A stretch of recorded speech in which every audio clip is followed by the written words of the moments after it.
hope you guys can hear me this time. Hopefully I fixed some of the tech issues from before. I think my chat is now unified over here on my OBS. Howdy, Fedorevsky. Fedor. Oh my god, I can't type today. Hello everyone, thanks for being here on my second stream since coming back after about 2 months of travel across Germany, Uganda, and Tanzania. Also, hope everyone had a wonderful weekend. It was a pretty chill one on my side.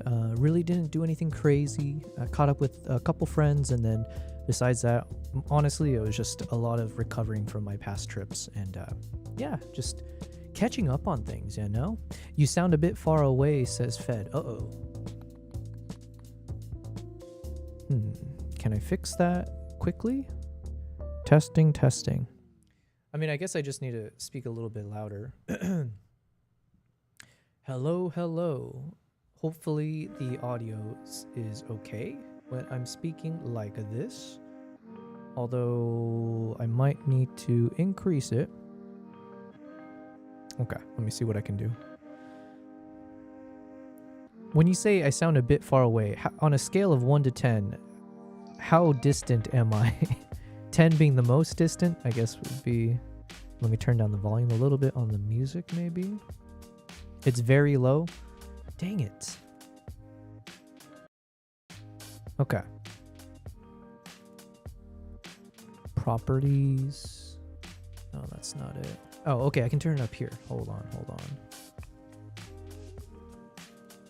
Let's see. I think it'd be under combo 1.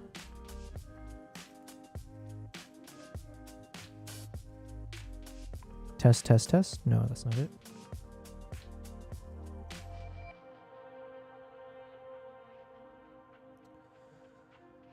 Hold on. Combo 1. Okay. So then from here, what do? I need to increase it somehow. Go to settings. Let me test. Is it getting any louder at all? I just went up to 60 dB on this thing. Test. I hope it made some kind of difference because I'm hitting buttons on this Rodecaster and praying that something changes. Let's go up to 62 dB, 63 dB, 65. Oh wait, no. Why 65? I should go either 6.7 or 6.9. Okay, this might be a little too loud. Okay, we'll go with 67 dBs. Is that any better? Is that too loud? According to my OBS, it sounds like it seems like it's in the red, but test.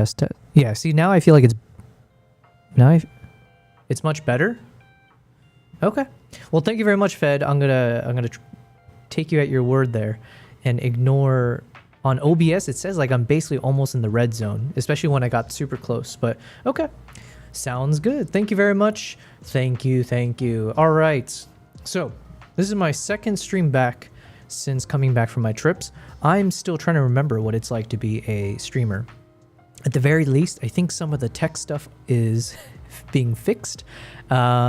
So there's some positives. Fed says it gets very loud when you go that close, but it sounds good when you're at normal distance. Okay, yeah, so I'll just avoid doing some random... yeah, I'll do my best to remember not to get super close to the mic, but I think if I stay roughly like this, we're in a good position. So thank you. And then let me turn it down over on this thing. Test. Okay. All right, so what is the plan for today? The plan is I have too many things on my plate right now, which is no different from any other day for me. Yo, Cyronius,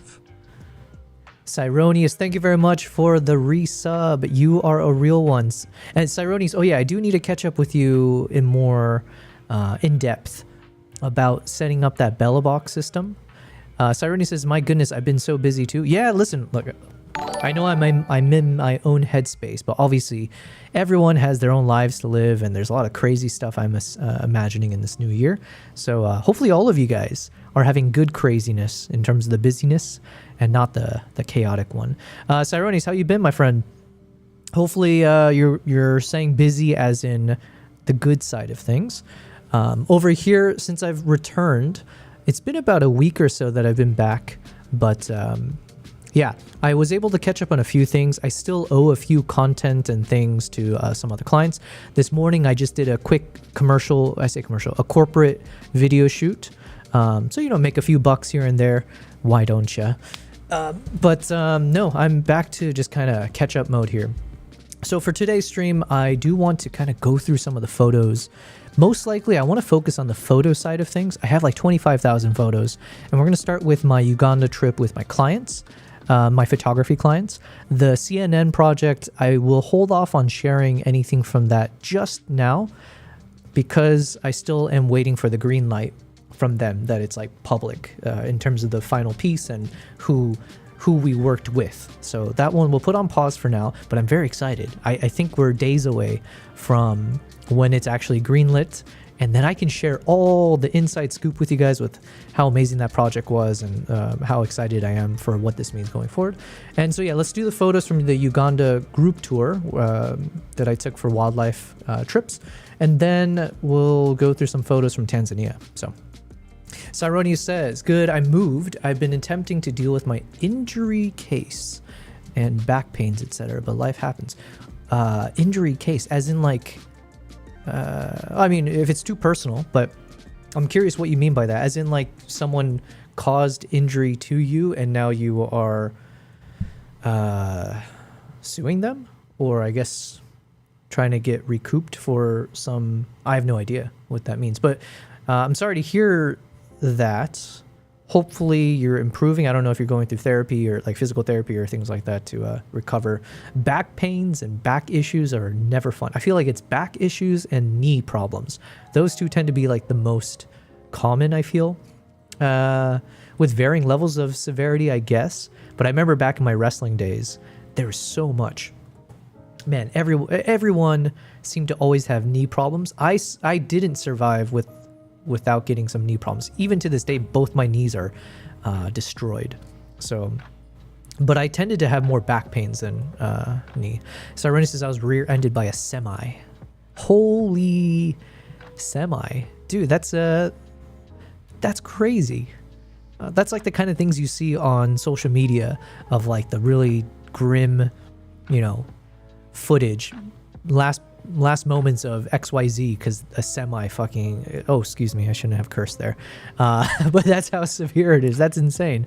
As I'm getting back into live streaming, I forgot I gotta curb my language. I hope you're okay, man. That sounds terrifying. Hopefully you don't have any like mental trauma from that. I don't know. I imagine there could be some PTSD from something like that, but from the physical side of things, that was last year. I guess we're 5 months into this year, so hopefully that's given you enough time to recover a bit. But geez, that's my God, I didn't know any of this. Well, I guess I've been away for a while, but yeah. All right, so what was I saying? Oh yeah, let's say hi to my cats. I think both of them are hanging out here. Yes, and one thing I mentioned is my cats have switched places since I've been away. So now Nala seems to enjoy chilling over there. I think I'm using a 50mm lens. Maybe I should swap over to the 85. I don't know. Because doesn't this feel a little... Was I always using the 85? I can't remember now. But this feels a little bit too far away. I could also crop in. I could do a DX crop. Let's see. Let me see. I want to fix that. It seems a bit too distant. And then we've got Kimbap now hanging out with us over on this side. I think I need to adjust the focus point for that as well. Kimbap. Good boy. The framing is nice here, says Cyrones. Definitely worried about the future of my back and such. Man, I feel for you for sure. The only thing I would say in terms of being hopeful is I feel like medical science has gotten really crazy cool and futuristic in the sense of like things that you're able to do in the medical industry now to recover different aspects of your life, physically speaking. So I hope that I hope there should be a full recovery for you. So The framing is nice here, though, you said? Okay, hold on. Let me just double check. Framing seems okay, right? But it just feels like, I don't know, Nala, you can't really see her face too well. Here, give me a second. Let me see if I zoom in. If I just do a DX crop, I think it could be better. Yo, what's happening? Low bases in the chat. How is you? I'm doing very well, my friend. This is my second stream back. I took the weekend off just to, catch up on some things. But now the goal is I'll be grinding all of the rest of this week and beyond. So we're going to be streaming every day. I got to catch up on a few things, including obviously the photos and videos from my trips.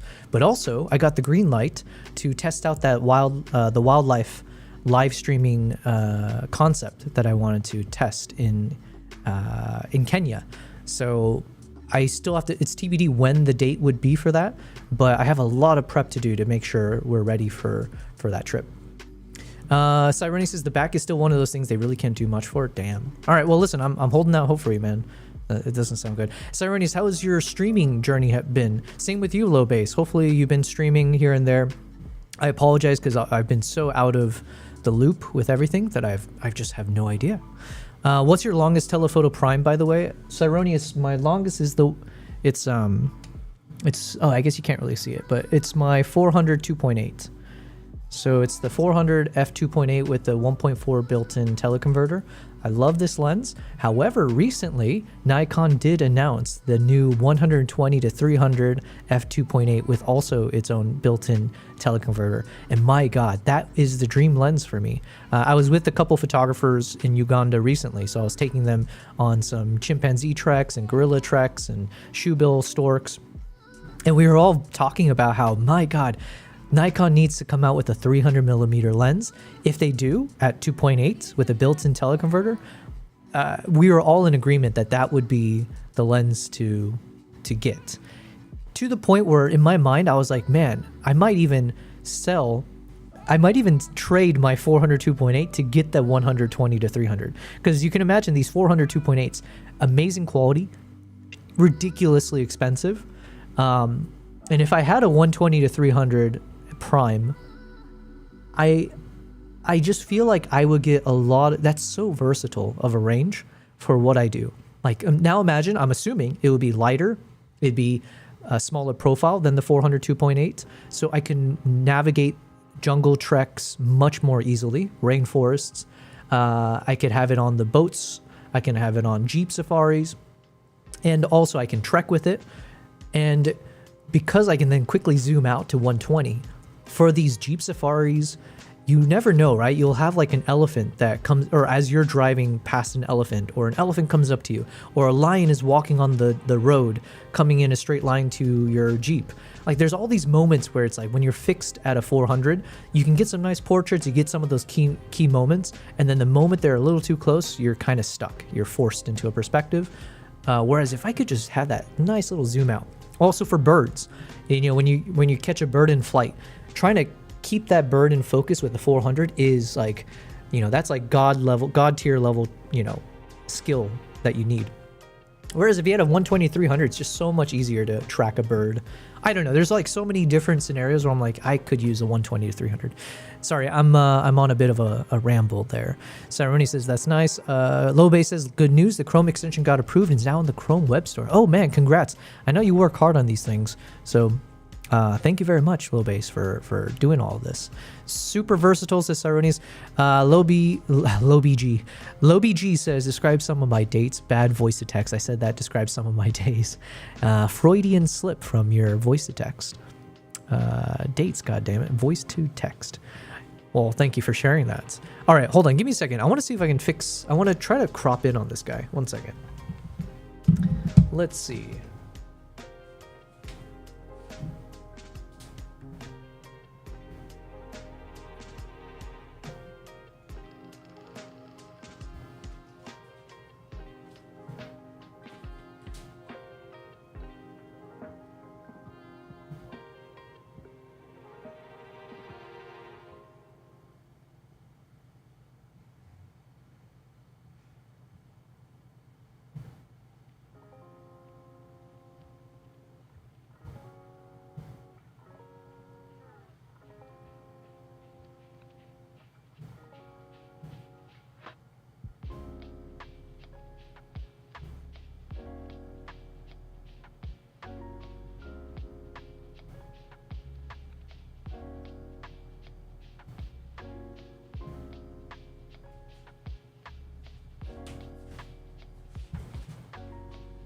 Okay, that's this is with the DX crop. I think I prefer this if I just adjust the angle a little bit. Or I guess if Nala's head comes down. I'm not sure. I feel like this could be better. Hey, Nala. Nala. All right, let me lift it up a bit. Oh, here, I could adjust it here, I think. Cat camera, this is my Z6 III. Let's drop it down a bit.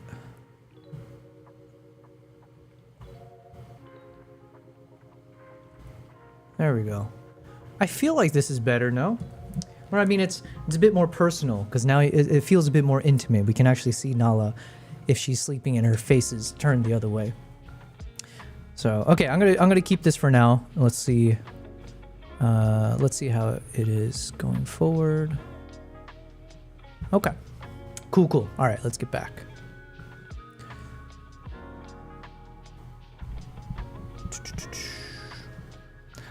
The Cyroni says this is a TWCC Universal Translator.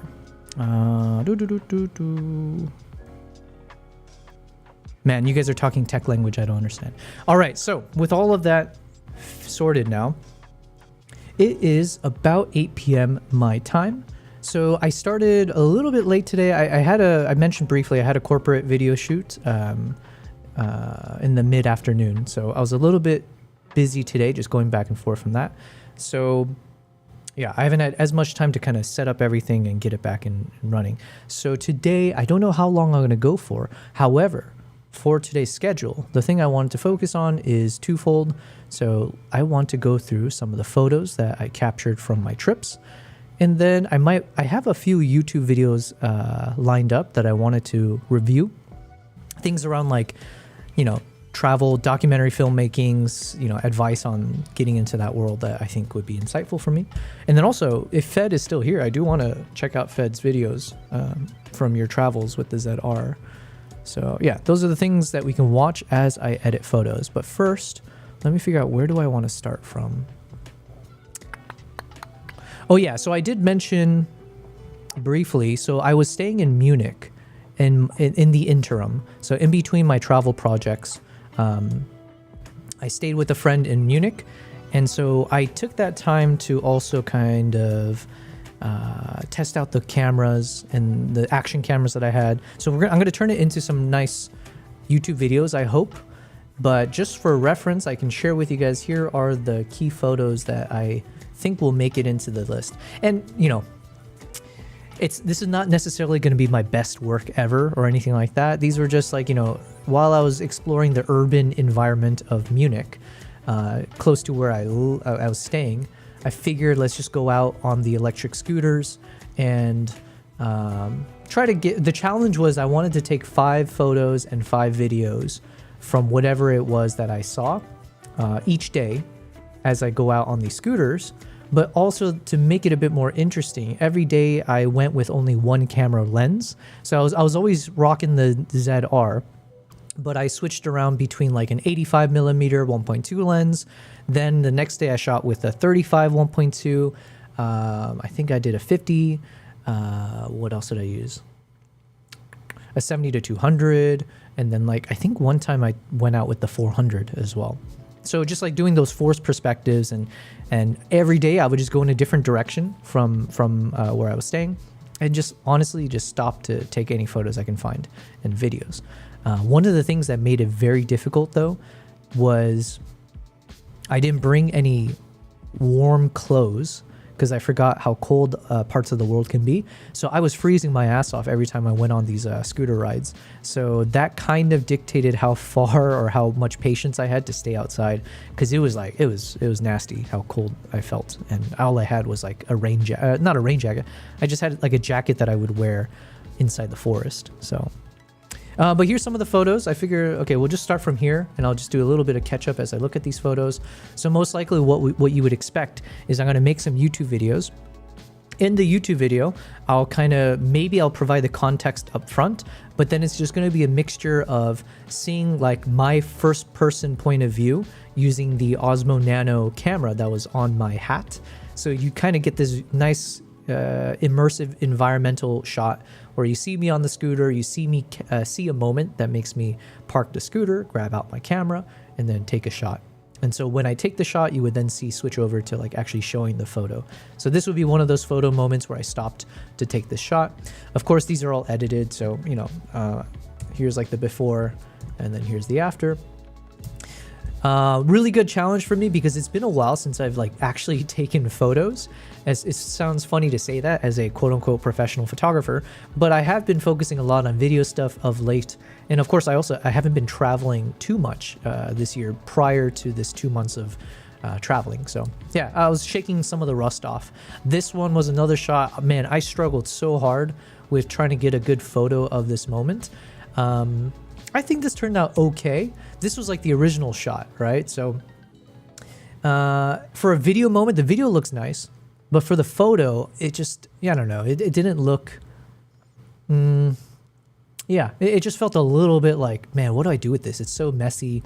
There's like so much not noise, a lot of distractions everywhere. You got these tree branches, you got this grid fencing and the you know, like the brush down below and the graffiti. So it's hard to separate the subject from the background here, right? So I honestly just struggled so much, but ultimately I ended up with something where I was like, okay, I'm just gonna make it more of like a play on these colors. So I went with a bit of this weird reddish orange vibe with the cool vibe on the other side. So anyways, this is what I try to work with. Yo, we got Kavai in the chat, and Cyrone says that Z mount 70 to 200 Mark II is so insanely light. Yo, don't get me started. I'm so jealous. I say jealous. The jealous is the wrong word. They came out with that lens basically as I was already like just like a few days, I forget the timing of it, but basically I was either already traveling by the time the lens was like announced, or when they announced it, I was just days away from my 2 months of travel. So unfortunately, I don't have that much of a listen.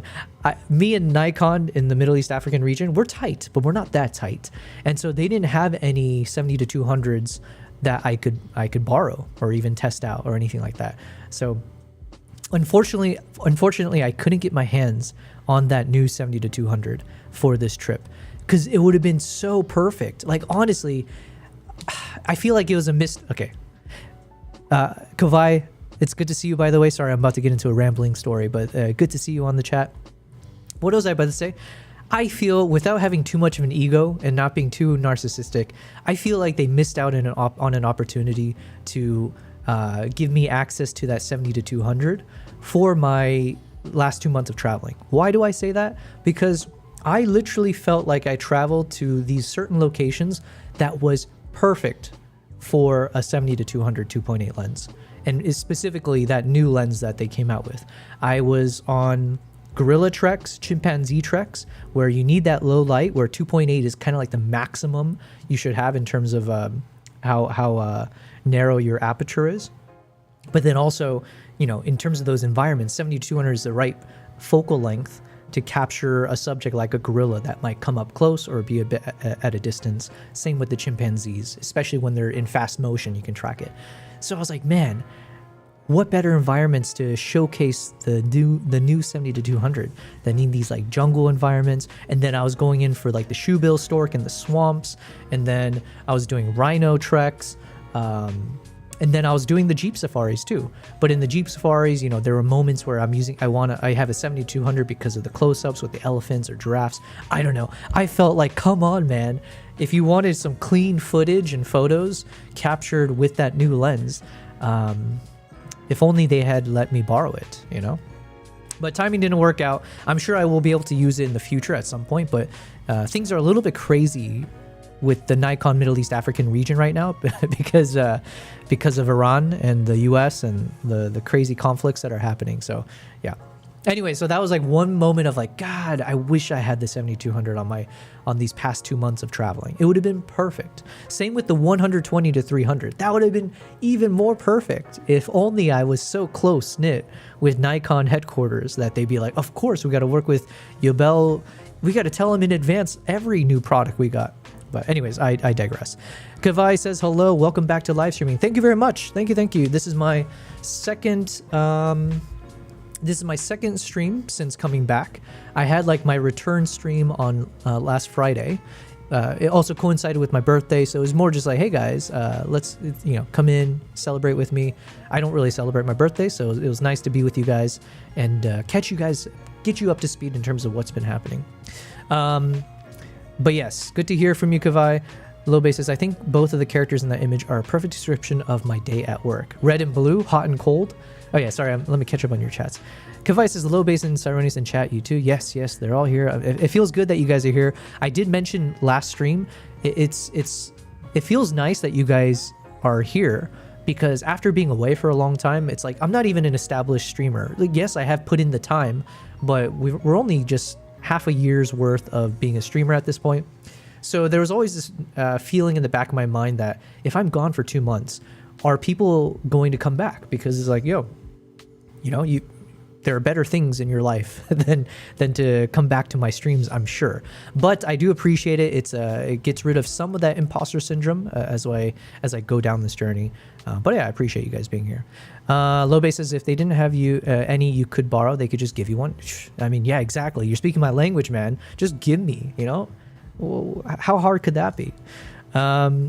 So my takeaway here is that you need to be made CEO of Nikon. Then you can have all the lenses you want. Yeah, fair. You know what? I also need to get sponsored by DJI, okay? I was rocking every DJI smart action camera you could think of. I have some footage I shared on my Instagram story as well, but I was wearing the harness with the Osmo Action, the DJI Action 6 camera attached to the shoulder strap. Then I had the Osmo 360 camera hooked up to my main camera that's on the chest strap of the harness. Then I had the Osmo Nano attached to my hat. So I was just like filming every direction. And we're going to go through some of the footage today and in the coming days, because that also let me get some of the craziest shots of this chimpanzee that basically lunged straight towards me because I was being a little bit naughty, I think. Yo, Rawai sounds like Kavai in the chat.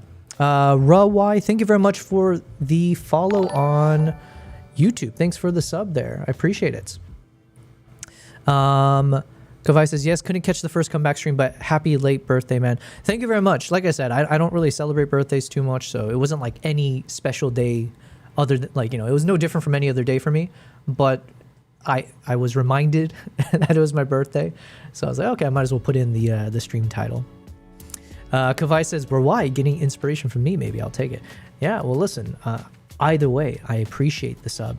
Oh yeah, guys, I'll take this moment. I should have, I'm a bit rusty. I haven't promoted myself properly. Guys, if you go to my YouTube channel, I have just published, I think yesterday, I published my latest YouTube video. I hope you guys check it out. It's only 2 minutes long, I think. It's a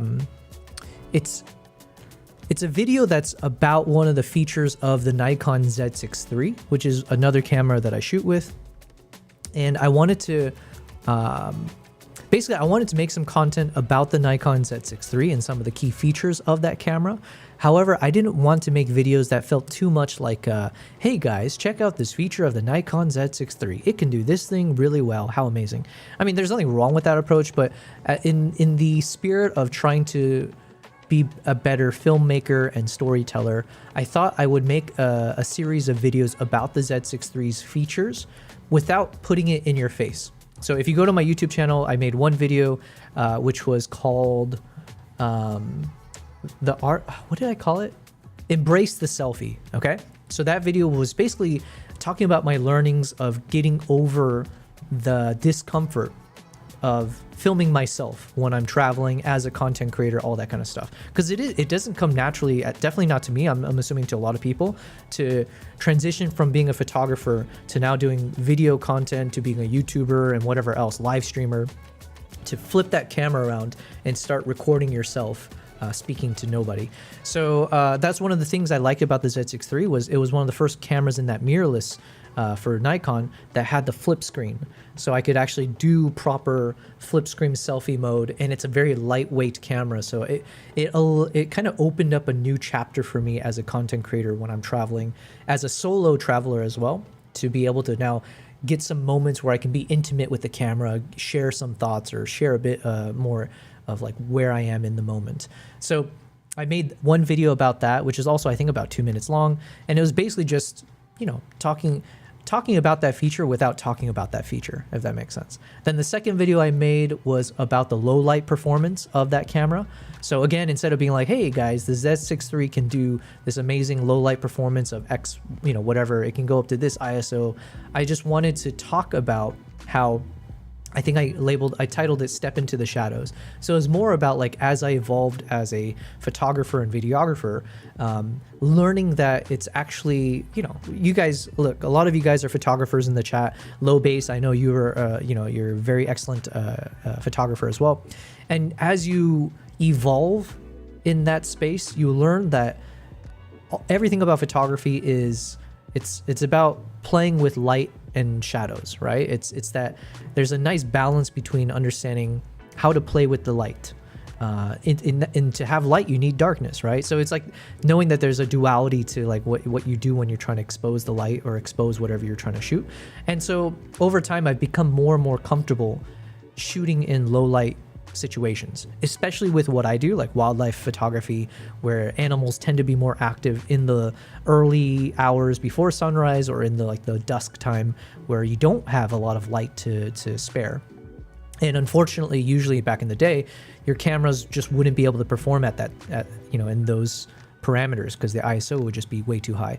But now with cameras like the Z6 III, and obviously it's not the only one, but with these types of cameras, it all of a sudden like opens up a new door for me to be comfortable shooting in these low light scenarios and know that the shots I get are going to be not just usable, but cinematic or whatever else. So anyways, that was like another video I made. It's like 2 minutes long.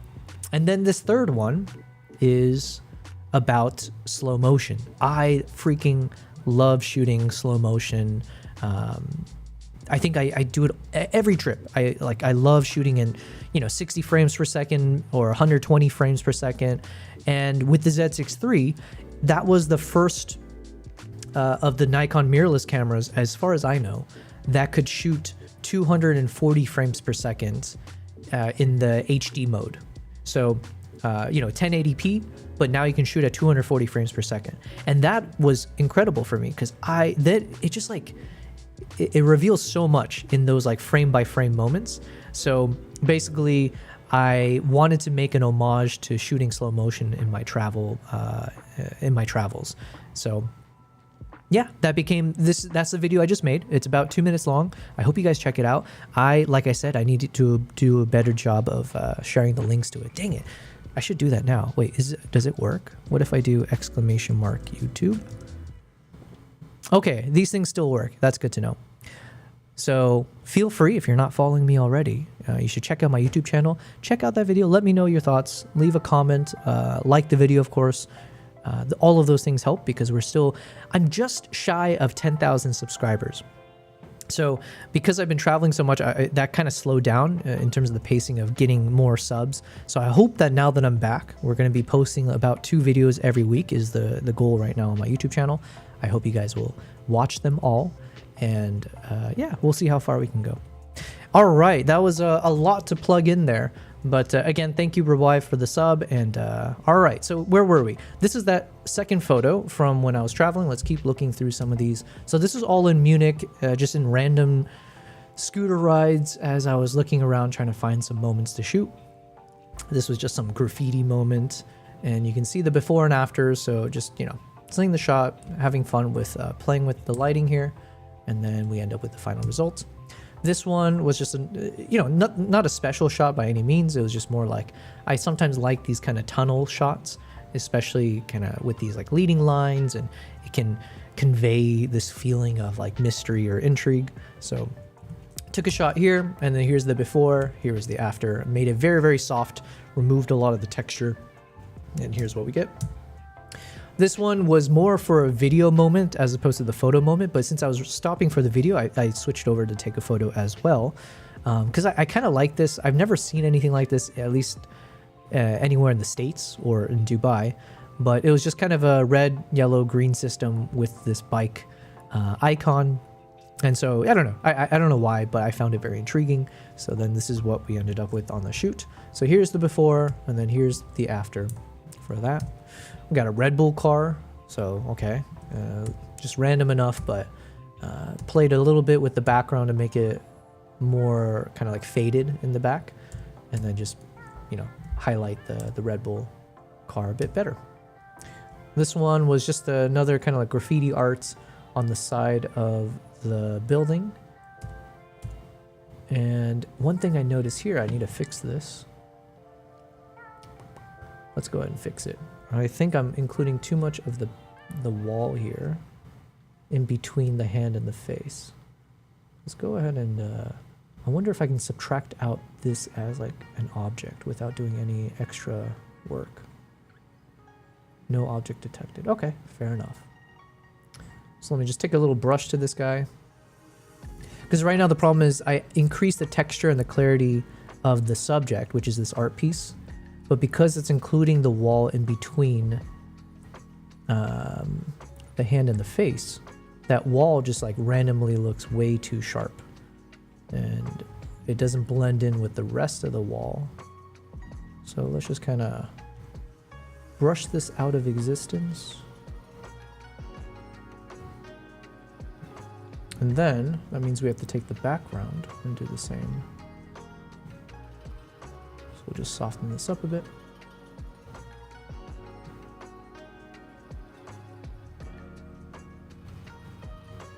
All right, there we go. I mean, it's not an award-winning shot or anything. It's just going to be for my YouTube channel. But here's the original, and then here's what I made it look afterwards. Also, technically, the framing was much larger, so we had like this big-ass shot here. And then I chose to crop in whatever, my decision, I guess. This one was a cool shot because, I mean, the original was already, it was just like an interesting perspective. I sometimes want, one thing I'm playing more with these days when I do photography and with videography is having something in the foreground that gives you that weird, blurry, hazy type of a look. Sometimes when I do this right with like the chimps, especially when I was in the forest with the chimps, there would be moments like this where I just sometimes forget to look for it. But when you have a little bit of the tree branch, or sorry, like the leaves or foliage in the foreground, and if you place your lens just close enough to it where it kind of creates that blurriness in the foreground, it also like shifts how the coloring and the lighting is showcased in the rest of your shot without having to do extra editing. So in this case, I really liked kind of shooting between this, I forget what it was I was shooting through, but I wanted that kind of haziness to everything. And then ultimately with the editing that I chose to do, I went with something like this. So here's the before, here's the after, where one thing also that I'm learning to do more and more of is kind of like somewhat of like a duotone perspective. Kavai says, nice shots, man. Thank you very much, Kavai. I appreciate it. We do what we do, okay? We're trying our best. But yeah, one thing I'm trying to do more of is like duotone coloring, or trying to limit how many colors are in my shot where it makes sense.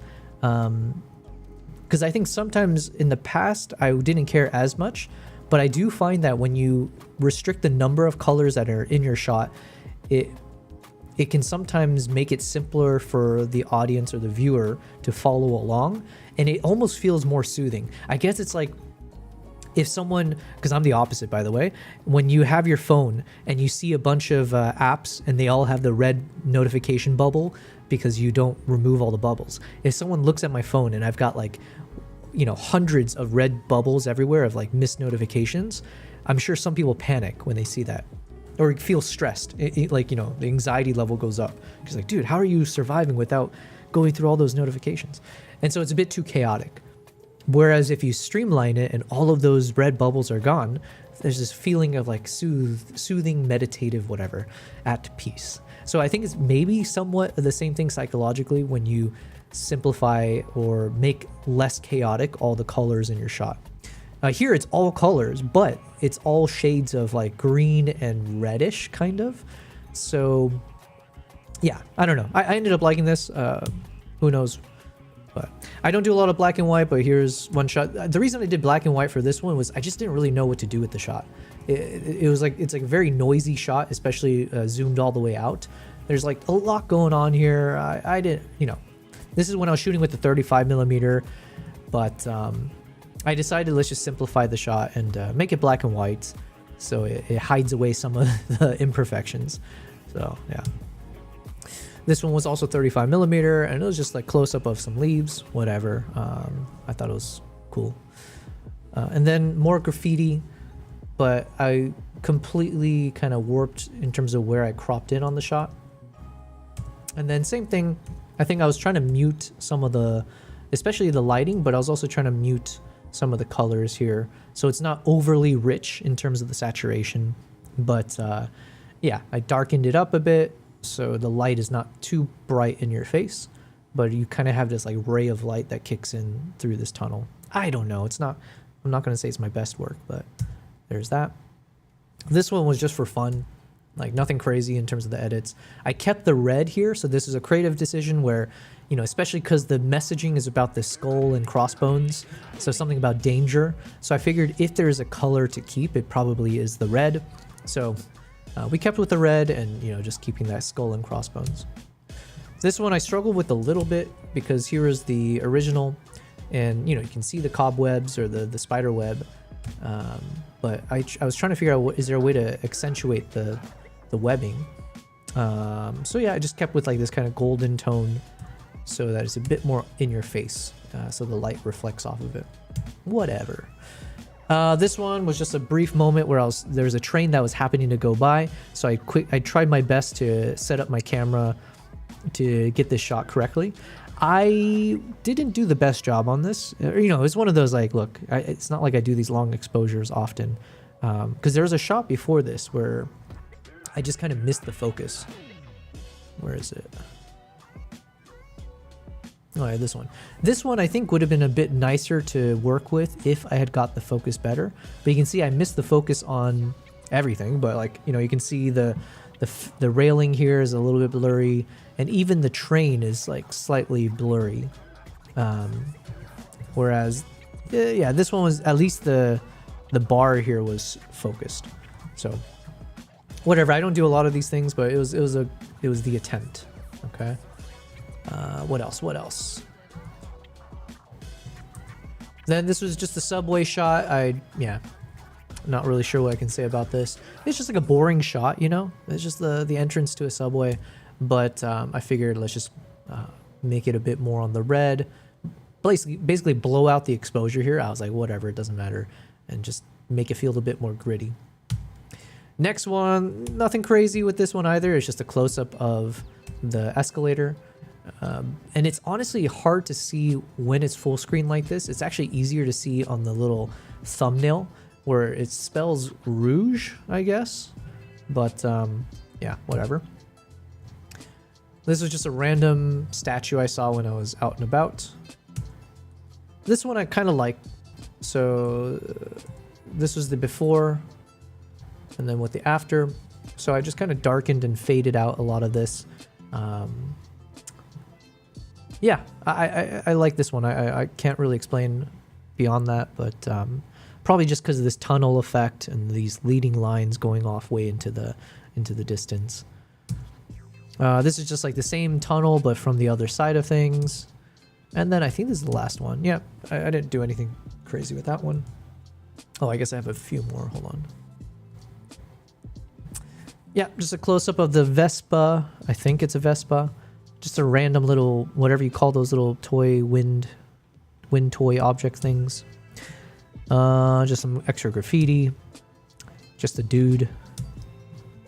And then this is that Olympic Tower. I made a quick little YouTube short and an Instagram reel about this guy from the balcony of where I was staying. But it looks cool sometimes in the fog. And this is just like a close-up of some flowers in my friend's apartment. And then, yeah, this was the tower when it was like covered. It was like shrouded in a bunch of clouds and smoke. So, yeah, I took this one with the 400. I think this was the last one from Munich that I've worked on. Kavai says, question about the static rail picture. Why don't photographers just compose the tighter shot in camera from the start instead of relying on cropping later? Or if they want flexibility, take one wider shot first and then another more zoomed in version, maybe even with a different aperture depth of field while they're already at the location, if that makes sense. So let me just jump back to that as we talk about it. Okay, so you're asking why, so let's say if I take this shot, instead of cropping in, why not just take the shot cropped in already from the start? I mean, the simplest answer is like, for me, oftentimes it's just because I didn't have the foresight. I didn't have the vision of what exactly the composition should be. I would say that's something either you have an eye for it or you don't, and you can definitely build up an eye for it. And so, you know, over time, I hope I get better and better at understanding the best composition just from whatever you see. So when I took these shots, if you see how I crop later, sometimes it was literally just because I didn't know what I actually wanted to capture. So I was just hoping that once I'm in front of the computer, I can find some nice composition as I get to play around with it. But yeah, really good pros. I'm sure they would have just been able to see this in real time and be like, okay, here's the cropping I want. I would not say I'm anywhere close to that level. Not with this kind of urban stuff, because I don't have a lot of experience with it. Maybe with like wildlife, I have a little bit better understanding these days to not have to necessarily crop in too much. I just know what I need to shoot. But the other problem with wildlife is sometimes you don't get too close to the subject, so you do have to rely on shooting wide and then cropping in later. But then the problem with that is, depending on the strength of your camera, the resolution it can shoot in or whatever, sometimes you can't really afford to crop in too much without losing your resolution of your shot. So there's always like trade-offs. So yeah, for flexibility, try to do the wider shot and then another more zoomed in version. Yeah, and then the other issue, though, is this train only comes once, right? So you're kind of like, it's now or never. In a perfect world, you can just tell the train to go back and do it again. You can tell the lion to start over and roar or yawn into the camera again. But obviously, we live in this one life. So when this train's passing, you just have to make a gut choice, instinctive choice, and just hope you made the best one or live with it. So, yeah.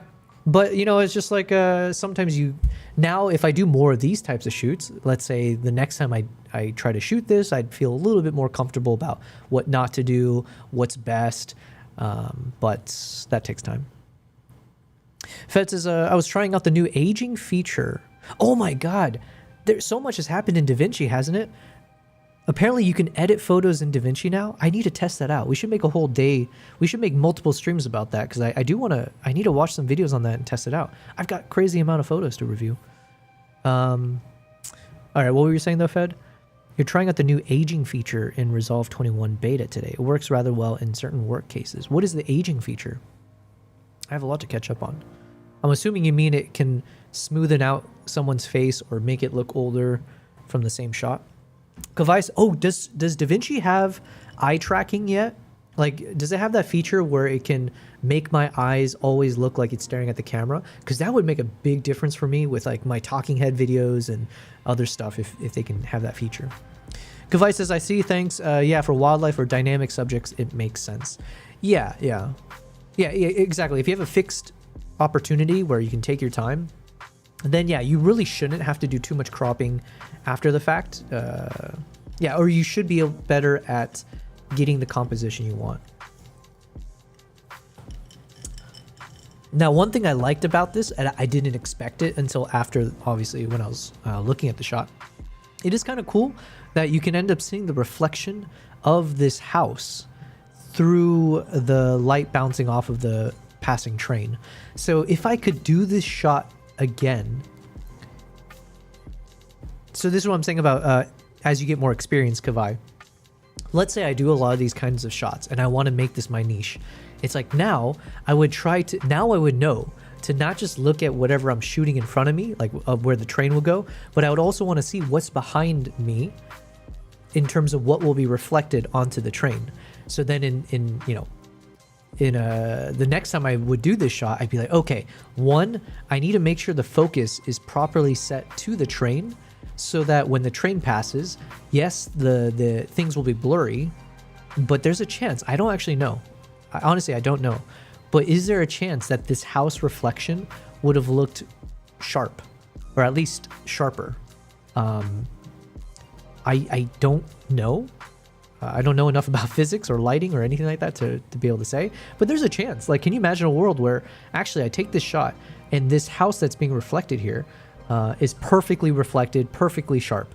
And then I would have also done a different composition such that I didn't have this ugly, this weird, duopod, this like steel rods sticking out, blocking half of the shot here, from top down. So maybe I would have done a different angle so that the house that's being reflected would have been perfectly in frame without any obstructions. So there's like all these things that it just takes the practice to know better. But yeah, there's a world where I'm like, okay, now I know. So next time I have this opportunity, I'll look for it. But yeah, anyways. Fed says you can make people's face age by year. You track the face in a scene and then use one slider. Jesus, that's kind of freaky. You can also go younger. Okay. Listen, guys, I did make a video while I was traveling, I think, called AI Will Replace Me. I hope you guys check out that one as well. That was one of the BTL, the Behind the Lens series that I started recently. I was traveling for the past 2 months, but I have a backlog of footage that I've been working with my editor on. So some of those BTL episodes are now on my on my YouTube channel. Excuse me. But yeah, check it out, guys. I made a video about my thoughts around AI. Nothing controversial, but from my end, it was just more sharing my thoughts on like, where do I see AI going? How do I feel as a creator in terms of, yeah, what hope is there for us? What direction should we take? Do we want to embrace AI or do we completely shun it for the evil that it causes or whatever else, right? So it's a very interesting topic for me in general, but I did make a video on it and my current stance on how I'm trying to survive as a artist / content creator. So anyways, that's another video. So this was Munich. I had some fun with it. Expect some YouTube videos as I mix in some of these shots with the behind the scenes as I kind of traverse. Sorry, I'm getting distracted. As I traverse Munich on my travels. Give me a second. Let me also see if I can share the videos. Where would I put it?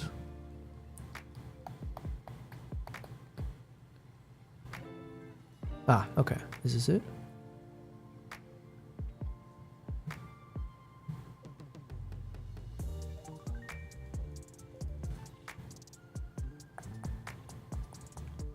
Yeah, okay. All right, so for example, these are all the stuff that I kind of organized in terms of all the footage.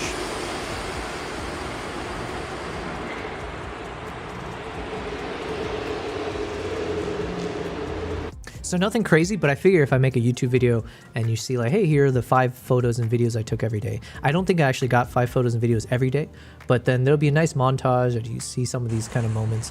For the video, it's just meant to be more relaxing. So you'll have a moment where you see these bikers going by.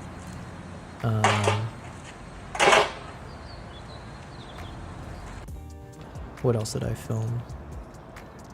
Yeah, so you can see this moment. So I'll mix in some of the video footage with the photos that I edited. Just a little bit of focus pull in the tunnel.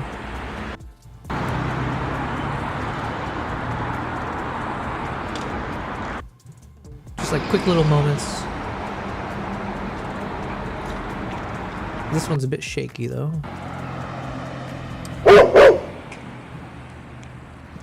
There's that Red Bull.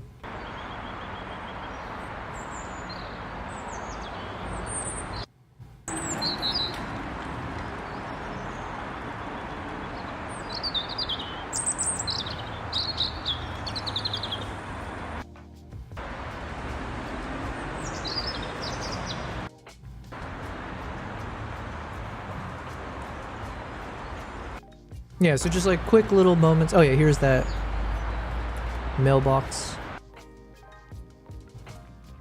Yeah, so that was from that first day shooting with the 85. And again, you'll be able to see the behind the scenes of what it was that I was capturing. So yeah, I'll mix in some of this, like, you know, behind the scenes point of view of my scooter rides. This is the non-color graded one, but you know, it's just sticking on the LUT from DJI. So you see my day, here's my day in the life, me just exploring Munich. Man, Kavai, I really wanted this to be the dog sledding. All right, that's still on my list now of like places and travels I want to do, but I do feel more comfortable. It's like, okay, I could get some awesome dog sledding footage, you know, being out in the Arctic almost, as you see me behind the scenes, the first person point of view, the camera shots, everything, the 360 camera. So yeah. So yeah, you'll mix in some of these first person with the others. All right, here's the next day. Kavai says, nice, I like that you couple the photos with videos at the same location. That's what I like to do, but my 90D is lure limited, of course. Yeah, you know what? It's like, if I have all these cameras, I'm going to test it out. And now that I'm thinking more like a quote-unquote content creator or for YouTube, I figure I need both multiple different perspectives or interesting ways of showing content. So just some extra footage here as I was passing on the train. So yeah, my goal is like also not to just shake off the rust when it comes to photography, and then from a video side of things, also making sure I spend time trying different techniques. So like, you know, in this case, I was doing a little bit like left to right side panning. Sometimes I was practicing the focus pull. Other times I was trying to keep it static. I don't know.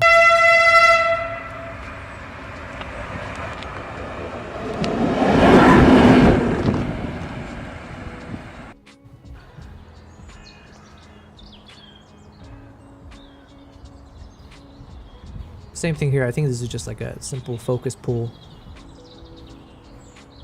Oh, and I think, yeah, I did move left to right to kind of... So then here I was moving left to right and then also shifting the focus to the background. I think I did it better here maybe, yeah. Yeah, so just like trying to do different techniques and get more comfortable with it. See how it looks.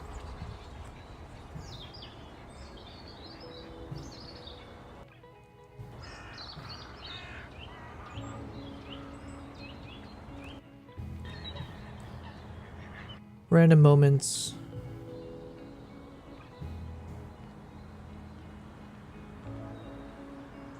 So yeah, basically each of the photos should have a corresponding video capture from the ZR plus the Osmo Nano behind the scenes like point of view.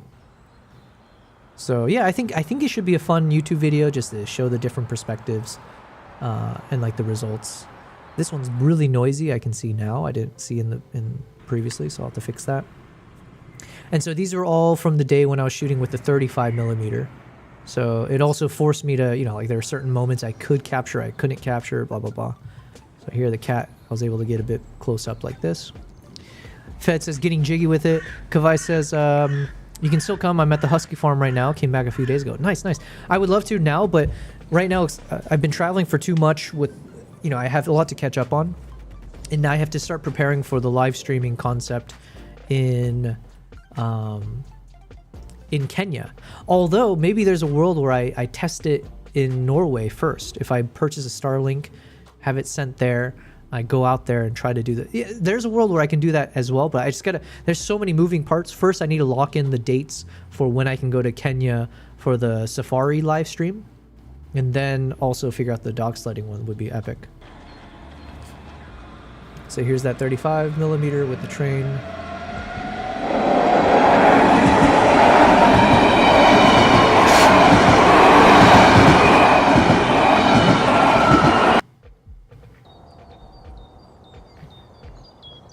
Here's that weird sign.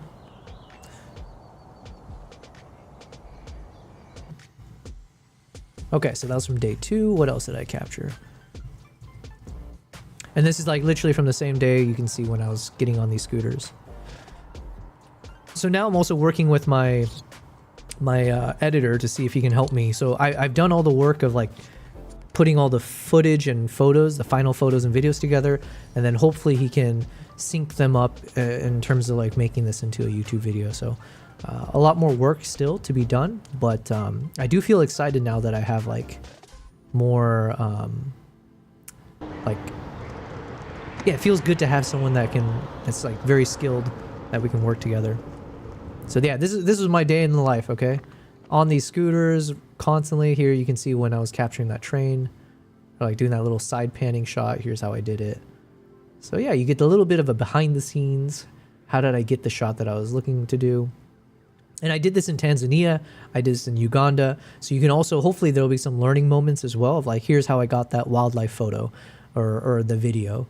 And you can literally see my settings. You can see what was going on behind the scenes. So there'll be some like teaching moments there, I hope.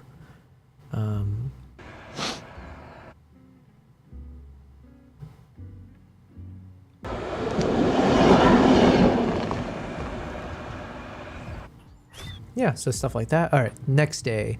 This one I was shooting with what lens? I forget. The third day, oh yeah, I wrote it here. Okay, 14 millimeter. So yeah, this is when I was shooting with the 14 millimeter, which is obviously completely different perspective.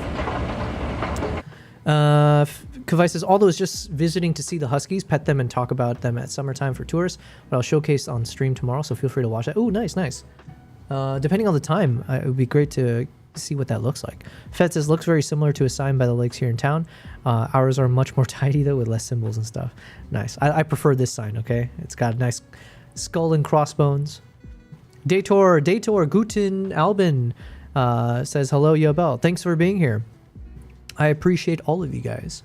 I'm just quickly going through some of the photos and videos from Munich, and then I'm switching over to, I need to start editing some of the photos from Uganda and from Tanzania. So I filmed a little bit of just like entering the subway station. And again, don't expect these photos and videos to be super epic. I was just like forcing myself to go out every day and just film whatever I could find with different lenses. So this one I was really challenged because I was filming with the 14 millimeter, and it's like very hard to get cinematic stuff. At least for me, I haven't figured it out yet. But trying to get like cinematic footage with the 14 millimeter, I don't really know yet what is the best way to get those types of framings. So it was more just trying to get some like almost like landscape versions, close-up shots, but I couldn't find anything super cool to shoot, but that's what we ended up with. Fourth day, I was shooting with the 70-200. So obviously I had a bit more range here. So let's see. Kavai says video clip sounds a little loud, by the way. How do I, because I've turned up. Okay. Thanks for letting me know. I don't know how to solve that just yet. So let me, bear with me on that. Oh, maybe if I just turn it down here.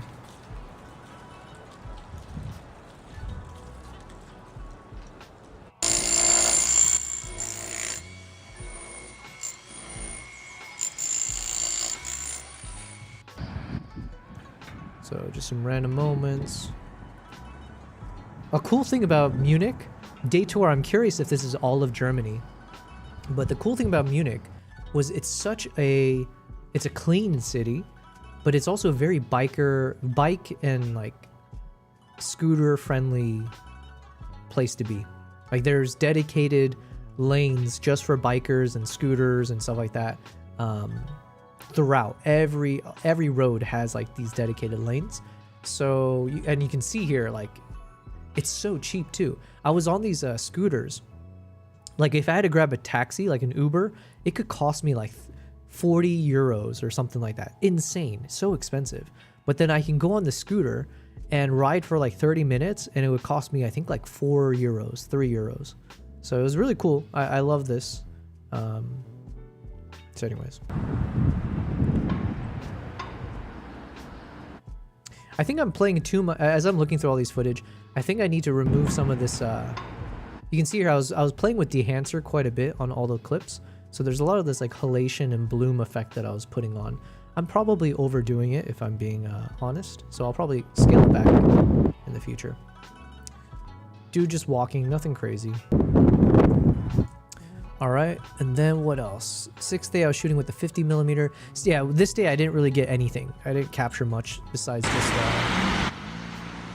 just this. Fed says it's loud because you haven't mixed the audio yet. It's often very loud, but can of course be fixed later since it's 32-bit. Yeah, I didn't play around with the audio on these files. So yeah, apologies guys. It's probably blasting in your ear. A lot of German cities are bike friendly. Yeah, I really like that. I think it's a European thing too, right? Just in general.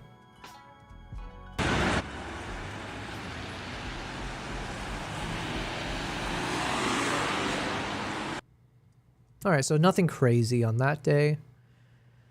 Another day I was shooting with an 85. What did we end up with? Oh, this was a fun day because it was snowing. Man, I couldn't believe it was snowing. I'm so Dubai brained. Where I was like, I'm desert brained. Okay, I was like, what? It's like, that's not rain. This is like some slow rain. Oh yeah, it's because it's snow. So obviously I was very excited with my camera to be able to go outside. I love whenever it's snowing and raining too, but like in terms of like, it just like automatically makes something look more cinematic. So here I was just playing a bit with like focus pulling and trying to see if I can capture a bit more of the snow and then, you know, come into the foreground.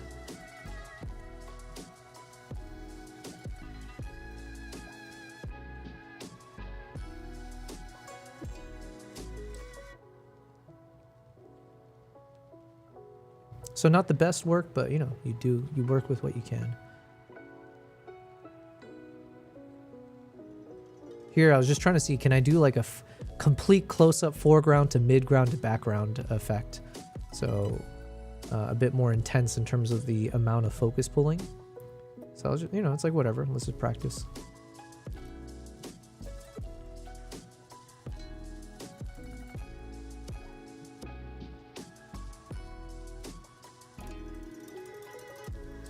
But now that I'm looking at it, that it's a major amount of focus pull. So it doesn't look too smooth. Let's see if I eventually get it. Okay, this looks better. So I guess if I do this like reveal shot, side pan, and then do a quick little, oh, but then I missed the focus there, but whatever. If I could have done this correctly and stayed on focus for a bit, maybe I do eventually. Let's see.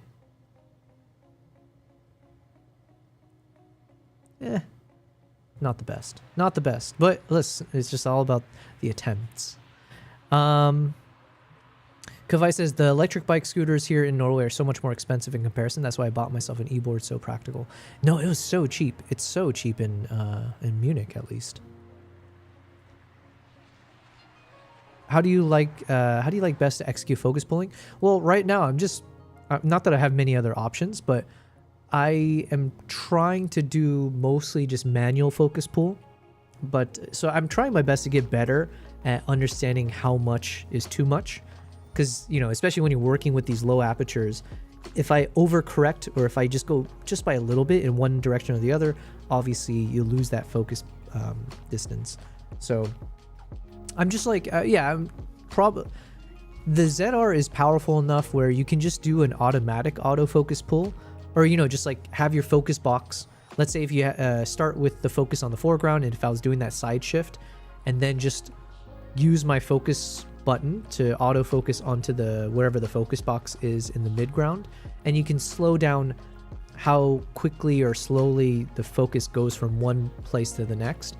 But for me, I was really trying to push myself to do those manual focuses.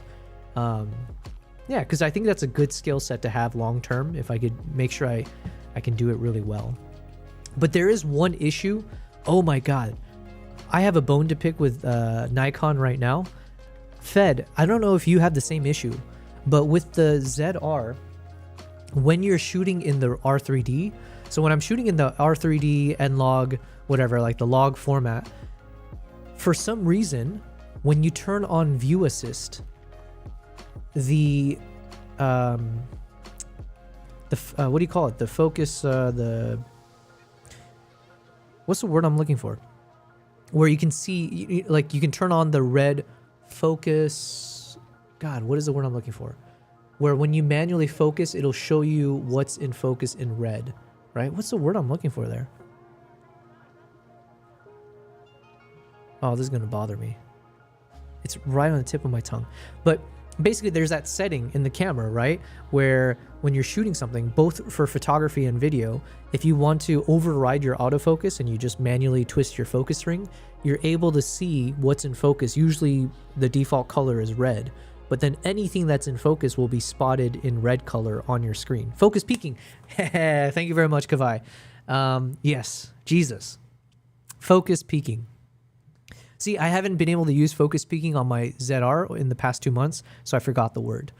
For whatever annoying reason, the ZR does not allow you, it doesn't show the focus peaking when you're using view assist in the R3D log format.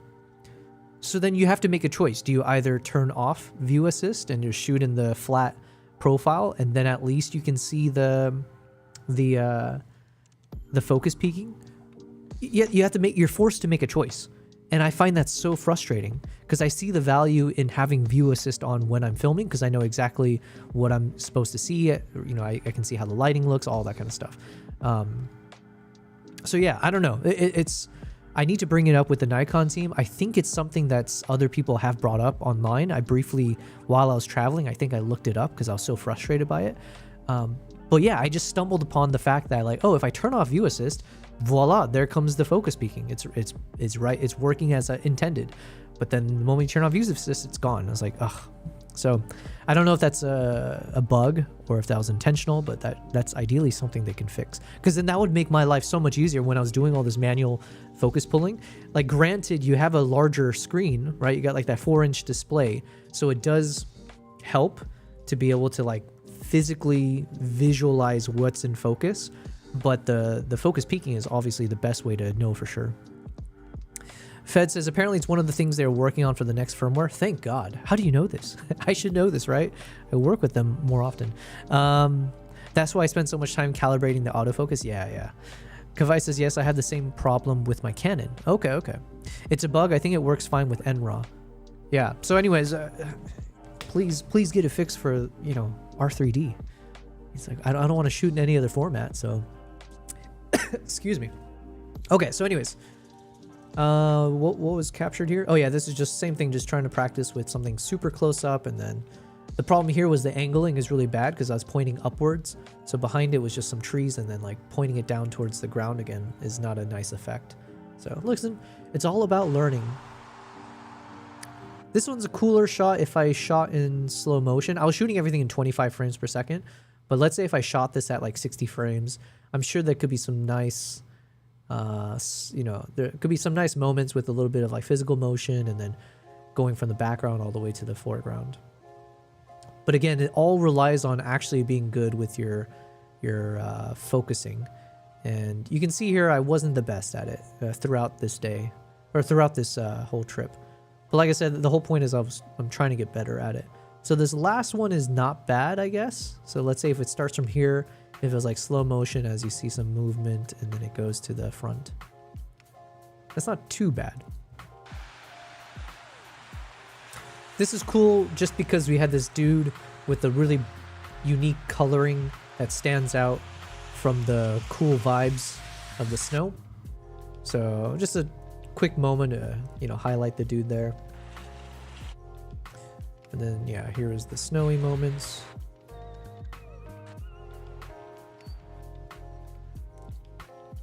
Yeah, here I was just I was timing with this lady that was walking by to just kind of focus on the foreground, and then as she comes almost to the center of the screen, make sure the focus is on her. So I did okay on that one. You know, it's not the best, but it's not the worst. So that was that day. Then the next day, what did I shoot this with? This is the one I turned into an Instagram reel. Daytor says, nice blossom shoot. Thank you very much. Okay. I'm glad you guys like it. Cinematic-y, yes. Fed says, yeah, I will accept no substitute for the red raw NE, so I was forced to use autofocus for the first time again in probably a decade. Yeah, I mean, the autofocus is not bad, but for me, I'm just trying to force myself to be a proper filmmaker. So obviously a lot of that is still requiring being good at like these manual focus pulls. So yeah, it's like, okay, let me just get some practice in. Okay, so this was one of the coolest things, was filming this from a distance. Man, you can see the dust spots on my camera there. So just because I added some stabilization, it kind of followed the motion of the smoke. So it made it look like I was actually physically moving, you know, left to right or right to left. But in reality, I was just in the balcony shooting this, and the stabilization was just doing this effect. Geez, are those dust spots? I hope I fixed those dust spots, because I don't know if I actually cleaned my lens properly for my other trips. But yeah, it was a cool moment because it had just finished snowing, I think. So you had all these like clouds behind the tower, and then there was a factory in the foreground that was billowing a lot of smoke. So the smoke from the factory was mixing in with the clouds behind the tower, so it made it look at times like it was completely shrouded in clouds. Oh my god, you can see in the bottom here, look at all the dust spots. I don't know if you guys can see it, but over here I see so many little dust spots. Jesus, I hope I got that fixed.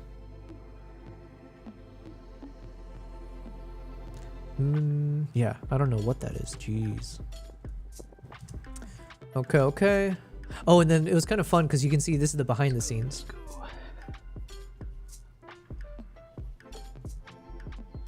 So this is where I stayed, guys, for like, you know, in between the 2 months of traveling.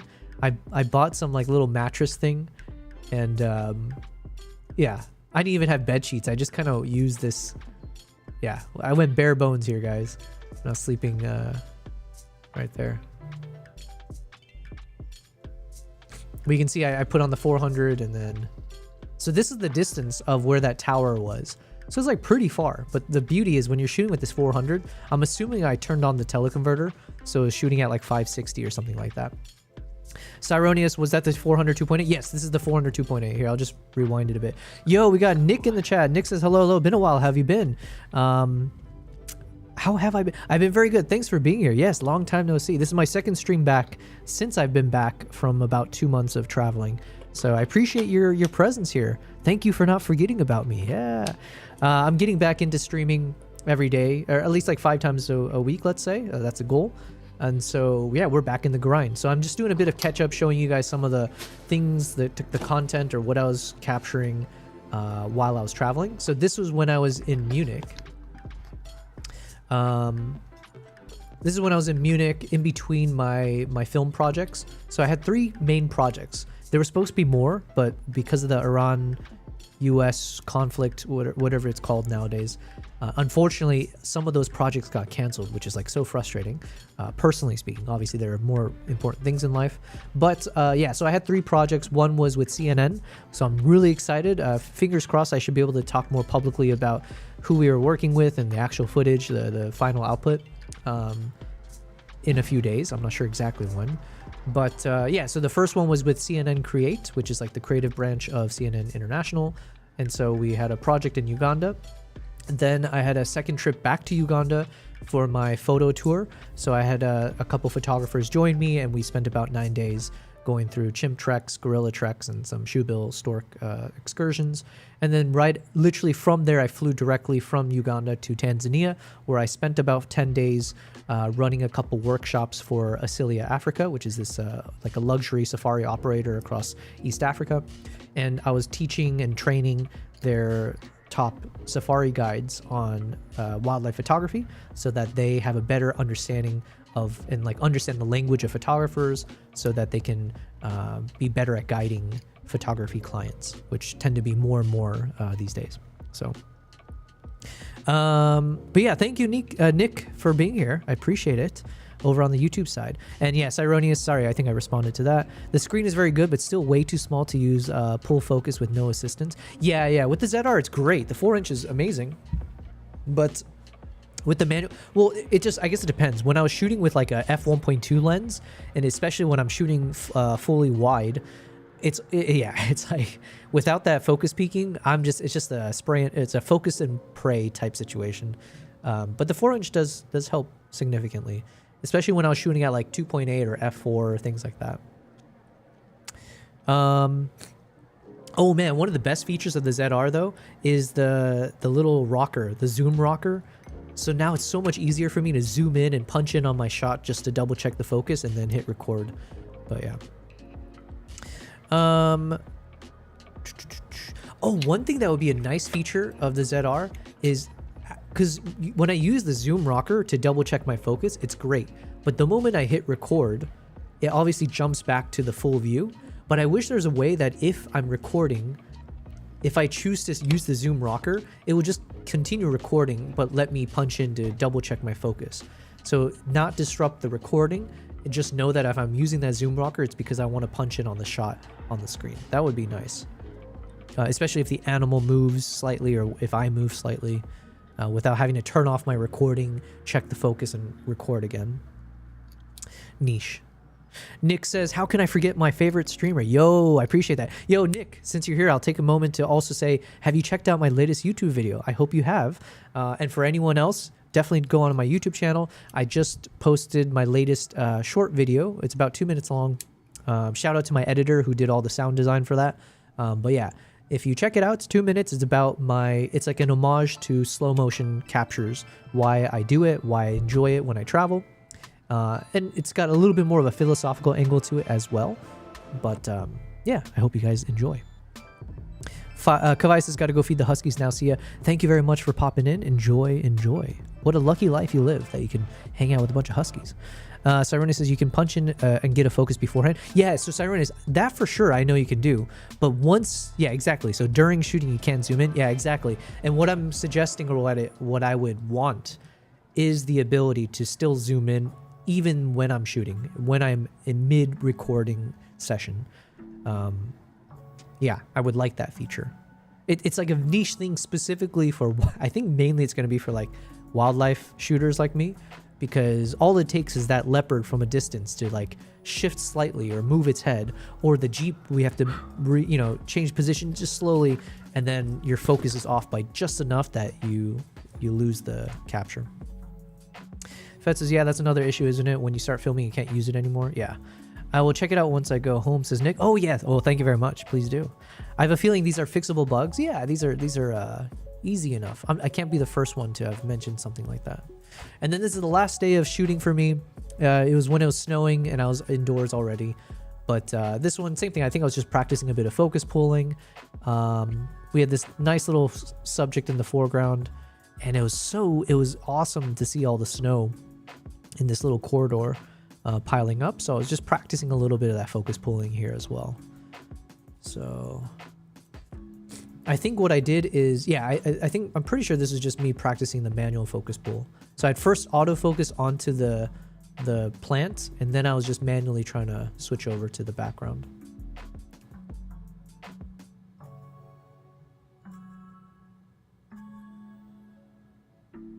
Yeah. I think I did a number of these shots, blah, blah, blah. I'm just skipping through it or speeding through these. And then some of the, oh yeah, I shot this in 120 frames per second. I love doing rewind on my snow shots. So, because obviously it's very trippy when you see everything floating upwards. So I can see a world where I would take a shot like this, but I'm rewinding it. So I actually did that on my recent YouTube video. There's a couple snow shots where I did show it in reverse. So it's very, very trippy. Yeah, so shooting some of this in 120 frames per second. And is that the last one? No, we got one more.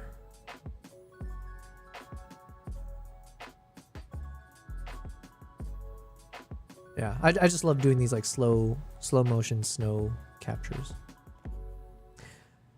All right, so one more. Jesus. Okay, I did practice a bit. This is just from the hallway of the place I was staying at. Nothing crazy. There you go, guys. Those are all the ones that I took the time to kind of edit and put in one place. Neuter them bugs, Nikon, says Fed. Yes, I agree. I think if the ZR had dual X-Speed chips, it could do it. There's a lot of ifs in there. There's a lot of wishful thinking, for sure. I think Nikon can do it all, honestly. But when they do, I hope they let me test out the camera first. All right, so that was Munich. Now let's get into Uganda. Starting from Oh yeah, and here's the photo. Oh yeah, I think I shared this already, but yeah, this is the photo that I took and then I edited myself. And yeah. All right, so then here we are in Uganda. I've already spent some time to kind of earmark some of the best captures that I need to now spend time editing the, like just, yeah, editing everything. So this was from the first day. This is before my clients showed up. And so I had some extra time. So I ended up doing a shoebill swamp excursion on my own. Just a little bit of, what do you call it? Scouting. And also once my clients were with me, I knew that I wasn't going to be prioritizing capturing the shots myself, since I want to make sure my clients get the best captures. So since I was here on my own, I figured let me just, use this time to see whatever I can get and focus on it. So I was traveling with the 400mm lens. This is the first time I was shooting with the Osmo 360 and the Action 6 camera. And I did make some mistakes, beginner rookie mistakes, because I don't have ND filters for those guys. So I think I set it to a fixed ISO, which then meant when the sun was bright, it like overexposed everything. So then I learned my lesson after that. I just put all the action cameras on auto ISO. And honestly, that's more than enough for like most of my type of travels. Those shoebill birds look spooky. Yeah. So these are the ones that I had bookmarked for future or like further editing. So let's go through them. Actually, first let's just go through each photo and then we want to start editing some of them. So we had a few shots here where, this one, it just had like a nice little squinty eye mode. Let me just, and then here the eye's a bit more in focus, so I can see myself cropping in a bit if I wanted to keep these shots. This one, it's okay. Now, one problem here, I say problem, but this particular shoebill had a tag, whatever, like what do you call those? Location tags or tracker. This shoebill had a tracker on it, which was quite visible here, which is like fine. But from a photography perspective, obviously, anytime it's a subjective thing. But for me, if you see something that's unnatural mixed in with the natural, then it just kind of takes you, unfortunately, it takes you away from the moment, right? So it kind of like breaks the magic of the immersive shot you're trying to showcase. So some people have different opinions about it. For instance, I don't take it this far. If I'm on a safari and you see an animal on the dirt road that's created by all the cars, to me, actually, I have no qualms with that at all. I think if I get a shot with the animal on the road, I'm happy with it. Whereas some photographers will, even that is too much of the unnatural mixed in. Like, I don't want to see any man-made anything, including the dirt road made by the man-made vehicles. So there is a line that I don't care that much. But when it comes to these like metallic or like these, gadgets that are actually on the animal. So like, for instance, sometimes I've taken photos of lions with the trackers around their neck, or the elephants with the trackers around them. It just, ideally I can find a framing where it's just hidden. So yeah. They put those on just to ruin your photos. Yeah, exactly. But there was a few moments that I definitely highlighted where it's completely covered. So for example, here, now the shoebill is doing this very unique angle where it literally is kind of in this nice vertical, and thankfully blocks the tracker entirely. This one, I think I'm punched in. There we go. So this will be a fun one to edit. Hopefully it's in focus. I can't tell because it's in focus. Good.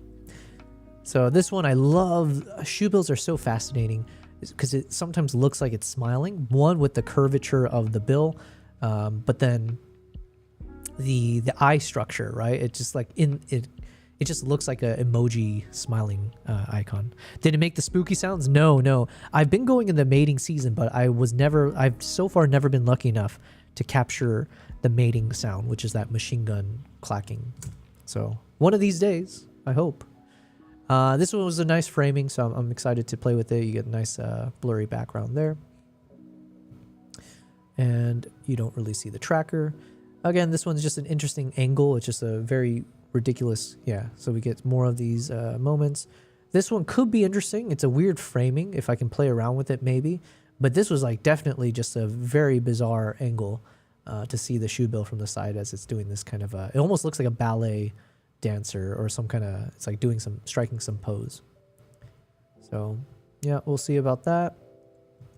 Now, unfortunately, I don't care as much, but you know, technically some photographers would look at these blades of grass that kind of blocks a little bit of the body here and be like, you know what, not for me. This is enough to ruin shots for people. I'm kind of midway with that sometimes. It depends what the purpose is, but yeah. Cyrone says, seeing the head bow and the clacking is nuts. Yeah.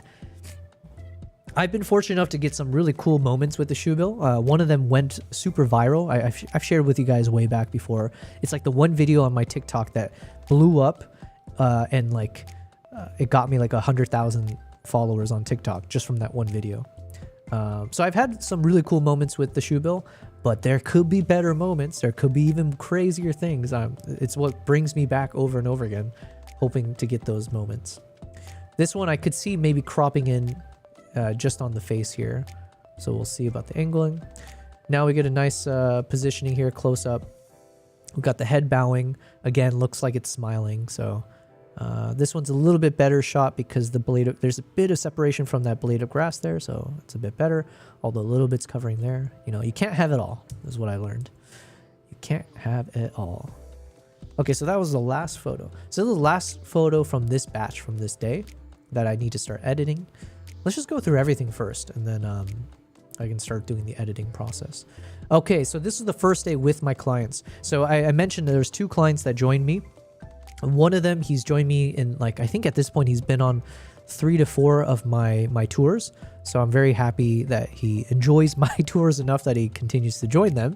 And this time he invited Fiona here to participate. So very doubly grateful to Dennis for also inviting someone to join, because unfortunately there's a couple other people that might have joined this trip, but because of the Iran war, they literally could not, like, because in Dubai, it was like, okay, I'm stuck in Dubai now. There's like all these other circumstances that just made it like, now is not the right time to join this trip. So obviously it was frustrating, but thankfully I was able to take these 2. So this is the first day of our trip. They came in, and so now I mentioned, but once I start, it's really fun for me, the evolution of me as a creator, whatever you want to call it. But I love switching gears with clients involved, where now my goal is not to get the best shot of the wildlife. My goal is now 50-50-ish, but trying to make sure I can get some good shots of my clients as well. So trying to balance between getting some clean hero shots of the animals, but then also trying to get some clean shots and footage of my guests.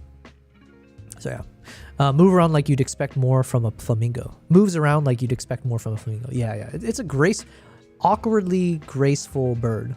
So anyways, these are some behind the scenes shots I was capturing of my guests when they were going out and trying to shoot different moments. So we'll see what I can, you know, these are just like nothing crazy, but it's just meant to give something for them for a keepsake that they can use for their own portfolio as photographers or just whatever else. I also lent my 400 2.8 for her to use for the shoe bill. So yeah, hopefully she definitely got some really cool shots. So I'm excited to see them all once they edit it. They were both shooting with Nikon camera, I think Z8 and Z9. Yeah. And he has his own 400 Hello, 2.8. dear friend. So they got Hope some powerful you are well gear today. between the 2 of them. Hello, dear friend. Hope Yo. you are well today. Yo, BC, thanks for coming back on my second return stream since being gone for a long time. It's good to see some friendly faces again. Hopefully, as we get back into the groove of it, we'll also be able to expand and keep getting new followers and, you know, more and more locals, as we call them now. Yeah. So that's a goal.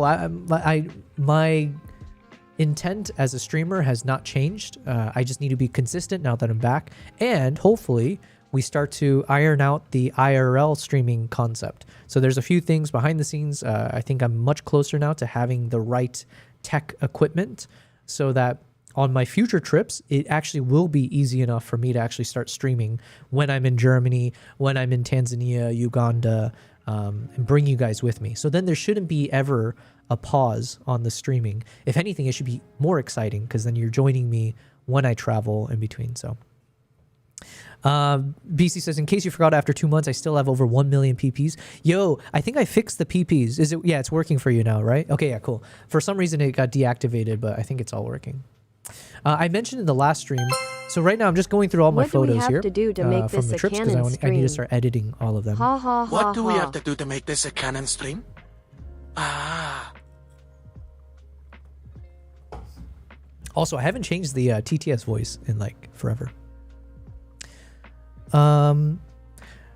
This will never be a Canon stream. Especially if Nikon keeps pumping out some new camera stuff. Well, we still are waiting for a Z9 Mark II. But what do we got now? We got the 70-200, the 2.8 Mark II. Which I was really, color me shocked. Like, what? You're coming up with the second version of that 70-200? I'm not like complaining. But now, if they didn't come out with another lens besides that, then I would complain a little bit. Because it's like, yo, I want some cinema lenses, right? I want a cinema line lens or some other lenses outside of what you already got. Because the 7200 that they have now is amazing already. So I wasn't disappointed per se, but I was like, I hope there's more. And what did they do? They're like, hold my beer or hold my 70-200. What about a 120-300 f2.8 with a built-in teleconverter 1.4x? Okay, now we're talking. So... all right, I think Nikon's making the right splashes to keep me invested, all right? But hopefully, BC, you've been enjoying your Canon shots. I don't know if you've been able to get some, shooting projects here and there or like travel around and, capture some cool stuff. But yeah. Saroni says, did you have any specific questions about the IRL stuff? Oh, shoot. Yeah, I have so many things, man. Okay, hold on. What should I do? Because I do need to I need to spend time dedicated to just kind of breaking down what is the state of affairs of my live streaming setup progress and what's remaining. Should I do it now or should I just keep going through the photos? I don't know. Let's just keep going through the photos for now, Saronius, just to be consistent. Or I have a problem. I have many problems, but one of them is like my ADHD tendencies of jumping around. So if I recognize that I'm jumping around, I should probably try not to, for the sake of the viewers to not feel like they're getting yanked around everywhere. But yes, there's plenty of things, Saronius, and also I can also DM you later. But yeah, I'll do we'll dedicate some time, even on today's stream maybe, where I just need to kind of break down and let you guys know where I stand with all of it. So here's some behind the scenes where I was capturing the shoe bill, giving a little death stare, and obviously you can see the photographer here. These are always interesting to me because you have to make a choice of, do you want the photographer in focus or the animal in focus in the background? You could also stack photos so you have focus of everything, but sometimes that could look a little bit weird. But yeah, I think it's kind of fun, especially if the animal's doing something like expression wise, to just keep this blurry and just showcase whatever's being, out in the distance. So we got the shoe bill here, give him the death stare. So I have a few of those to edit and then recompose. A few more examples here. And then I have some shots where I was just focusing on the photographer. So like some kind of in the field, behind the scenes, what it's like to be a photographer. I feel like this is one of the things I'm very proud of. I say proud, that's the wrong word. I love doing this when people join me on my trips, is like making sure they can walk away with some really cool shots that they can use for their own portfolios or whatever else they do in this field. But I do need to I need to edit these as soon as possible so I can send it to them, because it's already been, has it been a month? Less than a month, but it's like about 3 weeks since I finished this trip with them. So I don't want them to wait a year before I can send them these photos. Ideally, I could have sent it already, but again, my schedule was a little bit crazy. And ideally, I would have a team.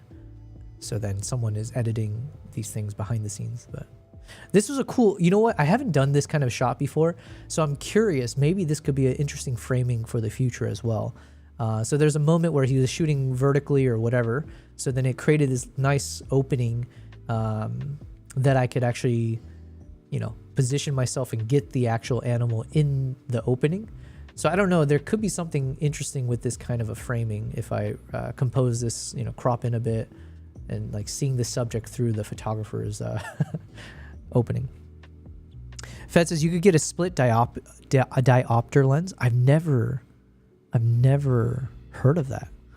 What does that do? Is that what it sound, or like does it split the Focus. If so, that would actually be very I don't know. There could be a use for that for sure. Now for video, it's much easier, obviously, because now I just do the focus pull. So who cares? It's fine. But for photography, yeah, it's either I take 2 photos and stack it together, or I just choose one perspective. So for this one, I was just mostly, I think I just mainly focused on just choosing one perspective. Shoe bill here. So I was shooting with the 70 to 200. Fiona had my 400. And then I think I had, for my second camera, I might have had like a 35 on it. I'm not sure. Or no, maybe an 85.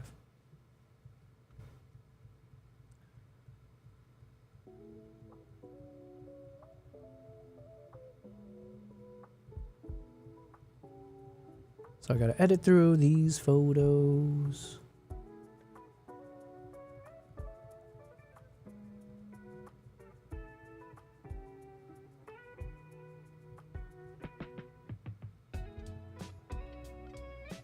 I love this experience. The shoe bills are like just, no one even think, like it's just, it's still kind of like a hidden, wait, does it make sense to say hidden secret? Because the secret is hidden, right? It's an open secret. Maybe that's the better phrasing. But not many people really yet know about the shoebill stork and how impressive and how amazing it is, especially being in a swamp. You just don't expect it.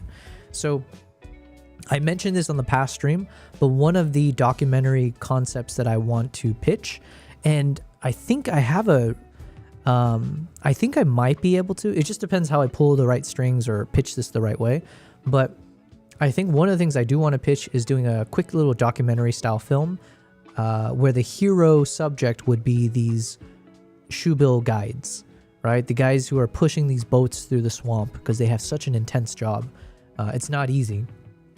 And so I want to kind of interview maybe at least one of them and just like understand like more about it, just humanize the experience, but then kind of understand their day in the life, how they chose to do this line of work, why are they so fascinated about the shoe bill, what's like the best encounter that they've ever had with the shoe bill, blah blah blah, and then film the behind the scenes of like what their day job looks like, because it's so intense, right? They're like pushing this boat, they're pushing all of us plebs or us tourists through this swamp where they're like sometimes like waist deep in the water as they're like just shoving this thing forward.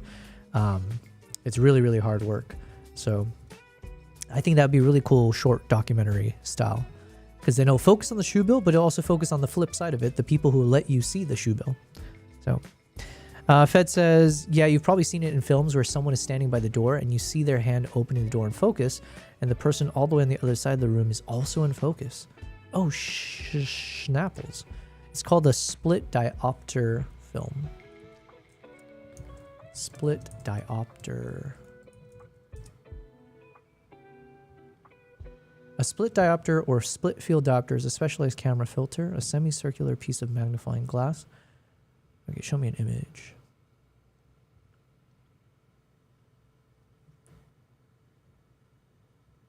This sounds like an interesting YouTube video I should be watching. So let's open this up. Split diopter. Okay, so let me add this to the list of videos to watch. Okay. I got like 4 videos I want to watch. I figured I'll watch it as we edit. But first, let's just see all the photos we... Oh yeah, that's basically it from that day. All right, next day. What do we got? Fed says there's special lenses bending light, but also filters where the split is just in the middle of the glass. Jesus. Man, some cool stuff. Okay, so this is a day where we took a charter flight, like a little domestic flight, to get to our first national park, Kibale National Park or National Forest. Kibale Forest National Park. So this is where the chimps are. And this is where I mentioned the other day, this is where the civil war has been happening between the chimps, at least 2 factions of chimps. Crazy stuff. I do want to go back. We were there during the freaking crazy civil war stuff that went viral. But it's a different chimp family that was occurring with. But anyways, so this is the airstrip. And so we landed here. You can kind of see the plane in the background. And I saw this nice little motorcycle thing, so I just took a quick few shots of it. And then these are just some shots on the road. Nothing crazy because I was shooting through the window for the most part, so it's a little bit, you know, fuzzy and hazy. But the same concept applies where most of the road trips, like on the drives, I was wearing the Osmo Nano on my hat. So at times when I thought there's going to be a moment where I'm going to take a photo or something, I made sure to hit the record button on the Nano. For the first person point of view, you see me take the photo or like position, try to get the shot. So then hopefully that turns into a YouTube video where you can see the behind the scenes and then in real time see the photo that I ended up taking. Hopefully a nice photo. So these were, I think, some of those attempts from that first drive as we're going towards our lodge in Kibale.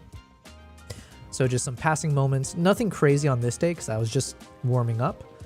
And then this is that, I don't know if you guys saw, in case you guys follow me on my Instagram channel, usually when I'm traveling, I don't necessarily post too often, but what I do post are Instagram stories. I love doing that. It becomes a more informal, casual way for me to share as real time as possible what's happening on my trips. So I share a little bit of like behind the scenes. So there's a moment where this baboon jumped onto the hood of our car. And so I was able to get some shots because I was in the front seat. You know, I got some video footage and then I also got some photos here. Unfortunately, it was such a, you know, the angling was not the best where behind is like, unfortunately, very ugly because you just get the bright sky. So yeah, nothing's perfect, but at least I got this interesting angle of a baboon from super close up. So it's like very, you know, uncanny. So there's some cool angle, or there should be some shot between these ones where I want to edit with it. This is where I stuck half my body outside the passenger window, so that way I can get a cleaner shot without the windshield obscuring everything. So then I took a few shots here, nothing crazy though, but you know, it'll be fun to play with it. We'll see what we can do with the background here.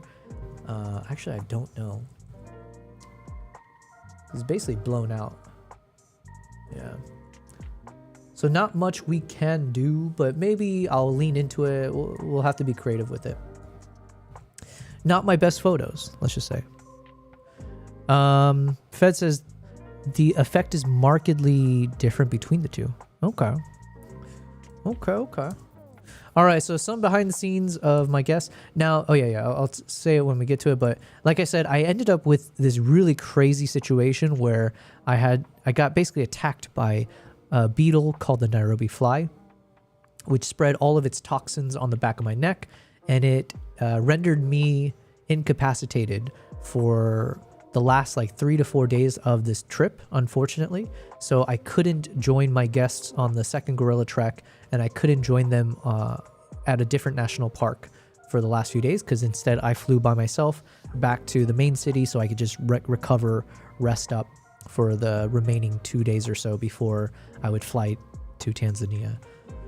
So there should have been more moments where I was going to be capturing behind the scenes of my clients, but unfortunately, because I had to cut it short, I couldn't get them. All right, so this is that first chimp trek. So like I said, I focus mostly on video as opposed to photo these days. So I don't think I have that many photos per se, but let's see what we got to play with. I was just noticing as I'm closing in on this, it's kind of cool. You can see, because the chimp's eyes are very hazel brown, whatever coloring, but the reflection, you can see a nice little green patch. And I don't think that's me. I think that was the person, I think that was Fiona. But it's kind of interesting that you get this nice little mirror reflection in the pupil there. So maybe there's something interesting we can do with that shot. Yeah, on its face, the coloring here is not the best. So I'll have some fun, hopefully, as we edit this to kind of bring this photo to life. Because we got an interesting pose from this chimp, as it was just kind of casually lounging next to us. So we'll see. Then here I was literally digging in through the grass to try to get certain shots. So some behind the scenes of Fiona when she was shooting the chimp that was just, you know, munching away on some leaves. So same thing, just getting these like, you know, focus on the chimp. Now I'm curious, Fed, with this diopter. I'm like, man, I mean, not that I have the budget to like keep adding more lenses, but I'm curious what that could mean. Like, in a world where I am able to get a better focus of the subjects, both subjects, that'd be great. But there's also like a cinematic aspect to having a blurry foreground or a blurry background and whatever. So I don't know. And then we have this random little gecko at the lodge. So that was the last shot there that I'm going to work with. All right, so then the next day we went on our second chimp trek. So saw some baboons on the way to the entrance. So this one was just chilling on the post. So here's another example. Some photographers would just be like, I don't want this photo because we have this man-made structure that it's resting on. But I don't know. I don't care about that. This was a fun one because we ended up getting some really nice close-ups with the chimps here. Oh man, I wrote her name down. I need to make sure I have to remember everyone's name. I forget her name. She was our main guide for both treks. And I think she's actually like the head guide. I think she's like one of the senior or head guides of all the guides in the park.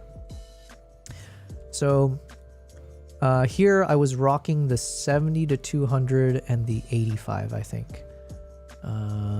Yeah, I think it was those two lenses. So then unfortunately for moments like this, there's a lot of moments, especially in the beginning, where the angle was not the best because it was like about midday when we went out for this trek and when we spotted the chimps. So whenever you're getting these shots where you're pointing it at the canopy, obviously sometimes you can end up with some nice background. Other times it just looks overexposed and it's just lighting is a little bit terrible. This one's like these are the best ones that I bookmarked for like editing. So we'll see how we can turn this into something. But yeah, you can see the chimp just kind of chilling there. Hopefully not too overexposed background.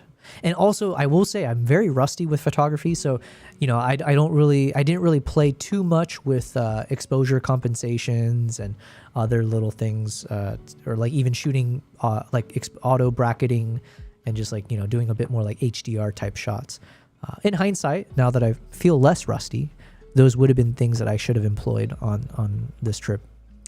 Fed says, yeah, mostly joking. It's not really something you do in cases like this. It works better with architecture. So you can hide the area where the split happens. Yeah, I was going to say there must be this weird like line that breaks between focus and not. But Saroni says exposed to the right, in my opinion. Yeah, generally speaking, I mean, yes, I agree with you. One thing I was playing with here, and partially because I was inspired by Dennis. So Dennis here is one of the guests that joined me, but he's been on a number of trips with me. And in my opinion, he's one of the best photographers I know, especially when it comes to capturing the photo, how do you say this? Getting the composition and the lighting within your shot itself. So as opposed to relying too much on like post-production adjustments, he just gets the shot with the proper lighting, like how he wants it in the shot. And so that generally speaking means you're probably adjusting your ISO or you're adjusting your shutter speed or whatever else to actually get it not exposed to the right, but maybe even slightly left of center to get that nice like darker look.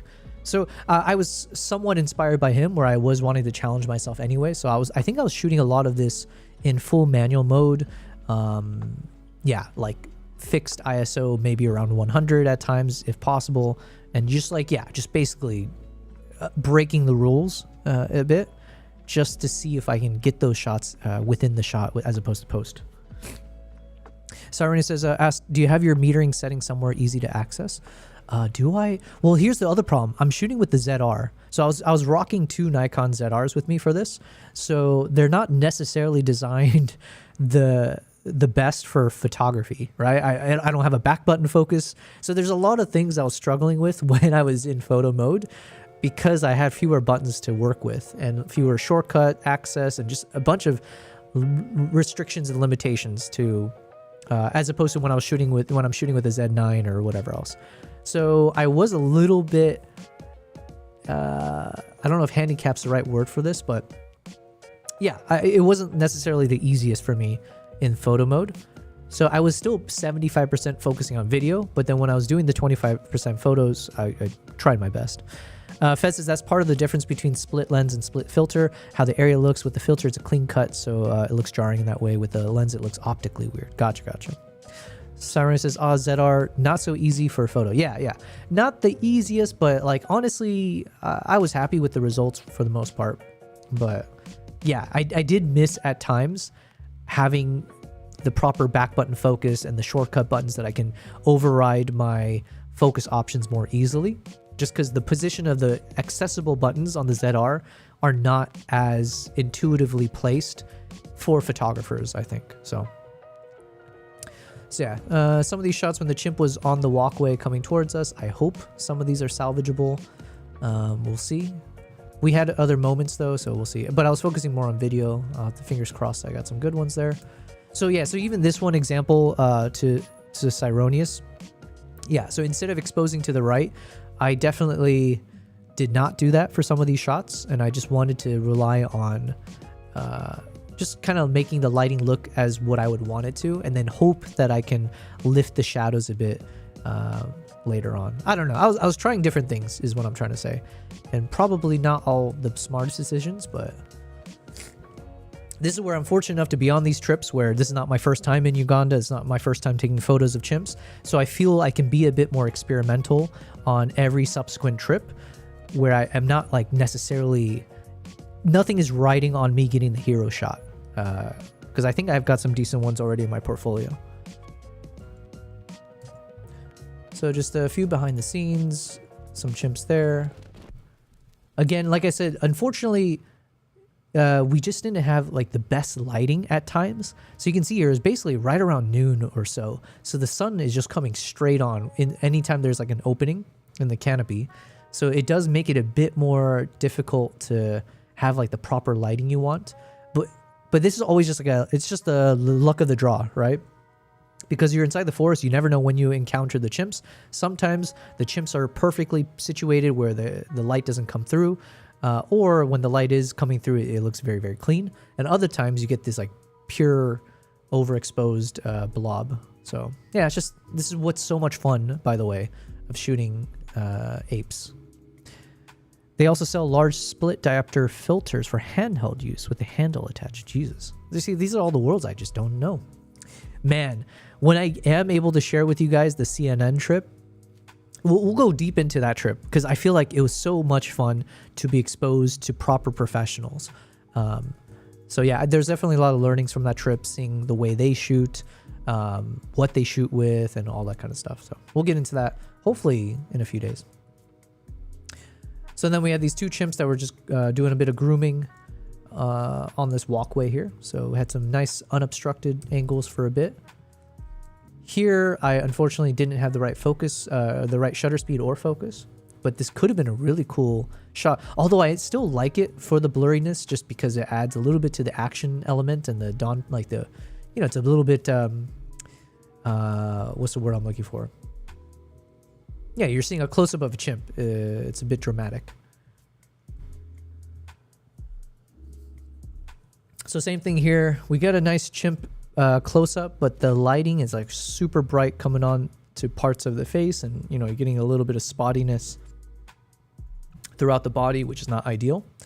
But like I said, half the fun for me is definitely in the edit and the post-production process. So sometimes like these shots, you could end up, depending on how you edit the photo, it can end up becoming your favorite shot. So we'll see what we can do, what kind of magic we can work with on these shots. Now this one, so here's an example. There was a few shots like this, I think, where I did feel we were quite lucky because we didn't have that overexposed, ugly white light coming through from the sunlight through the canopy. So instead here we had a more diffuse lighting situation, or at least just like a more, what do you call it? Yeah, just a more smooth lighting throughout.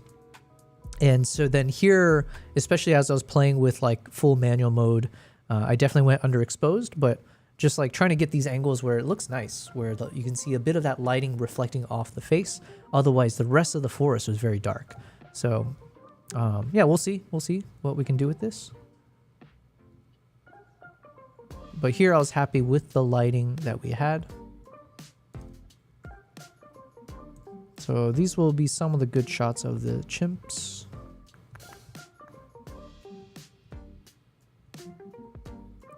And then hopefully one of these should be nice to play with as well. So I think I gotta find, yeah, so this one, what was I shooting with? Was this like f2? Or no, this is f1.2, that's why, yeah.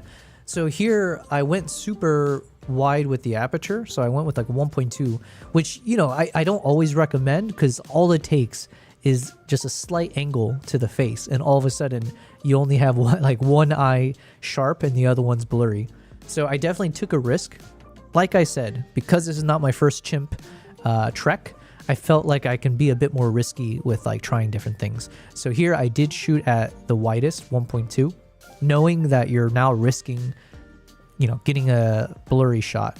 But if I can hit the focus correctly, if the eyes line up nicely, then you're playing with the 1.2, which is very fun, right? Especially in these forest environments. And then, yeah, you get the nice buttery smoothness and you get the eye nice and focused. So, yeah, I think this will be a fun one to play with. It's not the best, like, you know, down here you get these random leaves that feel a little bit out of place, or it just feels a bit awkwardly placed. But maybe we can play with it, turn it into something fun. We shall see. Cyroni says, balanced. Yes, it's all about balance. With the split diopter lens, the out of focus area is placed in the middle field of the image. Foreground is sharp and background is sharp. Gotcha.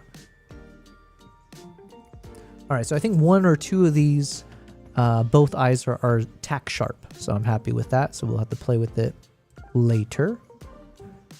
And then let's see if I ended up with a good angle, because I think I should have some good video of this as well. I'm pretty sure I prioritized videos of that moment.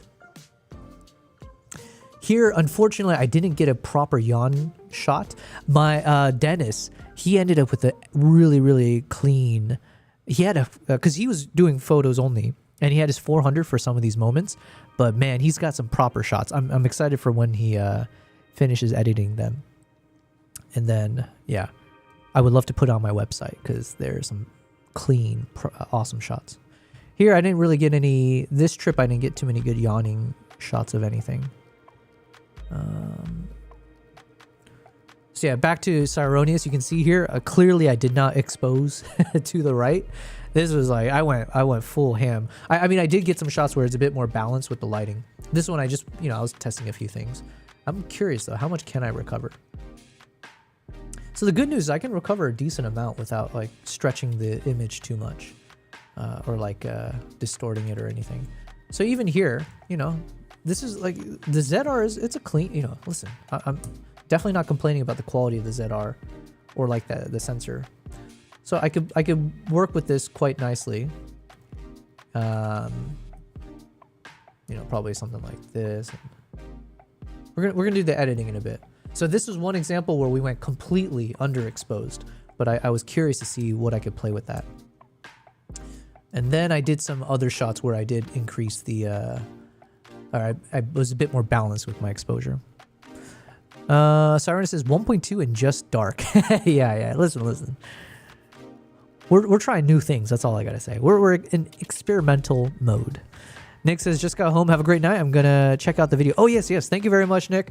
Do check out that video. I appreciate the support.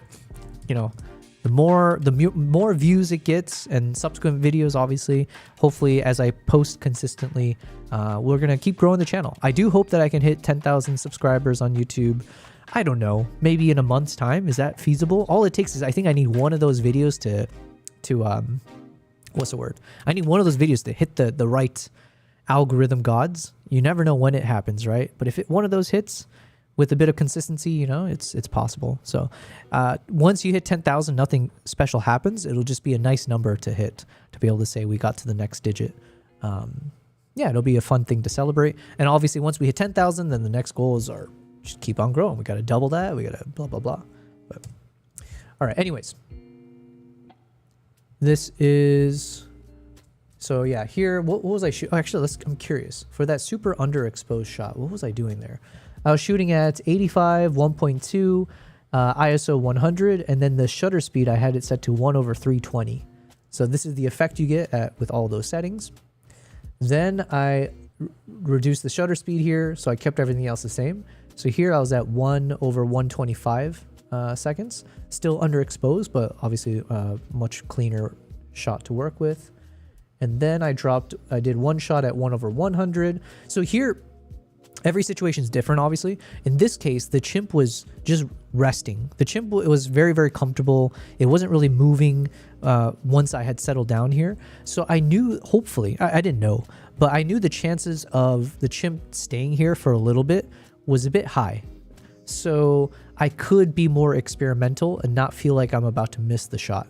So here I started with that very low shutter speed, and I just kept starting to slow down the shutter speed until I have a bit more balanced exposure. So then here I was shooting at 1/100. Then what did I go to? Still 1/100. Yeah, so I maintained that. Yeah, so I think it looks like I kept it at 1/100. I didn't want to change the ISO or anything else. And I was already at the widest aperture. So I think this is ultimately where we kept. So I kept it at 1/100. In hindsight, I could have probably dropped it even further in terms of the shutter speed, but yeah, 1/100 is good enough to make sure it's still tack sharp. So yeah, so these are the photos. These will be some fun ones to play with just to get a nice close up. Here, I do like the framing when you can get this shot where you see the arm extended off to the side. So this was more like, what do you say? Intentionally placing the chimp's head center left, knowing that the arm is stretching out to the right for a little bit like a lounging pose. So yeah, these will be fun to edit. Oh yeah, here's what I was mentioning. This is not the best example of it, but one thing I do want to play more with in future trips as I evolve as a photographer is especially in these forest environments. So you can see here, if I switch between one of the earlier shots. So here, you have well, except for this plant, but at least on the eyes, it's an unobstructed view, right? I just have a direct line of view to the eyes from my camera lens. But then here, you're seeing a bit of that haziness come in because there was a blade of grass that was close up to my lens, which was then adding that little faded effect, like adding a filter almost of green across this portion of the shot. And so to me, I kind of like that effect depending on how you employ the effect. Is that the right word? Employ? But yeah, I do want to do this more often where you let the obstruction, especially with grass and things like that, basically it's like almost like applying a green filter to your shot. But when you're in the forest, that green filter could actually really help out with the lighting and the haziness to the shot in a proper, clean way. So yeah, anyways. This is some shots. Sometimes I was getting some photo and video of the head guide. And I figure this could be some nice shots that I can share with the Uganda Wildlife Authority / like tourism board to be like, hey, look, I got some shots promoting what you guys do. So what say you? Shall we work together in the future? Huh? Wink, wink, nudge, nudge. Which, by the way, guys, they did actually reach out to me. The Uganda Wildlife Authority, which is like basically part of, if I'm not mistaken, it's part of the Uganda Tourism Board. Someone from that team reached out to me recently because they saw my the short film, the Chimp Island, Island of Second Chances. So they stumbled upon that video and they emailed me asking if they can use that video for their channel. To whatever extent. So obviously I'm super excited. That's music to my ear. So, and then I think they also say like, oh, maybe, if want to know more about you, maybe we can work with you in the future as well. So fingers crossed, guys, but hopefully there's a chance that I do build up more relationships with different organizations in Uganda so that I can keep traveling there, do like different film projects and whatever else. But yeah, so I got some shots of my head guide as she was walking through the forest, as well as some video footage. All right, so that's the last photo from that day that I had bookmarked. This is the next day. So now this is when we're driving from Kibale to gorilla territory. So now we're going into from chimp to gorillas.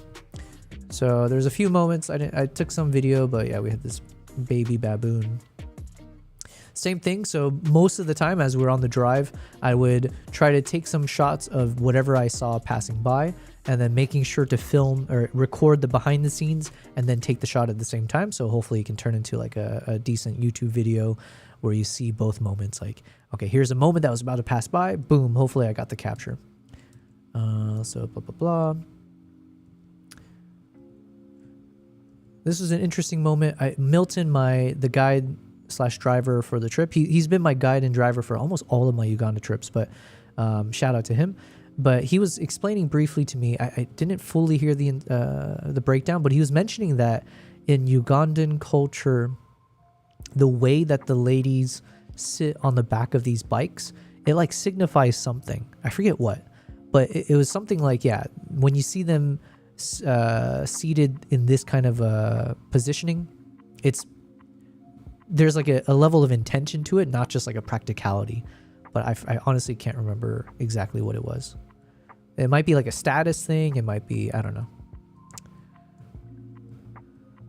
So we got some moments of passing this banana bike. So I'm pretty sure every one of these shots, I should have the corresponding Osmo Nano hat first person point of view camera footage. So yeah, we'll see. We'll see once I edit all of these guys. But yeah, we do have some clean shots. I love taking these kind of photos though. Just like these candid, casual locals out and about their day, you know?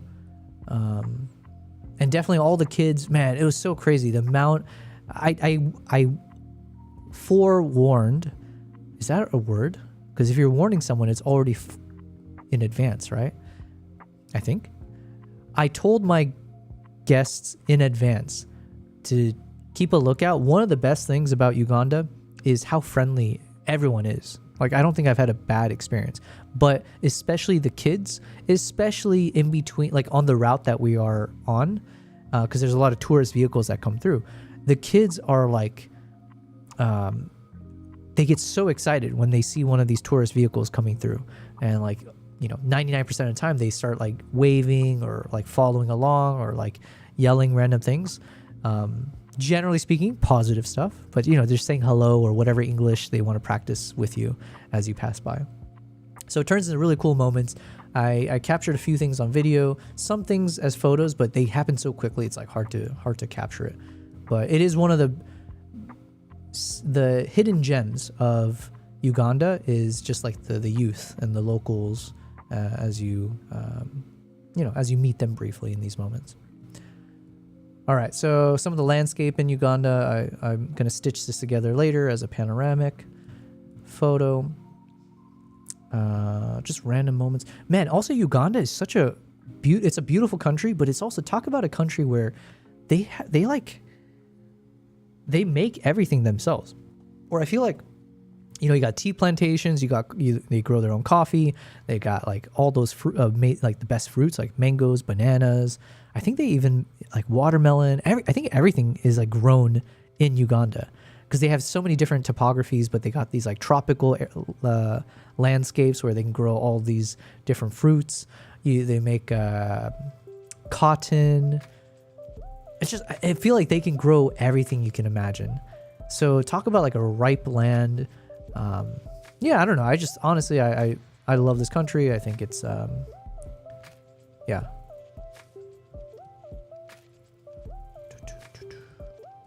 So quick moments as we were traveling. Man, can you imagine being on the back of one of these like vehicles? It was a cool moment. Obviously, I love capturing these moments, but then you see this one kid in the back noticed that I was taking photos, and so he was just like grinning from ear to ear as he's like hanging on. I don't know, man. Look how like this car is like, you know, it does not look very safe, obviously. And how many people are on this? 6. Let's say if there's rows of 6 and 1, 2, maybe like 4 rows deep. So there's like at least 20 people, probably like 20, maybe close to 25 or more. You got like 20 to 25 people squished all into the back of this truck, which is insane. But yeah, I thought it was cool because this kid in the back here is just having the time of his life. So it'll be fun to edit those photos. These photos look quite interesting. I really like the composition once we crop in on this, but just to have the silhouettes of These locals here, mostly kids. We can see the mothers here. I forget what they're doing. I think they're breaking down the soil. Is it for clay or something? I don't know. But yeah, it was nice as you're passing by, you can see what, like, they're all working hard, you know. It's just a different lifestyle for sure. But yeah, some of the kids were going to school, some are, you know, out helping their family. Not an easy life by any means, right? It's just another little reminder. Things are, yeah, you can be grateful. So some cool shots here, just passing moments. This is Isaac. He works at the lodge that we stayed at for the gorilla treks. Here's the views from my balcony. And I think that's the last photo. Yes, there we go. So then the next day, this is when we did our first of 2 gorilla treks. Like I said, the second trek I wasn't able to join, but yeah, I don't know if I actually ended up with some good photos or not, because I did focus mostly on video, and we mostly stayed in the same area the whole time we saw the gorillas, because we got somewhat lucky in that they came down near the village and then crossed this river and just hung out near the river's edge, like near the riverbed. So then it meant that we could just hang out. We literally were just chilling, sitting in the river. So it helped cool things down, but also we were able to get some views of the gorilla. Unfortunately, though, you can see here, right? So for most photographers, one of the things we usually do not like is this kind of, what would you call this? Like spotted lighting, or there's got to be a better term for this. What would I call this? Scattered light? Yeah, I'll go with that. So like when you get this like scattered light on your subject, it feels strong contrast as fed. Yeah, I like that too. Yeah, you get this like crazy mixed contrast, like lighting on the subject. So it just ends up creating weird patterns that are less natural, a bit disruptive, hard to like follow along with whatever you're looking at. So unfortunately, that was a lot of this day of shooting, just because, again, I think the same thing is about midday by the time we were with the gorillas, and with the foliage here, it was just creating some of the, you know, and like, this is what's so exciting but unpredictable. You don't know where the gorillas are going to decide to hang out, where they'll pause. It might be good, it might be bad, you just don't know. So here, you know, it was nice that it was close up, but not the best lighting on the subjects. So that was one thing from this particular trek. There was a few good moments though, for sure. Let's see from the photo perspective if I got some good ones here. I think I have a clean shot at some point. Yeah, so we got some partially clean. This one, it's very sharp. I would have preferred this to be a baby gorilla, but what can you do? Fed says it depends on time of day. That type of lighting looks great when the sun is not as high. Yeah, exactly. Unfortunately, it was fairly high, so you just, you know, you take it in stride. But let's see. I did have some really cool moments with this gorilla mom and the baby. Now, again, unfortunately, there's a little bit of foliage here that kind of obstructs some moments with this couple. But I think there should be some that could be like quote unquote hero images that I can work with. Let's see. I think I was shooting this mostly at 2.8. So there was some risk of like, you know, one of their eyes are not going to be in focus at 2.8. But it's a little bit more forgivable just because, you know, here it's not, when you have an interesting pose like this, I think it's more forgivable if both subjects are not in focus, because now the subject itself is like, the individuality of the subjects disappear, and now you're almost looking at this like single uniform image. If I don't know if anything I'm saying makes sense, but basically, yeah, it's like I'm looking at this as one big image where the focus doesn't have to be on everything, because you kind of get this gist based on the structure as like one subject. But if you can get both focused eyes, then obviously that's better. So I think around here, some of the both of their eyes were getting a little bit more in focus as the baby was shifting a little bit closer in distance to the mom. Midday harsh lights is fed. Yo, we got Sora in the chat. Sora says it's that handsome dude, Monkey. Correct on one thing, incorrect on the other. Handsome dude, yes, you're correct. You're staring at him right now as we speak. Thank you very much. The second thing, technically they're not monkeys. But yeah, we got these apes here. We got the big great apes. So this is from the Gorilla Trek. Thanks for being here, Sora. Hopefully you've been well. It's been a while. It's been a hot minute. This is my second stream since I've come back after 2 months of traveling. So I'm just kind of doing a quick photo review from my second Uganda trip during the 2 months, where I was taking some photographer clients with me. And so we're on one of the days where we went for a Gorilla Trek. And I'm just reviewing some of the photos that I took. I mostly did videos, but I ended up with 25,000 photos. Not all mine, but I have 25,000 photos that I have to review from the past 2 months. And I have 20 terabytes of video footage. So we did a lot.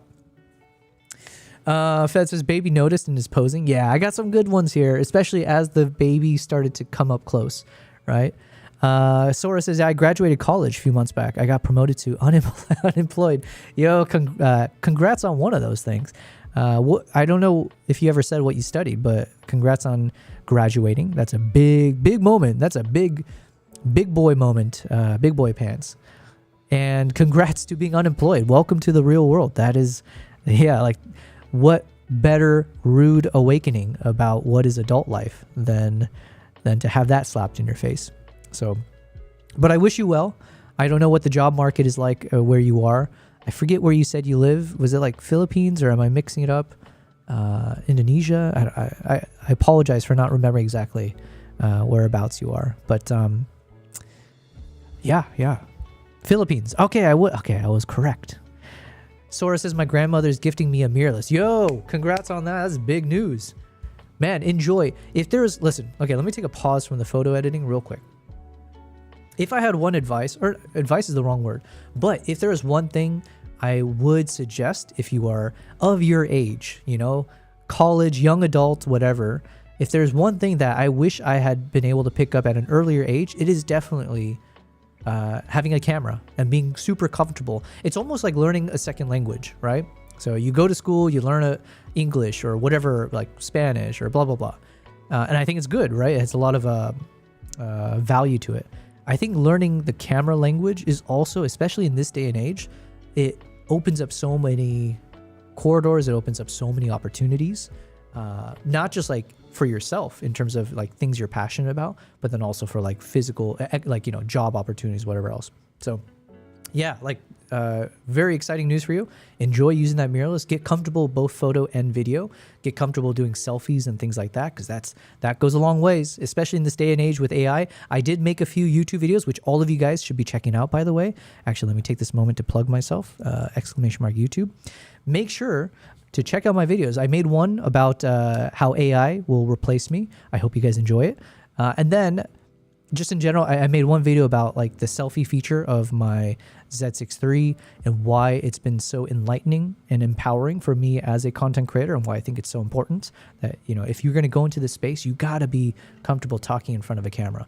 And it might seem like that's not the case for me, but believe me, not even that long ago, I hated doing this. I didn't think I would ever be able to. I didn't think I ever wanted to.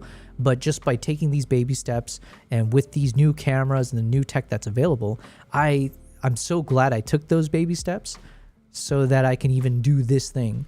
Because in the world of AI, I think the best thing you can do is make yourself the art, right?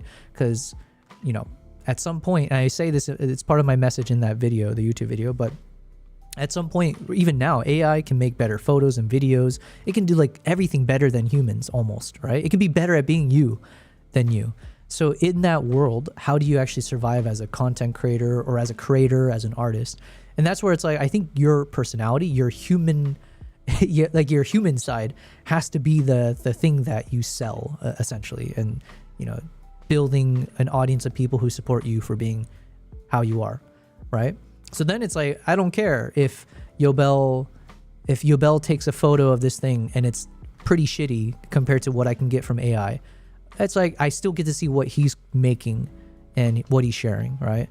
And to get to that level, I think you have to be comfortable being in front of a camera so people have a face and a name and a voice to want to support. So anyways, that's my little quick little diatribe there. But congrats to you. Yo, we got Bonnie in the chat. Wise Bonnie says, my boy. Yo, Bonnie, it's been a while. Thank you also for being here. This is my second stream back after 2 months of traveling. So I've just been kind of going through, we're going to be doing this on every day, right? So right now I'm just sticking to showing some of the photos from that trip that I need to edit. We're just going day by day. But long time no see, says Bonnie. Yes, thank you very much. Thanks for coming back here. Yeah, I'm a bit rusty, but this is my comeback. I'm not traveling for the next month, most likely. So I'm using this time to be as focused as possible, getting through as much as possible. So Sora says, I was one of the first people here, boys. Yeah, that's right, man. You're one of the OGs. I mean, all of you guys, I still view you guys as the OGs. Until I can crack proper, streamer numbers, whatever that means, whether it's like, becoming a Twitch partner, which I think requires a certain number of followers plus like average viewers. If we can get to a point where we're cracking like 100 viewers or whatever craziness, you guys are all the OG up until I get to that point. So I respect all of you. I love all of you guys for that. Sora says, I witnessed his first days. Yes. Listen, also, I want you to know that I hope you guys feel your investment in me, like watching these streams, watching my videos, commenting, whatever you guys are doing. I hope you guys know. Well, I want you guys to trust that you're putting your energy into the right person. Like I said, and that gives me motivation to also make sure I'm doing a good job with what I'm doing. But I did make some strides. I mentioned briefly, I will talk about it more, hopefully in a few days. I got to work with CNN, right? So CNN Create, I joined as a camera operator and some other things I'll break down later. But yeah, we're now working with CNN. Hopefully more. Hopefully we'll have more projects. Hopefully they do like working with me further in the future. And there's a few other things that have happened in terms of really cool opportunities. So I am also making sure that my time is not being wasted. We're going out there. We're doing some good stuff. So yeah, and then like I said, I got the green light from Asilia Africa, which is like one of the biggest safari operators in East Africa, to test out the IRL stream, where I'll be going on the Jeeps. I'll be rigging up the Jeep. Shout out to Swiss Army Cinema. I think he might be able to join me as well to help me out. He has his big drone that he can actually use for the stream. And then shout out, who else is helping? Cyronius is helping me with like getting the encoders and like getting the other tech stuff prepared. Hopefully it'll all work out on time. Well, anyways, my point is we're going to be able to do some crazy live streams and some amazing like luxury lodges with just like, cool ass views and experiences. So we're cracking along, doing some cool stuff. And I think, yeah, we got a good trajectory. So thanks. Anyways, Fed says Yobel is saying he will ditch us when he gets mainstream fame. Yeah. There's like a phrase for that, right? Where it's like, what did they say when you climb the corporate ladder and then you pull the ladder up after you or something like that? No. That is never in my nature. I will never do that. I'm very much team player all the way. Like I said, even the fact that Swiss Army Cinema, who's been watching my stream since I guess when I first made that content with the ZR. I think Fed, that's when you also joined as well. But just to have someone who watched some of my streams and now it's like, might be able to join me on this. And hopefully Cyronius, Maple Glades, any of you else who are doing streams or wants to be a streamer, if there's a world where you guys can actually join me as we're doing these kind of like projects, that'd be amazing. So yeah, I appreciate all of you guys. All right, so here's one of the better photos I took of this mother and baby. So it'll be really fun to edit these shots. A little bit fuzzy on the eye there, but obviously I'm zoomed in quite a lot. So hopefully, okay, this one's much cleaner. So yeah, this is at 200%. So at 100%, we can crop in a decent amount, get some nice little portraits of these two. And then it's getting closer and closer, lining up the eyes. Now all of the eyes are in focus. Beautiful.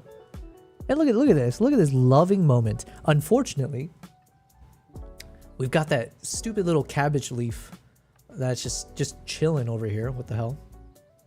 Listen, I'll live with it, but yeah. Because there was a few shots maybe where you can see the mother had like this look right here on its face. Come on. Look how loving this look is, right? But then you've got a stupid ass green cabbage just deciding to hang out and disrupting these two. But we'll see. It's going to be fun to edit with. This one we got the clean eyes and focus through the foliage. So nice and sharp. So I'm excited to edit these. Then I got to get some cool shots and videos of my clients. Again, this was like a definitely unique experience. Fed says, yeah, pull up the ladder behind yourself or behind you, etc. Many different ways of saying it. Yeah. Yeah, this was definitely very unique. First time for me where the gorillas came up near this village. And then because they were near the riverbank, we literally just hung out in the river itself. It was a bit precarious at times because some areas are much deeper. Here, it was like shallow enough that you could just like sit on some of the rocks. But basically, yeah, you're just like getting fully drenched to get the shot you needed. But yeah, it was a cool experience. So I'll have to edit some of these photos and share it with them. Unfortunately, you can barely see the gorilla here. We'll see how much I can lift the shadows in some of these shots. So in an ideal world, the gorilla would be much closer. Can you imagine if it was just hanging out in the river here? But because it is a bit hidden inside the forest opening, it's not the most visible.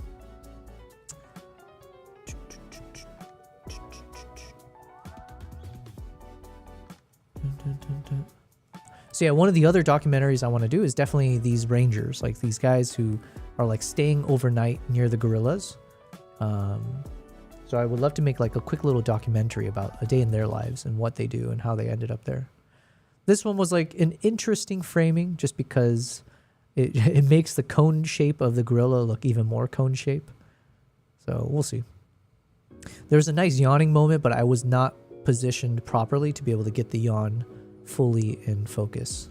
So yeah, it was the best I could do, but just unfortunately I was just a little bit to the right of where I could end up with like a clean shot of the full face.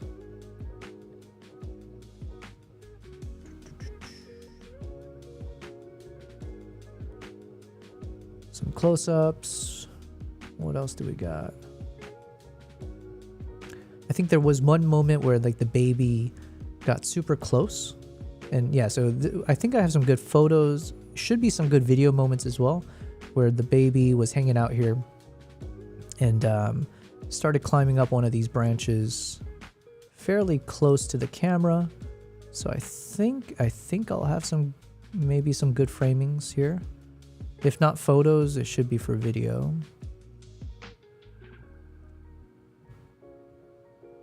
This is probably one of my better shots, just in terms of the framing. Eyes in focus, but one of the eyes is blurry, but whatever. You live with the decisions you make.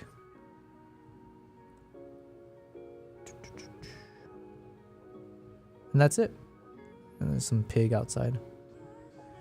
And then just did some quick portraits of this little girl. She's like the babysitter. Initially, I thought she was like the mom. I was like, what the heck? How young is she? Or like the sister, I guess, would be more realistic. But no, she's like I guess she's a babysitter for this baby. And she agreed to let me take some photos. I gave her some cash in return, but although I don't know if that's because she's so young. Does it make sense to give cash to a kid? I don't know. Listen, I just wanted to make sure I compensated her because I was doing a bit of like a photo shoot while she was hanging out there. All right, so these are the last photos from this day. Wow, I haven't even gone to editing. Okay, so this is the last day that I took photos from Uganda. Like I said, technically there's a few more days left on the trip, but by this point, this is where the Nairobi fly caused so much damage to my skin that I was basically out for the count. Like, I couldn't join the gorilla treks. I couldn't do anything besides just rest. I stayed in the lodge all day. I didn't get to go up to the top of the world. I didn't get to capture any behind the scenes or anything. I was just stuck in bed as like my entire back of my neck was like in chemical burn mode. Yo, we got Josh Warner in the chat. Josh Warner says sup back at you, man. Good to see you. Thanks for being here. Yeah, I'm just back after 2 months of traveling. So I'm just kind of easing my way back into streaming in terms of like, what are we talking about? So right now, this is my last stream. I did a bit more of a comprehensive or holistic breakdown of everything that happened. Today, I'm just slowing things down a bit where I'm just showing day by day. Here are all the photos that I took from my second trip throughout the 2 months. which was a 9-day trip to Uganda where I took a couple photographers with me. And basically they joined my itinerary. I organized it around wildlife shooting. So we had some shoebill storks, we had some chimp treks, and we had some gorilla treks. And then unfortunately, I also got hit by one of these bugs called the Nairobi fly, which literally causes a chemical burn if you let the toxins that it releases touch your skin. And unfortunately, it did. And it caused quite a bit of damage. I have some gruesome photos of it. I've shared just 2 of them in my Instagram story, which you can always check out. At some point, I'll share it with you guys on the stream as well. But my God, was it devastating. You can kind of see it on my face here because you can see right above my eyelid. It looks like someone punched me, or like a bruising. But just above my eyelid here was like there's a big red welt. Man, I do not look... I look worse than I normally do, okay?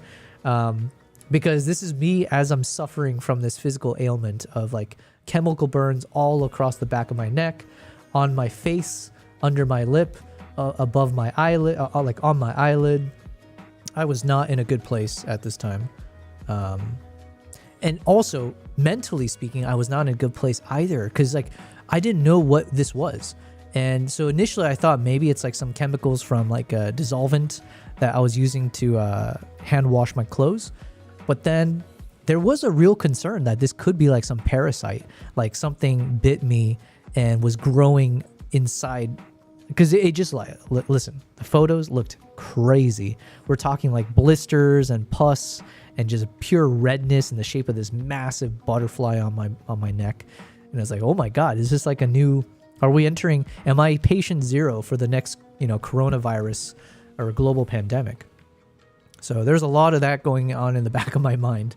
And ChatGPT was doing its best to reassure me, but at times it'd be like, listen, like literally ChatGPT, I would send some photos and then ChatGPT's response would be like, listen, I don't want to alarm you, but I think we're finally getting to that point where you might need to go to a doctor, blah, blah, blah. It was like those kind of crazy messages. Insane. Cyroni says, what was this beetle that attacked you? Oh yeah, we went over it briefly. I'll go over it as many times. It's called the Nairobi fly.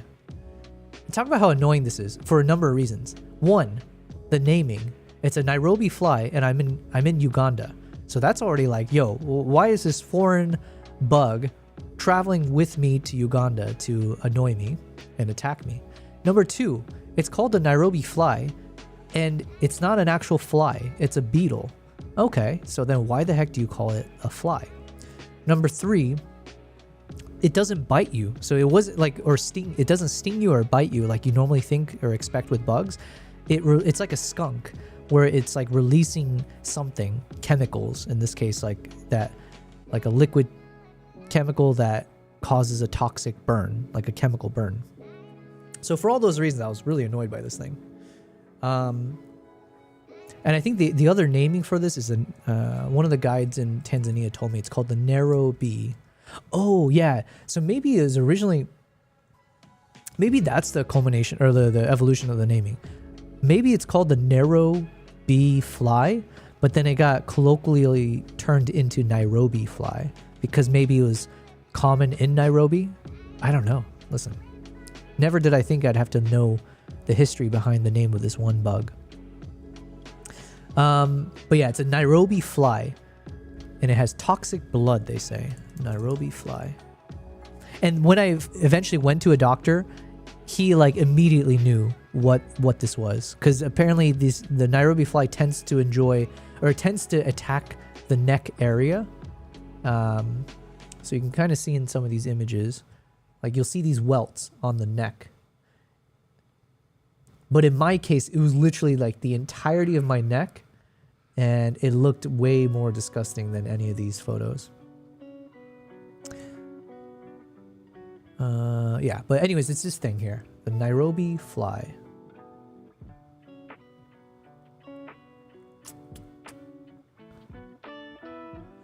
Or also called the acid fly. Like I said, if you want to see it now, you can check out my Instagram stories. It's in my highlights from this trip, or it's in my most recent highlights for Tanzania, the photo workshop. where I kind of give a little bit of a recap and context. But I will share with you guys eventually. I just don't have it on my computer. It's on my phone somewhere. Some of those photos. It was a nasty experience. Okay, so anyways, this is on the last day that I took photos from this trip. So this is when we were returning. So the day prior to this is when my guests went on their second gorilla trek. And again, like I said, I wasn't able to join them. So this is on the return as they continued on to another national park. I basically took a flight. I took the return flight back to Entebbe, which is the main city, so that I could rest for the next 2 days while my guests were in the other parks enjoying themselves. So I was definitely bummed out that I couldn't maximize like exploring the different national parks. But I had to put my health first because for obvious reasons, but also I didn't have the luxury of just like saying, oh, this is my last trip and then I'm going home. Literally from Uganda, I was flying straight to my next workshop in Tanzania, where I'm like I am the instructor. I'm the photography instructor for this entire workshop, where I'm supposed to be teaching about close to 20 safari guides the fundamentals of wildlife photography.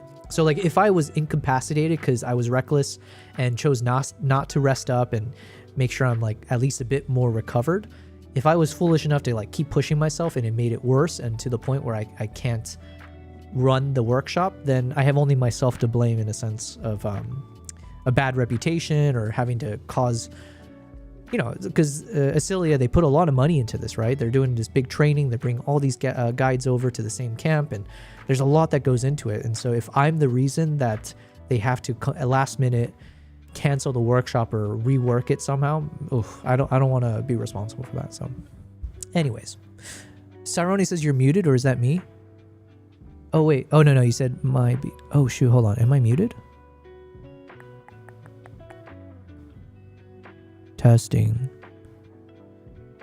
Josh Warner says it's you. Okay, thank God, because I just spewed out a bunch of random stuff that I'm not gonna be able to repeat. Crazy stuff, says Cyronius. Were there any complaints from your clients that you died weren't available for that day? Nah. Yo, they loved it so much. No, listen, Uganda kind of sells itself for sure, but I'm also proud of I've been there a number of times. I do my darn best to make sure I'm a good host / like a guide for this, or like a lead, whatever you want to call it, a tour leader. But yeah, and like making sure the itinerary is something that makes the most sense for whatever they're paying. So anyways, I put a lot of thought into this, so I'm proud of it. But Uganda is such a beautiful country. Like the itinerary takes you across so many different locations that.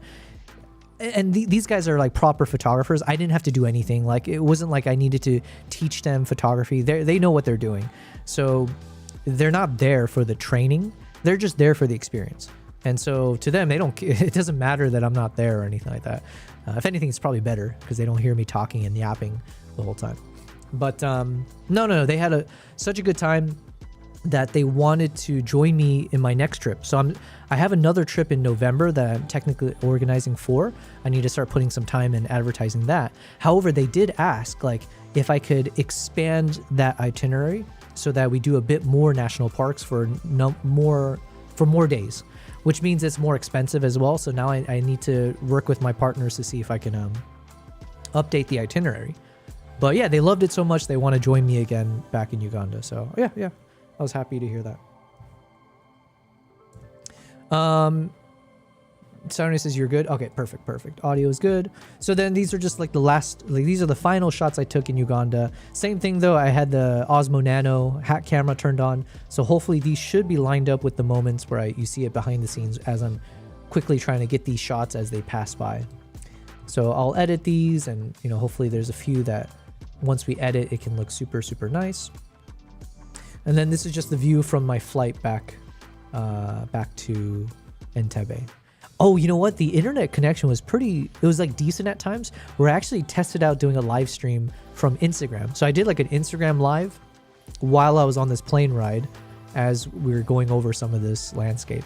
I'd actually have no idea if it turned out good or not, because I was just testing out the connection. But the landscapes are stunning. So there you go. Okay, so that's the last photo from Uganda. So then the question is, do I go through the Tanzania photos now? Actually, no, I think we're ready to start editing these photos because I want to go through some YouTube videos as I edit. So these are the ones that I've already bookmarked to properly edit, and I've got 4 videos that I've lined up that I wanted to watch as we do this. So let's see, this video is called Making a Film in the Heart of Africa Behind the Scenes. Travel with us to Kenya and enjoy behind the scenes. So it's from this guy Sam Newton. I forget when or why I followed him, but I must have followed him for a good reason. And I'm assuming he does good work. I just forget what it was. But it's like, okay, cool. This guy's doing, again, a lot of the things that I either do a bit of myself or he does it better, or like, like it sounds like he's making a proper film here. So I want to watch these things, especially behind the scenes stuff that shares a bit of like, how does one, end up in this career. So let's go ahead and see if we can watch. Wait, this one's 17 minutes. Hold on. Today, I want to share. This one's 20 minutes. Jesus. This one's called How to Get Hired as a Documentary Cinematographer. This If you're one, serious, same guy, How to Expose like a Documentary Cinematographer. And then this one is that one about the split diopter. Okay, let's start. Okay, let's just watch this one. We're going to be shooting a film here in the Masai Mara in Kenya. You're coming along with us. Check it out. Could you tell, if someone can tell me, hopefully the audio is good, because it sounded like there were some issues where I wasn't balancing the audio properly. So there's a chance it might be too loud here. Let me see. Recently, we were invited by Ishara, Kenya to spend 7 days in one of the most remote places on Earth. But nothing could prepare us for the wild adventure that was about. Okay, so if I'm just looking at the little sound meter thing, it sounds like maybe I do, until I take the time to fix it in the Rode software, I think I just need to lower the volume in the YouTube video itself. To unfold. Our trip to the Masai Mara, Kenya. Let me watch some of that again, because I also want to keep learning about the different ways to open up a YouTube video and the different editing styles or how they do this. Like obviously music choice is big. He started with a little bit of an opening intro, like showing his face and going right into it. And this is a behind the scenes one, so that does make sense. Bonnie says, "Dog, what's up?" Bonnie, yes, of course. What's up? Wait, are you? Oh, you're back. Okay, you're back. Gotcha. Okay. Over the next 7 days, we're going to be shooting a film here in the Masai Mara in Kenya. You're coming along with us. Check it out. Recently, we were invited by Ishara, Kenya to spend 7 days in one of the most remote places on Earth. Okay, he said something called Shara, Kenya. I also need to see what companies they work with. Like if there's a world where I can reach out to the same lodges or whoever. Shara, Kenya? Oh, Ishara. Plan your trip with Ishara. Ishara, Kenya. Let's see if I have access. I don't have access to internet or Instagram there. Hold on. Ishara, Kenya.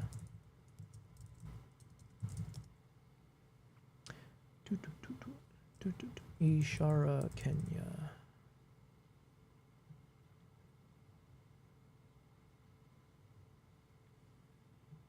Okay. Ishara, Kenya, 31,000. Immerse yourself in a luxurious wilderness in one of the most sought-after locations in the Masai Mara National Reserve. Okay, so I'll follow them just in case.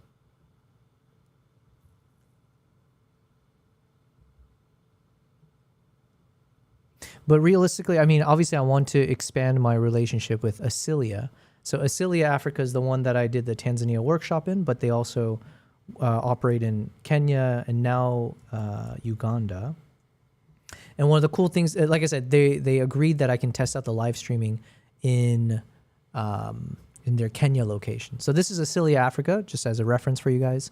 So these guys are proper, like, man, I'm so grateful that I got to work with them. You know, it's very lucky that I got the opportunity, and I just need to make sure I keep doing a good job for these guys to be able to participate in further events or projects with them. So Asilia Africa. Okay. Anyways, so they worked with the lodge, basically, like a luxury lodge, to be able to make this film. So that's like, so to me, when I hear that, this is exactly what I can and will and should do, right? Because it's like, imagine if I replace myself. So, you know, imagine here he is, it's me instead. And I'm like, hey guys, I got to spend 7 days with Asilia, Africa in this location in Kenya to make this film, blah, blah, blah. So all of what he's saying is definitely what I'm already trying to do or shooting doing. a film here in the Masai Mara in Kenya, and you're coming along with us. Check it out.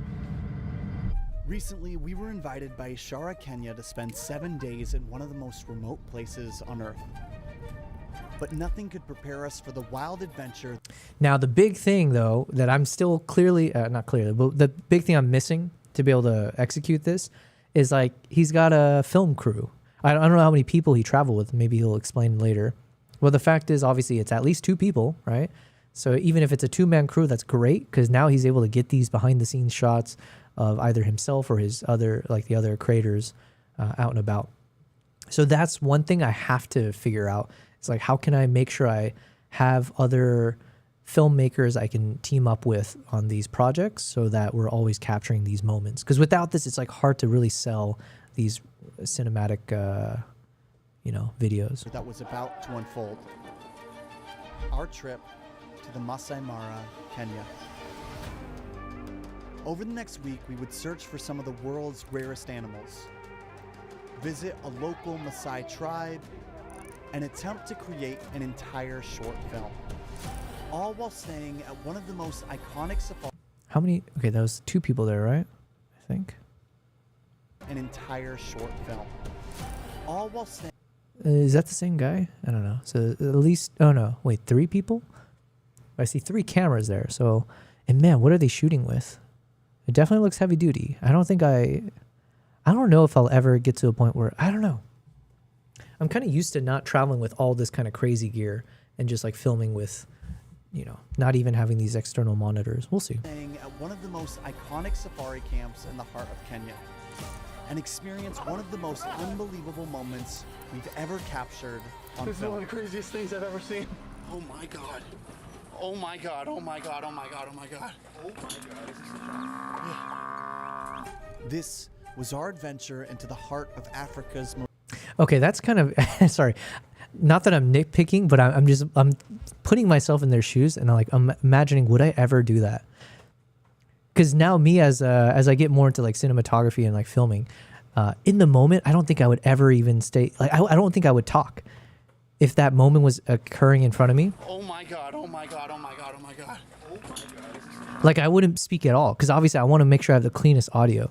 So my assumption is either they were silent throughout and they're just like overlaying from a different moment where they're saying the words "oh my god," or they were actually saying "oh my god" in the moment. But it's like, man, aren't you afraid of like you're gonna ruin the audio? Anyways, This was our adventure into the heart of Africa's most unique, raw, and powerful landscapes. The journey of a lifetime to the Masai Mara, Kenya. man, maybe I should also reach out to these guys. I mean, they're way too big for me, but like maybe I can convince them, be like, hey, if you need a second camera guy, I'll just be on, I'll be a part of your crew. Actually, that's probably the thing that makes the most sense. Well, I mean, okay, I got to tackle this from 2 angles. One is finding my own crew that can join me on, let's say, some film projects that I'm pitching or a part of. And then 2 is trying to join other people's crews to be the secondary or tertiary backup, whatever, cameraman. Yeah, so I need to look at it both angles. I need to make sure to remember this. Actually, I'm going to write this down. Cyrone says, I feel like it was an edit. I think so, right? Because I feel like a professional filmmaker, because clearly they're doing this for video, not for photo. It's different if you're going there for like the photography angle, but if you're there to shoot video, especially with a film crew like this, where you know you need the cleanest audio, especially in a moment of a hunt in process or in progress. It's like, because it's so clear, like, you know, even in my world, like I would make sure to tell people in the Jeep, like, hey, I'm about to record. So everyone be, you know, just be quiet now. Right. And so if someone in my Jeep, as that was happening, was starting to just yell out "Oh my God" over and over again, I'd be like, you know, I would go insane. But it could just be me. I don't know. Because like at the same time, they did get some. Maybe the "Oh my God" adds a little bit of a nice drama and flair to the moment. So yeah, who knows? They're not Nat Geo. They're trying to make content for themselves. I have no idea. Hold on, let me write this down. What did I need to do? Oh yeah, I need to make sure. I'm gonna make a list of filmmakers to reach out to join their projects. Because I think sometimes, yeah, I have to keep reminding myself, listen, yes, I feel more and more confident these days that I have what it takes to do a good job on these things, but I can't have such a big ego and a big head to think that, you know, like I have to earn my position, and also part of it is like I just have to do the outreach myself. I can't expect people to reach out to me randomly. So yeah, anyways, just a random thought. What is happening? It's gonna be sick. Okay, so there's one. It sounds like it's a 3-man crew. No, look, we're about to enter. Oh no, it's a 2-man crew, and then there was that one lady. Maybe she's a local person that they had joined. I'm It not sure. started off chaotic in the best way possible. Chris and I boarded this tiny plane, and within minutes, the world beneath us transformed. Alright guys, welcome on board your flight to Damara. Just raw, untouched wilderness stretching for miles. So far everything I'm saying, by the way, I'm just like I feel very encouraged by this because like I really like the quality of this. I have a lot that I'm gonna take notes on in terms of when I do my own footage or like behind the scenes stuff, even like from my recent trips right to Tanzania and everywhere else. But the fact that it's just a 2-man crew is very encouraging because I think that's definitely more in my wheelhouse of like what is feasible to like, you know, for any of my film project, let's say in the future. And then also from what I could see, what they're shooting with, it doesn't look overly complicated. You know what I mean? Like, yes, they shot with a gimbal, and that's good. I mean, that's great that they do that. And they've got an external monitor and then their camera. So it does, and like, you know, some shotgun mics or whatever. So it doesn't look outside the realm of what I'm aware of or accustomed to. I don't really do a lot of gimbal stuff, but in my opinion, it's not that difficult to learn. I have the gear. I prefer not to though. I'm familiar with the external monitors. Obviously I can improve my skills there as well and how to use it for like proper professional filming. But I could still live with just hand holding things and feel comfortable that I'll get some good shots. Yeah, but they're not using, like, I don't see them carrying a bunch of crazy equipment, like some cinema camera with like the big box and like everything else that's dangling from it. They're not wearing some weird dolly or some other like stabilizer things. I don't know. This makes it, I feel more encouraged that I should be able to do something similar. When we landed, the Ashara team was already waiting for us on the airstrip. There was this energy I couldn't quite explain. I've been more excited. They brought us back to the camp before the real adventure began, and that's when it hit us. This place was different. What just happened? Welcome to Shara. We were staying at a camp completely immersed in the landscape around. Having seen that though, I do feel like this is where I should probably get comfortable with the gimbal, because there's definitely a few of these shots where I'm like, okay, I think it's almost necessary or required at this point to get certain angles of shots to get those like cinematic short films or films. Welcome to Shara. We were So like this kind of low angle following like the feet close up walking shots. This is like without a gimbal. This would be. I wonder, how could I get this shot without a gimbal? I guess I have the top handle. I have a top handle to my camera rig, like the cage. I could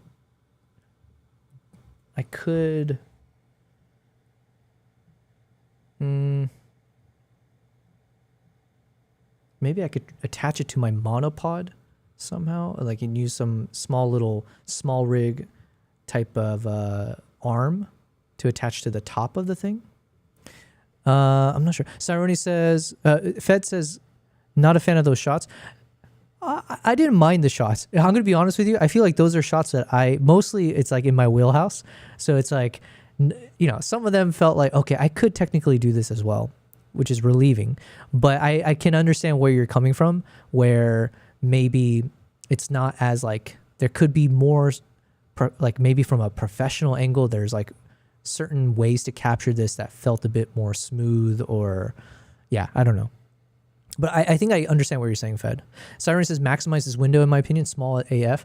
I'm trying to, because I need to also edit. I need to edit my photos. So I wanted to kind of show both at the same time. But then if I expand too much, it blocks the photo editing. So I'm not sure. Oh, is there maybe if I can hide this? No.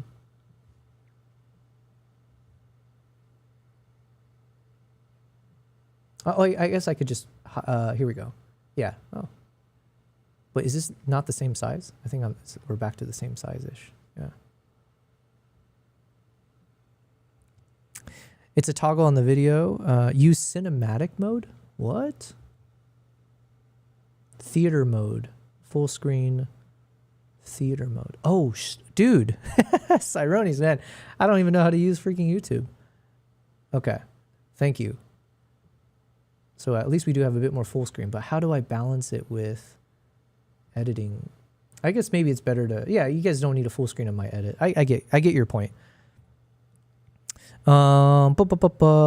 Swiss says, we'll give you plenty of gimbal training, bro. What will give me? Oh, Swiss Army. Oh, yo, Swiss. I don't know. I said your name out loud, but I was thinking it was Fed. Yo, Swiss, good to see you on here. Yes, please do give me the training. I think I do need to learn. If I'm going to do these like proper professional filmmaking stuff, I probably should get comfortable with it. Yeah, good to see you, Swiss. Behind the set says, hey, this is Violet. Apparently I'm under my other channel's name. Violet, good to see you. Thanks for popping in. And make sure to follow me with this. I don't know if you're following me with this YouTube channel, but I accept all follows, subs, everything. I appreciate it. But yeah, thanks. Good to see you, Violet. It's a long time no see. This is my second stream back since I've been away for the past 2 months. And so I'm just kind of easing my way back into streaming. We'll be streaming every day, like 5 days a week, let's say. That's the commitment right now. And I'm doing a mixture right now of just editing some of the bookmarked photos that I want to edit further. And then I have a few videos I wanted to watch as I'm doing that. So we'll multitask.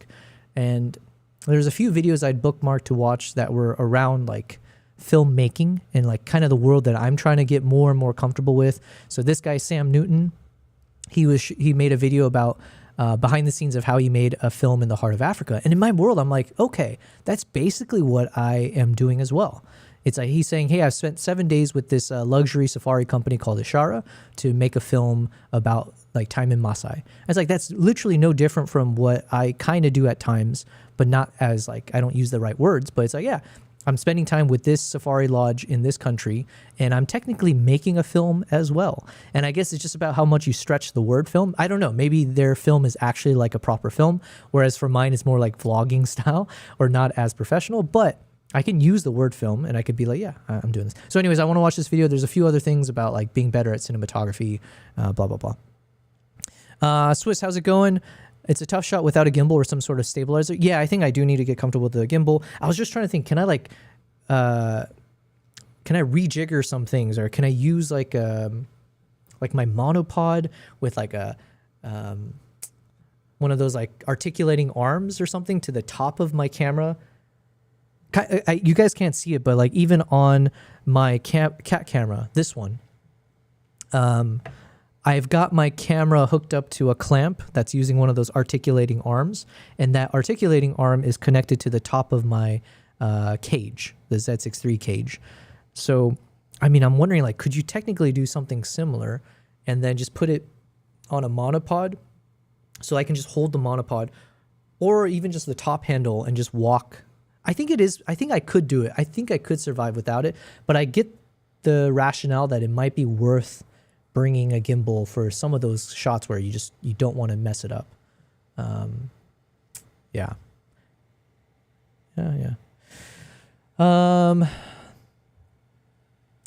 Fez says, yeah, the walking shot is good and hard to do without a gimbal. Yeah, I think so. Behind the set, I'm just going to call you BTS right now. BTS says, long time no see. I just graduated with my BFA Saturday. BFA, what is BFA? And you're the second person to hop in here who just graduated from school of some sort. I'm assuming that's a schooling thing. BFA? Bachelor of Fine Arts. Oh, how did I not know? That was the... I've been so out of school. It's been a while. So you just graduated with your bachelor's degree. Well, congrats. I mean, that's some good ass news. Surprisingly, that is my channel. What my channel is about. Yeah, behind the set. Well, listen. Hey, behind the set. You know, BTS. I've created a new series on my YouTube channel, which is BTL, which stands for Behind the Lens. So not too far off from what you're talking about. And it's mainly just a little bit more like casual me sharing like talking head style videos as I go into various topics behind what I do. So hopefully you check out some of those BTL videos. Fed says it's possible to do with a monopod too, but hard to get the same stability. Yeah, I think you're right. Instead of avoiding it, I should just learn. Like, yeah, I can't be treated seriously in the cinematography world if I can't point to like I have solid experience with different gimbals. I'm only shooting myself in the foot by not getting comfortable with it. I've been a movie and shot over op for years. What is movie? Like, do you mean movie with an E at the end typo, or is like movie something that I should know about? And then shot over, I feel like I've heard that term. I just don't know what it means. We'll look it up. Shot over operator. Shot over is a specialized camera technician responsible for managing, configuring, and operating shot over gimbal system. Oh, it's like a company? Shot over. It's a 6-axis gyro. Shot over gimbal. Oh, wow. Okay. So it's like some crazy, intense looking thing. Oh, Jesus. Okay. This is like proper. There's some proper crazy things, man. What the heck? Oh, what is this? What am I? Is this like AI or is this like a real thing? Jesus. Oh, sorry. I'm not sharing my screen. I was just looking at this weird snowmobile with a operator thing.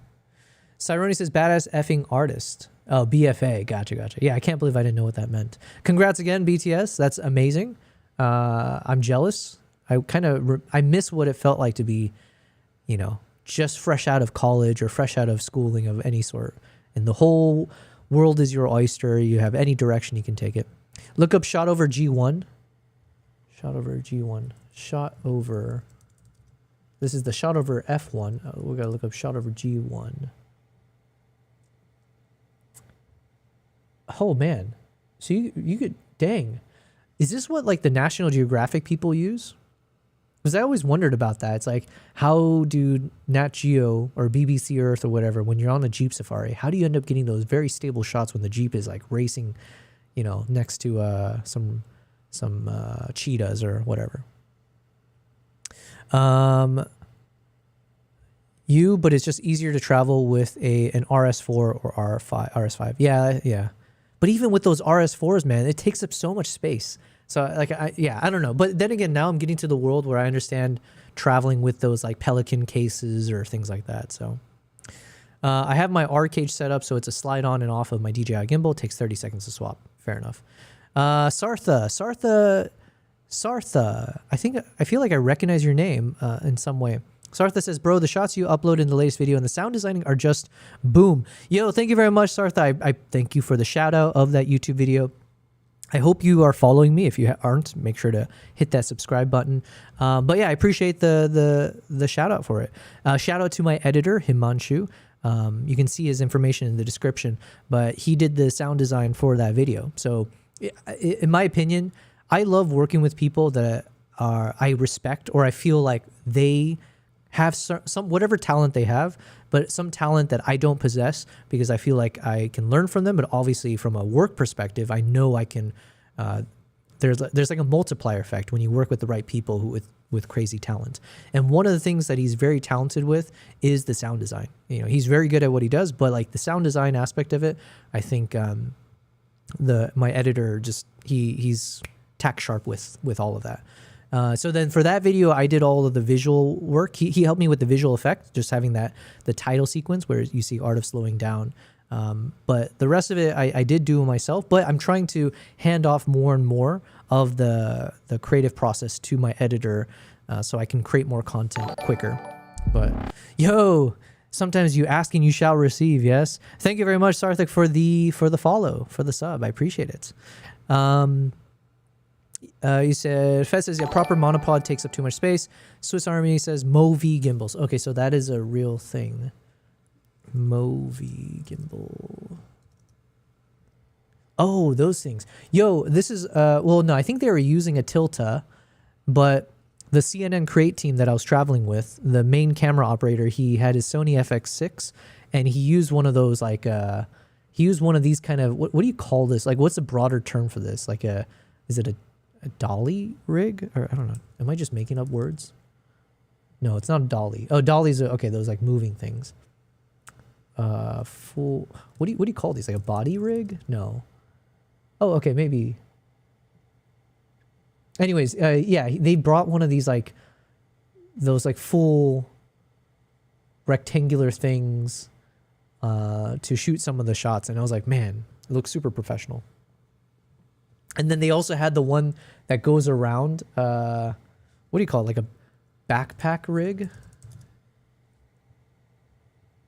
Yeah, they had one of these looking, no, this one looks a bit different, but point is they had one of those where you see them dangling the camera off of the pole, and it's just like so much. I was like, damn, it's so crazy.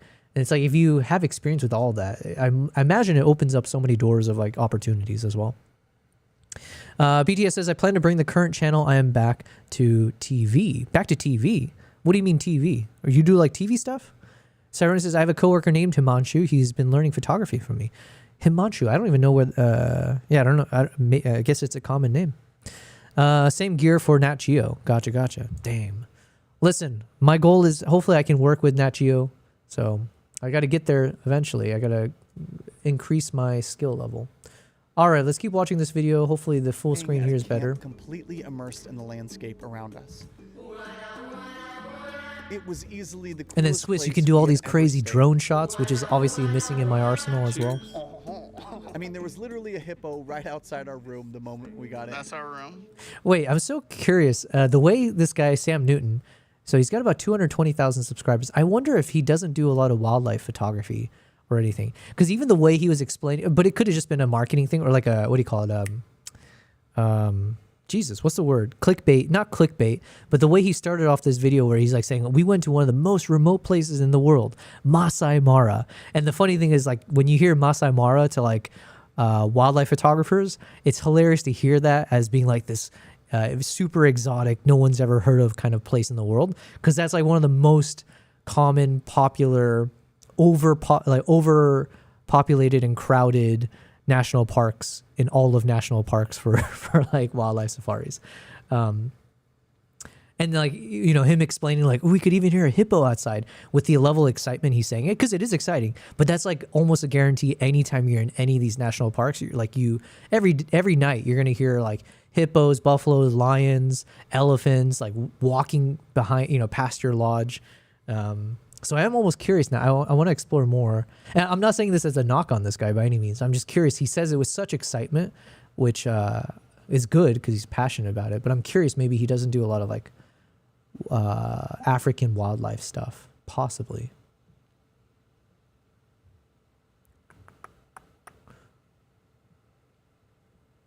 It seems like it. But he does like, I mean, just from the thumbnails, man. I need to like watch more of this guy's videos because clearly he's on another level of making these nice cinematic stuff. So yeah, Sam Newton. Swiss says, Saroni says hook. He's from India. Hook. I don't know. Oh, I forget what I was saying about the hook. Tilta doesn't make gimbals, but they make the ring for the gimbal, so it could have been the RS gimbal attached to it. No, it was like that big rectangular thing. I thought Tilta sells one of those. I could be wrong. I'm sure you can see from looking at some of that stuff, it can be great for stability, but movability can be mighty difficult if you're trekking. Yeah, it was very niche, or it's like very selective or specialized moments. But when you use it, man, the shots looked fantastic. Swiss says, I built one of those harnesses myself. Walter Clausen or Ready Rig or the Armor Man harness. Jesus. I had to pass up a Planet Earth job one time. Yo, what a world. Listen, whatever you do though, do not pass up working with me. Okay. That's like the dream of a lifetime for everyone. People just don't know it yet, but that is the number one. That's crazy, man.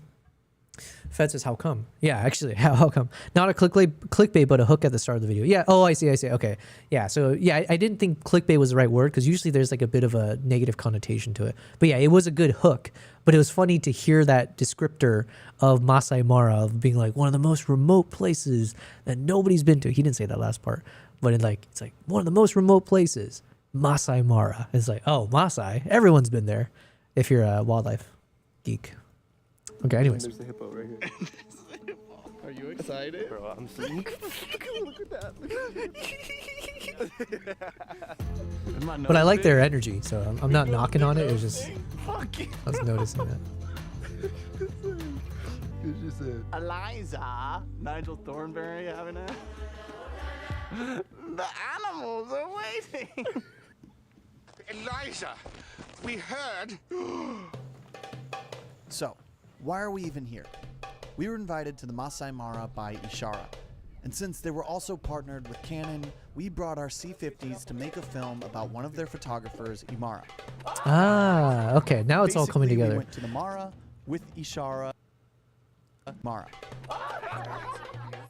Oh, this would be, I would love to do this. I'm so jealous. Because personally, I like shooting other people. I don't necessarily want to be the subject, right? So like, I like if there's someone that I could follow around who is like the photographer or whatever they do as a day job, and just like film their lifestyle, assuming it's really fascinating. Mara by Ishara.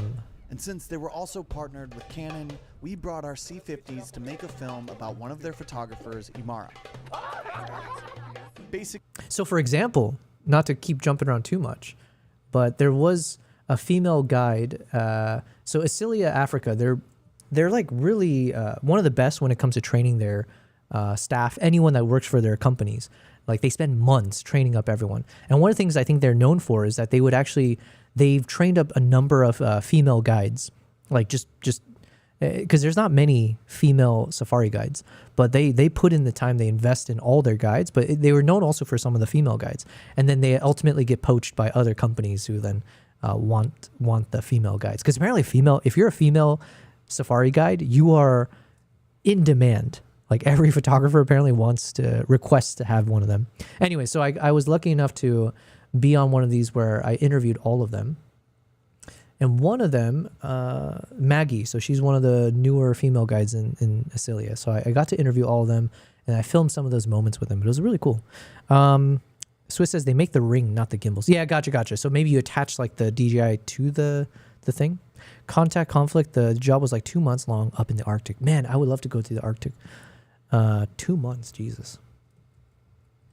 So I just did some kind of simple, boring. I ended up interviewing all of them just throughout to hear more about their perspective, just in case it can turn into some future content for Asilia, as well as like maybe I can use it in some kind of YouTube video eventually. So I was able to I didn't do anything crazy. It was just like anytime we took a rest, I would pull some of them aside to interview them. And especially when it comes for hunting, and I like the way how they do approach the prey, and especially when they're sprinting or when they are chasing the animal, and that's will become actually my favorite part of the. So I got to interview them in different locations. This is Lorenzo. He's like the main. He's like the main guide. He's the one who like hires them, organizes all these trainings and stuff like that. Really cool guy.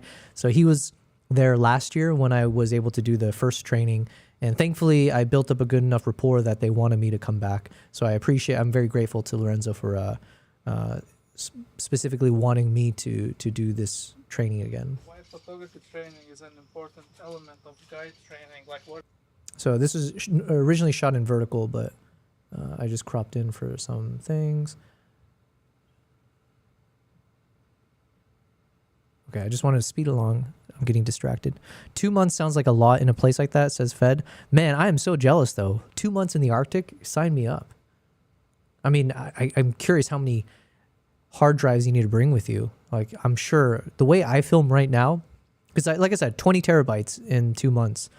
How much did I capture? I think I captured about 10 terabytes from just one of those trips alone. So imagine 2 months, and that was like from like 10 days or something. Okay, there's one of these guys when I was filming. You can see the rain showing up behind. Oh, this one. Man, it was like the weather is so crazy in Tanzania. We were there for the rainy season. So you can see here, right? Same location, and you can see behind. It was kind of crazy in the moment. It's hard to see in the footage here, but you could actually see almost like a wall. You could literally see the line where the rain was hitting, and it was coming closer and closer to us. So you can kind of see it here. There's like a little hazy line of blue. So you're literally watching the wall of rain coming closer to you as you're recording. Here, let me just do it this way. So here you can see that blue starting to creep in a little bit more. And then when I did this guy's interview, it literally, you can see now it's like that white coming all the way in as I speed. It's obvious as I speed it up, right? But it's such a crazy, it's not that crazy in camera, but in the moment it felt crazy because you're actually seeing the moment, like the line of rain coming at you. And then it reached all the way to him. And then I think we ended the interview just as it started to pour a bit. So as a guide, I will be part of it. So instead of just letting them take the picture wherever they want, I can at least recommend something to them so that they can have a nice picture. And at the end of the time, they will have a really good memory to take home with. And by the way, the way I filmed this with, I brought like 3 different mics with me, or like mic systems. Fed says you could get Piblokto out there on the ice. What is a Piblokto? You guys are so well versed in all of this space that like you guys always use new words at me. I'm like, what are we talking about here? Piblokto. Piblokto? Did I spell it right? Or Arctic hysteria is a controversial culture-bound syndrome reported primarily among Inuit women in Greenland. It presents as an abrupt dissociative episode involving screaming, irrational behavior, and tearing off clothing in extreme cold, often followed by amnesia and coma. Jesus. I don't see a world where that would ever happen to me. You can get Piblokta out there on the ice. You know what? This is my hubris. I don't think that could ever I don't think I could ever see a world where that would happen.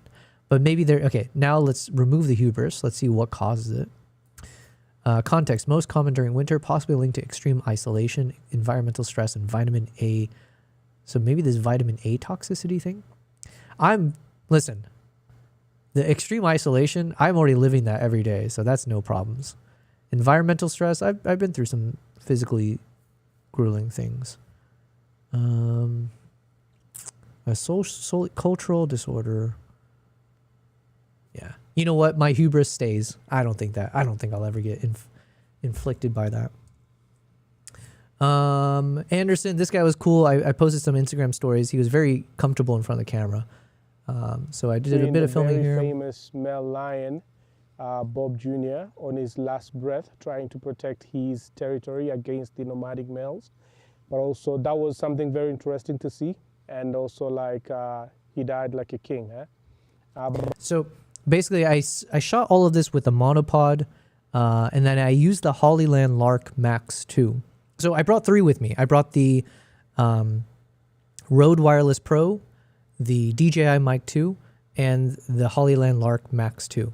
All of them had served its purpose, but I will say, of the 3, the Hollyland Lark Max 2 became like my favorite to use, even if on paper, I guess, at least technically speaking, I think people say the Rode Wireless Pros might be considered the best quality. The battery life is impressive on the Hollylands. I think it's like 11 hours continuous recording.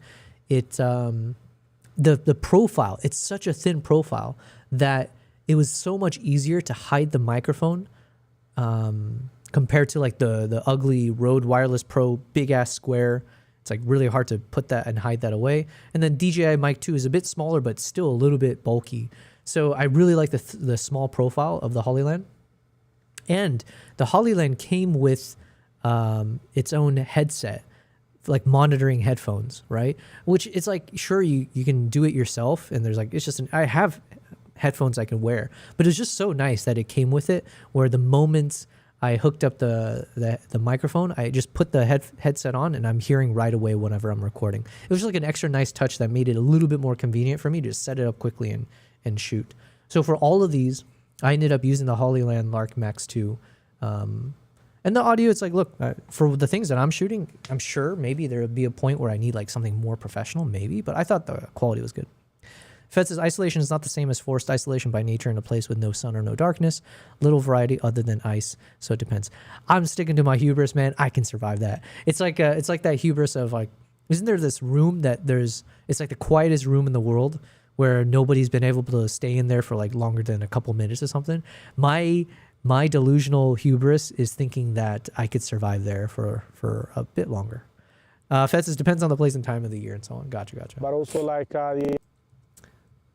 so then this was Maggie. If you have to pause, how? So I got some good footage. Where was it though? I did get some really cool shots when she was driving.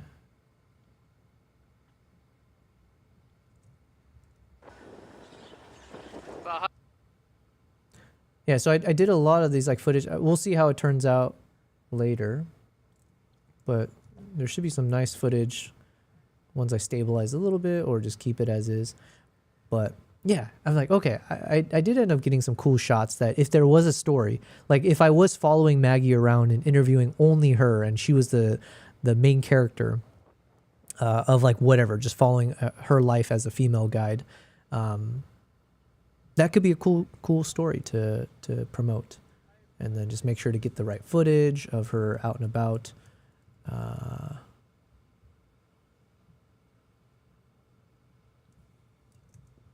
Oh, also on this trip, I had so many gear that I was testing, but one of them I mentioned briefly, I was testing the Freewell color polarizer / variable ND filter. That's like 3 to 7 stops. And it's like the magnetic system. I ended up really, really liking the quality of it and the practicality, like how functional it was to use.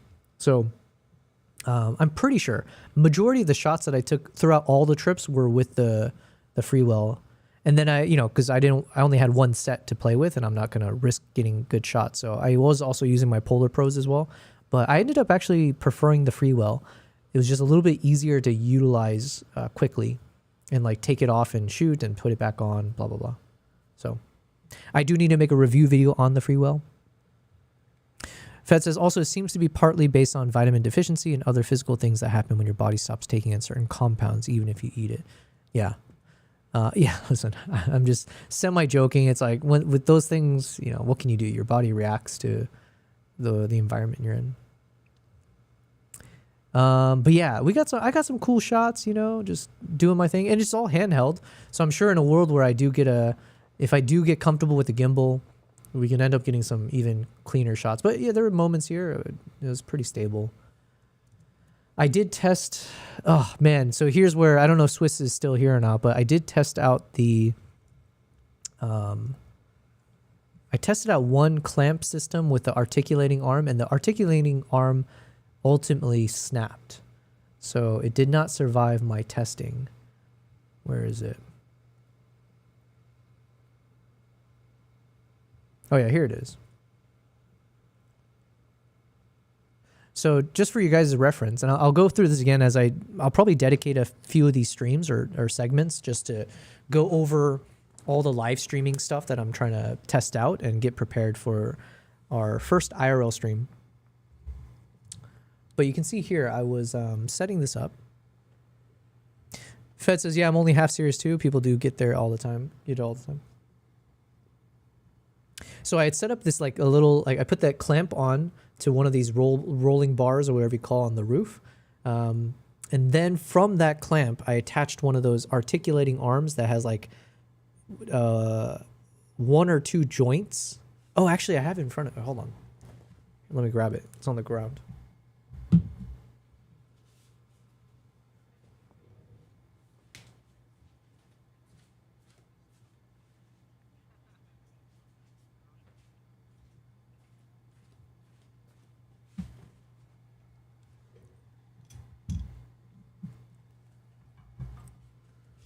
So check this out. So you see what I'm setting up here. Obviously, you can't see exactly, although technically it looks like my Osmo Nano was recording. So I could actually show you guys. Hold on. Where is it? Must be one of these. This is, by the way, this has been so much fun that I was recording everything because I literally have every angle, or I have all the behind the scenes now. So for instance, this is like behind the scenes of like when I'm capturing, when I was doing the interviews. And I would just run that Osmo Nano. So I had the monopod, I had that Hollyland. Pretty bare bones, but it worked.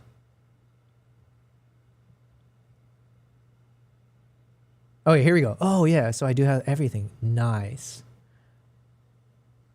So I'll probably have to play this again when Swiss Army is here. But just for your guys' reference as well, since I'm already here, I was testing this guy out. Let's see if I can turn up the audio. To see when the car is bumpy, then I want to see if it's once it gets bumpy, who knows? That's my testing here. Yeah, I have a cable.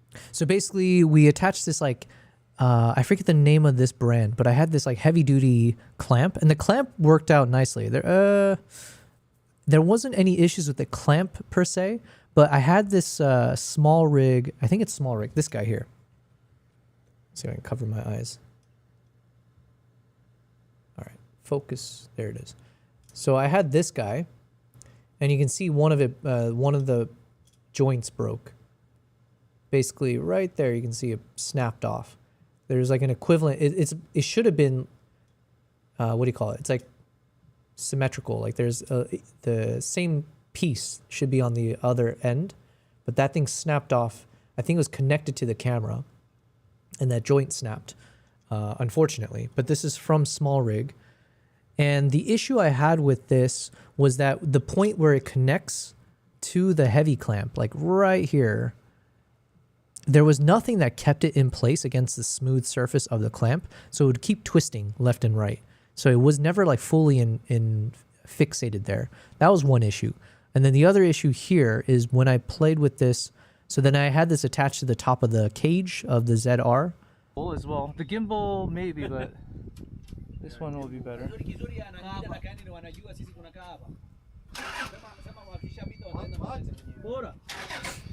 So I think I foolishly, I mean, listen, I'm learning now, but at some point when I adjusted the arm to be like that, instead of just having it all straight down, when I bent the arm at a weird angle and then I put the camera, that weight on that part snapped the piece. So I'm hoping I have it on camera so you guys can see. Cable underneath. Yeah, this one, yeah.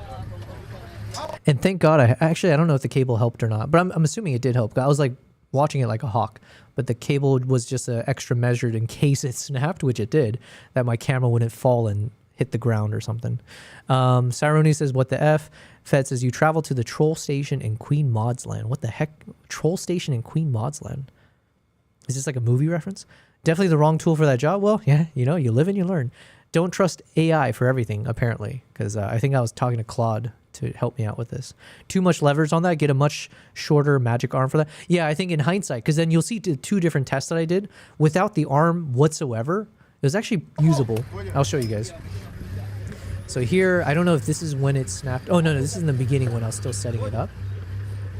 Also, there was an issue with this roll bar for this particular Jeep where it was really awkward for me to place the camera there.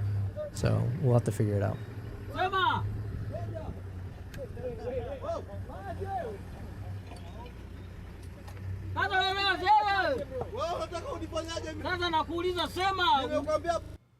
So anyways, speeding along, eventually we were able to get the cable through.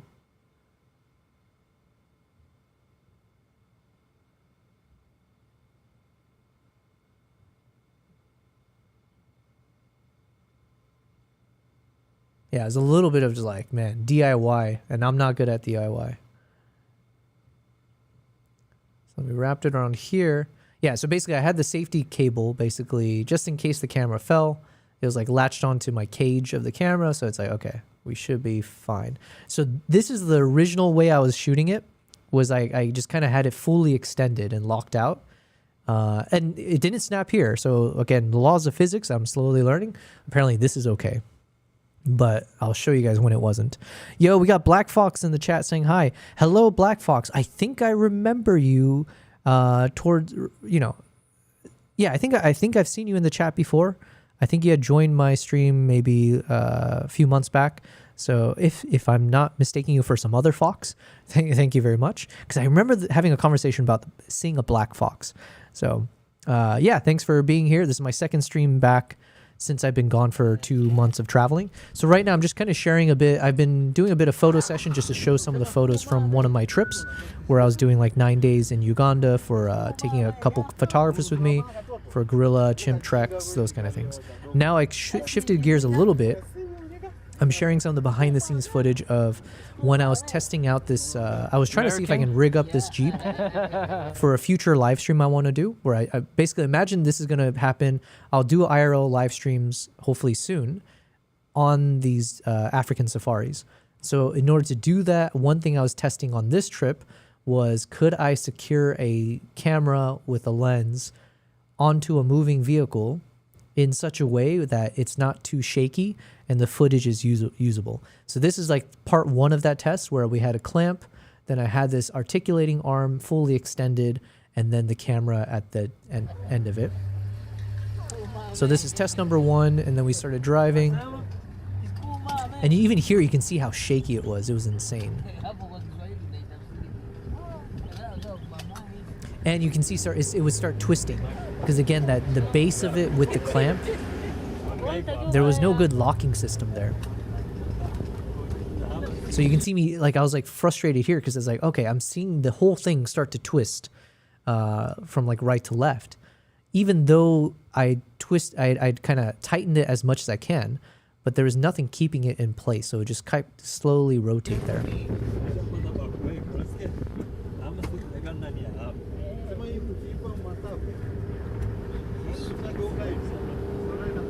So nothing short of me just holding it in place will keep it from like not like twisting left and right.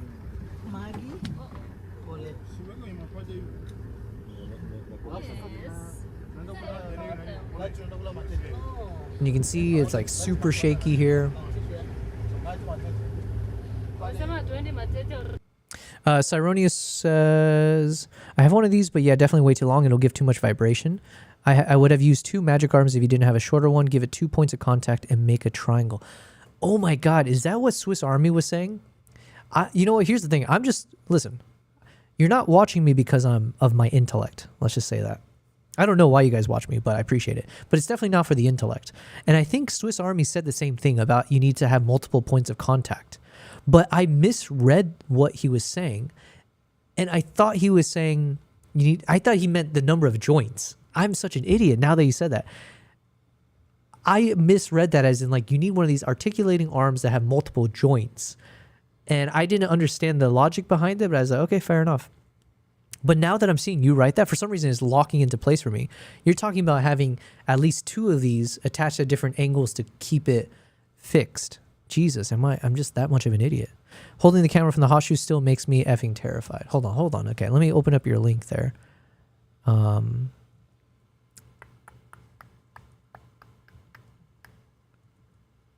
that's not the link. God, I can't copy things from... Okay, let me copy it from Twitch.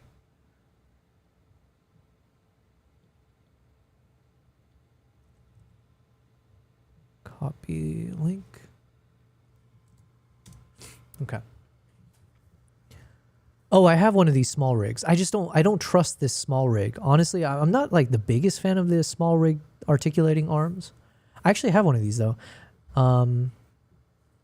Well, this one was okay. So, like I said, I think I made a rookie mistake. This is user error, but I've got one of these which is a bit more robust. Or it's the more heavy duty version. It's the small rig one.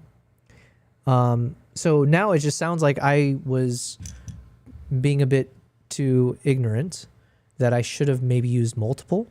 Black Fox says that won't solve the vibration problem though. Okay, I thank you guys for helping me out with this. Let me keep watching, or I'll keep showing you guys, and if you guys have further insights on how I could solve this.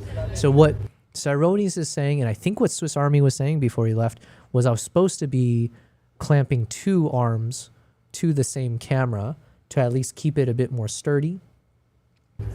But Black Fox, you're saying it wouldn't have necessarily helped with the vibration.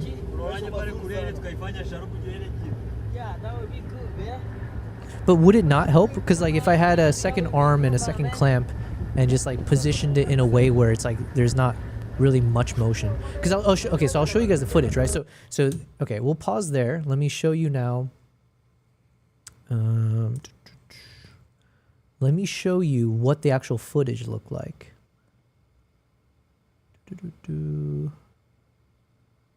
Okay.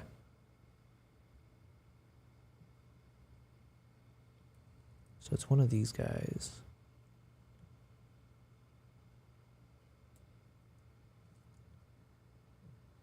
All right, so it must be from this one. Okay, this is gonna give you guys a headache, all right? But this is like literally from that same moment how shaky it was. And you can see it started to twist to the right. So that's when I went up to try to hold it in place.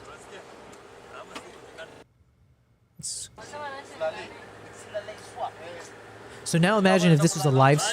Oh, sorry. Thank you, Black Fox. I make this mistake all the time. This is my second day back, okay? I swear, I normally never make that mistake. Okay, so I was just showing here, this is where I set it up. And then here's like the exact same moment that I was showing before. Imagine if this is a live stream, this would not be usable. This would be annoying, aggressively shaking. Second day back. So anyways, that's how nasty it was in terms of the shake. Cyronis says second day back. Segunda day back, he says, what a nerd. Yes. I don't shy away from the fact I'm a nerd. So that's what it looked like, all right? And then let me share with you guys. So jumping back to this. So then I'll show you where I made the terrible mistake and I snapped it. Where would it be?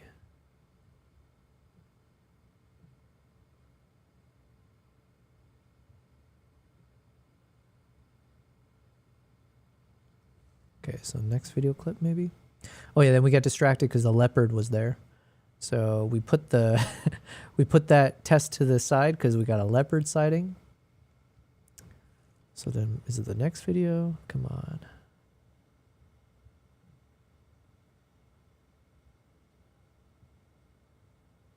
Oh, and then maybe the battery might have ran out on the Nano. So do I not have the behind the scenes? Dang it.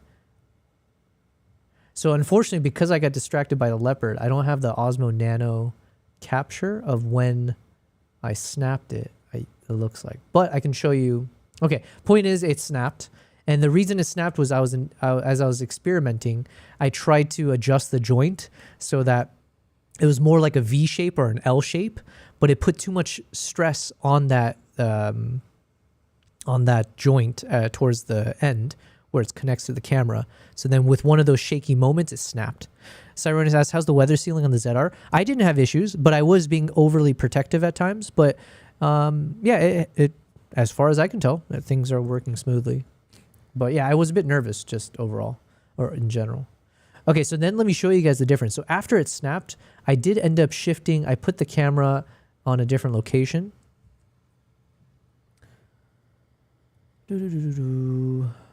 Okay, so where were we?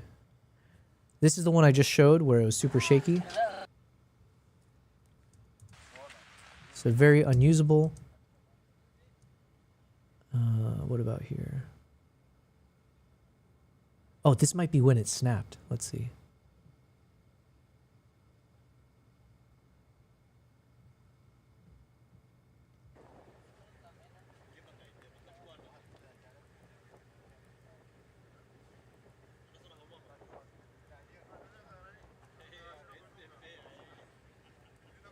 So maybe here's when I might have adjusted it.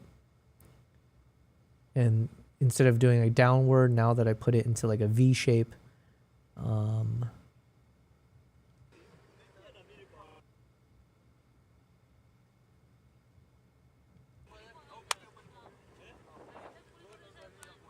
okay, that must be it, because I think I just heard a little click then.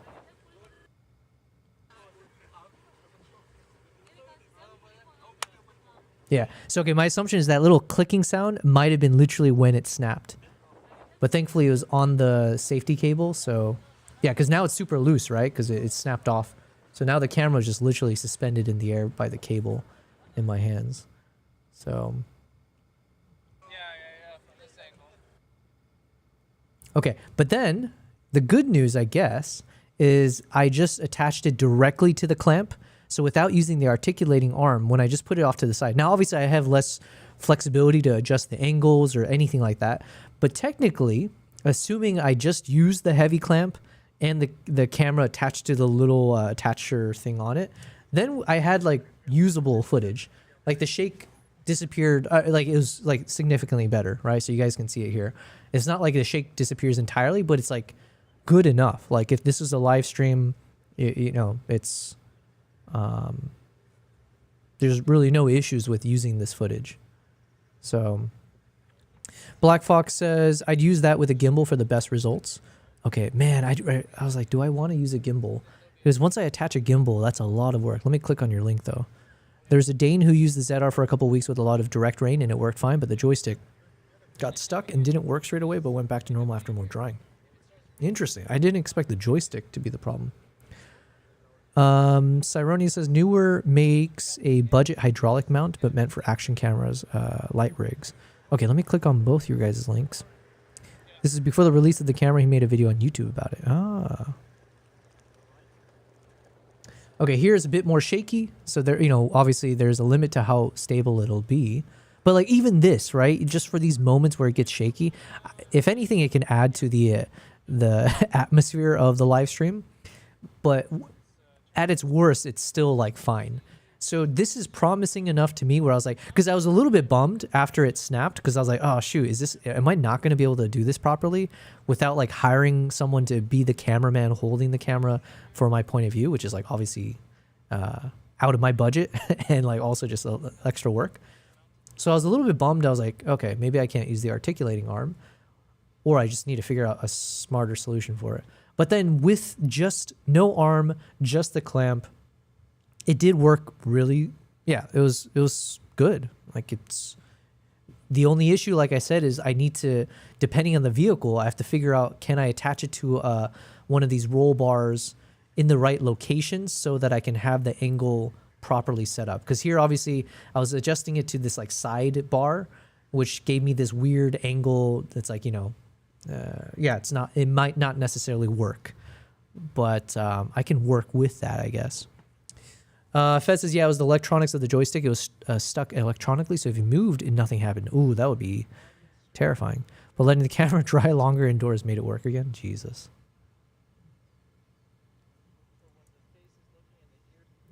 Yeah, so anyways, that was the last, yeah, so that was the last test I did. So this is my rig, guys. I had the ZR with, I had two ZRs, so shout out to Nikon Middle East Africa. They did send me the cage. So I had that. I had a shotgun mic from Nikon MED10. Then I had this little Tilta arm from which I attached the Osmo 360 to get like a full 360 view at all times. So it's a little bit crazy. Okay, hold on. Let me click on these links. So Black Fox sent me a link. Let's And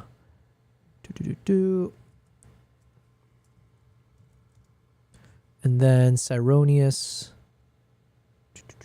Dang it, where did this go? Cyronius sent me a link as well. Okay, so Black Fox, you sent me this. What'd you say? I'd use that with a gimbal for the best results. What is this? All right, let me full screen this. Pro Aim vibration isolator wire mount for camera gimbals. Oh, so you put like an RS or whatever, like DJI gimbal onto this.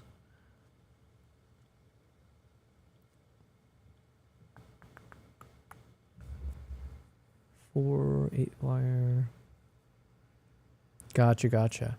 Okay, one of the only issues I had with this, because this is reminding me of that Tilta. I think Tilta has like a Tilta car mount. Yeah, so Tilta had one of these that we were looking at earlier.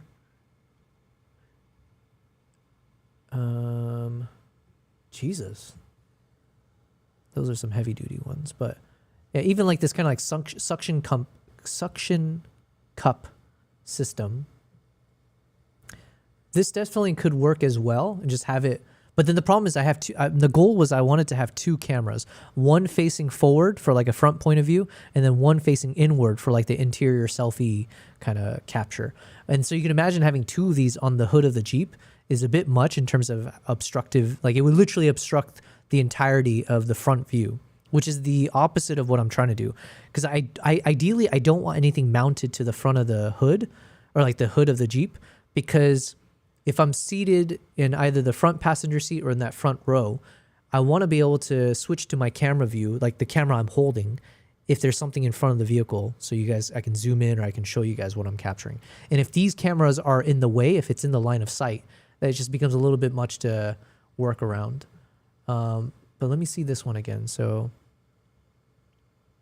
and we were talking about side mount options as well, but the problem is for these like Jeep Safaris, like if you have anything sticking out the side, it could be a little bit risky depending on where you're situated. Because there will be a lot of brush that you're passing by, and also wildlife obviously could. Let's click this video. Let's turn down the volume.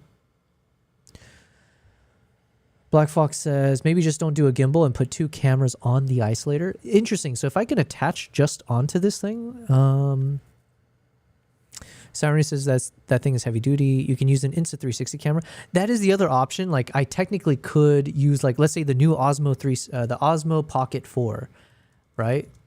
They have a tilt mount for the Osmo Pocket 3, and I do own that. But that is also an option, because like I even saw one of those content creators, they did something like that where you just attach the pocket to the mount. But ideally I want to be able to just have like proper cameras for everything. Also, if I can work with Nikon, or if I want to pitch this to Nikon properly, ideally I want to show them like how everything is powered by Nikon.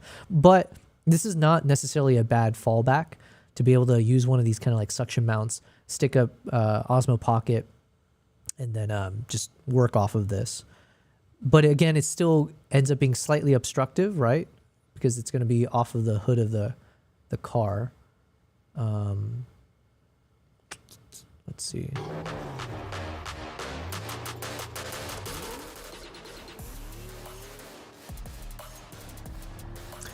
All right, Black Fox is back.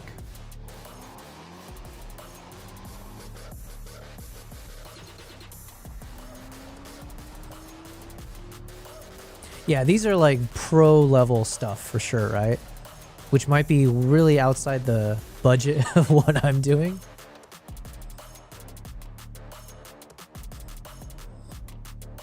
But yeah, I feel like you do need to pair this with the gimbal then, right? Because there's going to be a lot of bouncy motion, although it's like smoother bounce.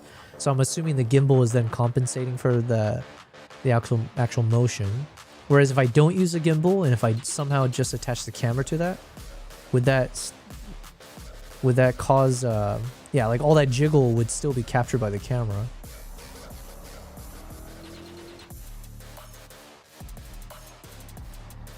But I do like this. It does feel a bit more low profile.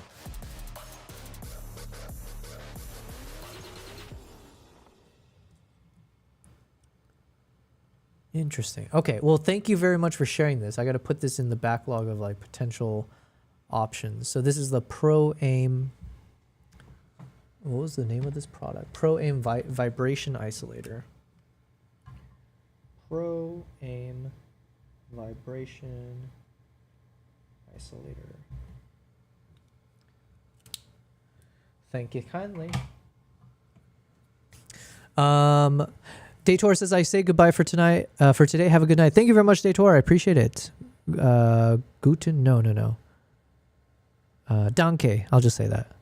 Fed says his name is Morton Hilmer. He's a wildlife photographer, so he only really tested. Oh, Fed, you've shared me this guy's content before, I think, or you mentioned it before. He only really tested the ZR as a video camera to film his wildlife trips, where he uses the Z9 mainly. The YouTube channel also is Morton Hilmer. I think we might have watched some things from him, actually. You can use an Insta360 camera to capture front and back. Yeah, that's the other option for sure. Like I said, I'm trying to, but then also Cyronius, I need it to work with live streams. So I'm assuming, I know the Osmo Pockets can work. Let's say if you had if it had an Insta360, could you hook it up to a live stream and then just have it running off of a USB-C for like power delivery, and then just have it always running for the live stream? And then how exactly would you be able to switch between like the front view and the back view remotely? Yeah, so there's a lot of questions, which are good questions to kind of figure out. But oh, I see. So this is the newer one, which is much cheaper, by the way. So I'm a fan of that. Pretty small profile. So yeah, I see what you're saying. So this could also be the solution for the Osmo Pocket. Yeah, so worst case scenario, I could lean on these kinds of options and just leverage some action cameras to get the front and the back like point of view shots. But my goal was, obviously, I want to make sure I can really test the limit of this and make it as professional as possible. So my hope is that I could use like proper mirrorless cameras to capture some of these key moments. Black Foss says, I'm sure Fed says, I'm sure you can talk CNN Create into buying you one of those soon. Listen, we'll see. Like I said, I'm very excited to share with you guys the actual output from it. It looks fantastic. I'm very hopeful for future opportunities as well with them. But yeah, one of the guys that I work with, he was like the main camera operator, Miles. He did say he was testing out live stream stuff as well. So he did say like if I wanted to collaborate with him or like work with him in the future for like some live streaming projects, to let him know. So I am hopeful maybe that can turn into some, we can work together. And he's got all this knowledge with these crazy gimbal stuff. Black Fox says the gimbal is just for panning tilting. There's an additional Z-axis dampener. Jesus. So you would need, yeah. Okay, so clearly these are things I need to look into and see what's like the best solution. But like I said, the thing that gave me some hope is that when I just use the heavy clamp and nothing else, I think you can see, where do I have it in the shot? You can see it in the behind the scenes.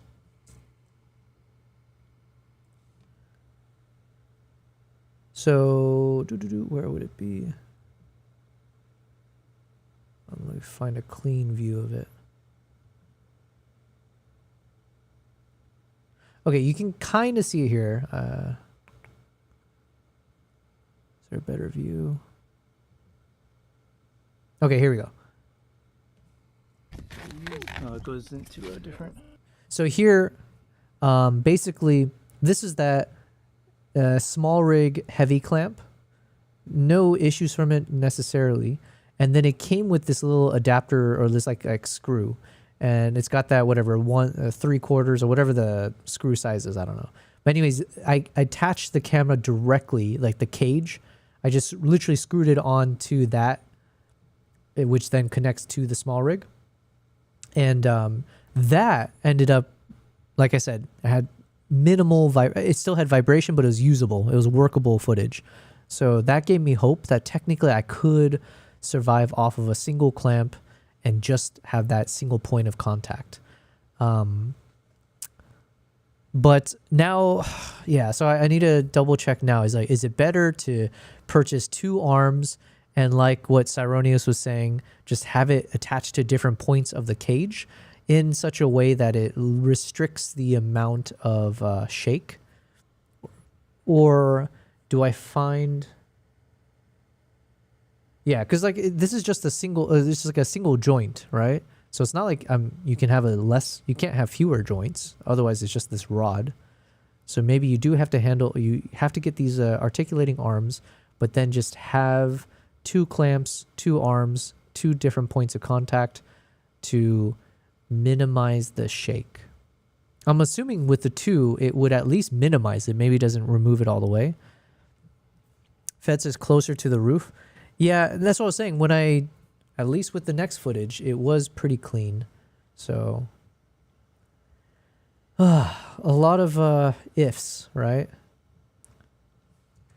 So that was obviously disgustingly shaky, and then this turned out nice.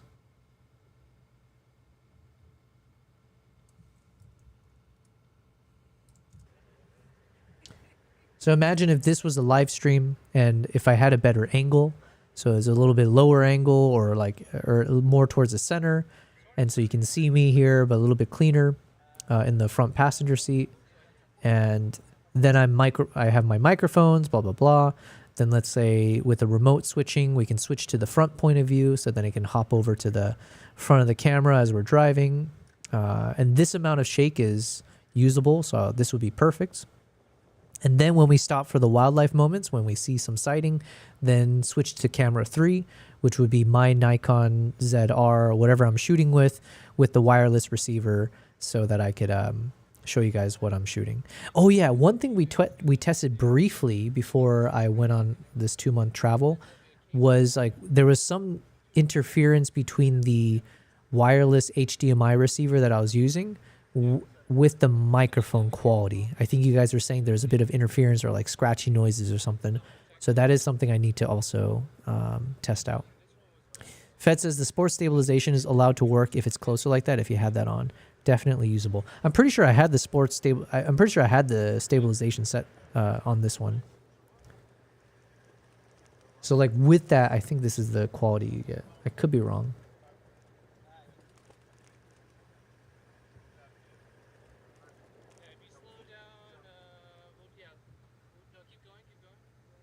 So yeah, anyways, that was how it turned out. But like I said, we're going to do a proper, I think when I have Cyronius and Swiss Army, when they're in the chat, because I think I'll need both of them to help me out with this.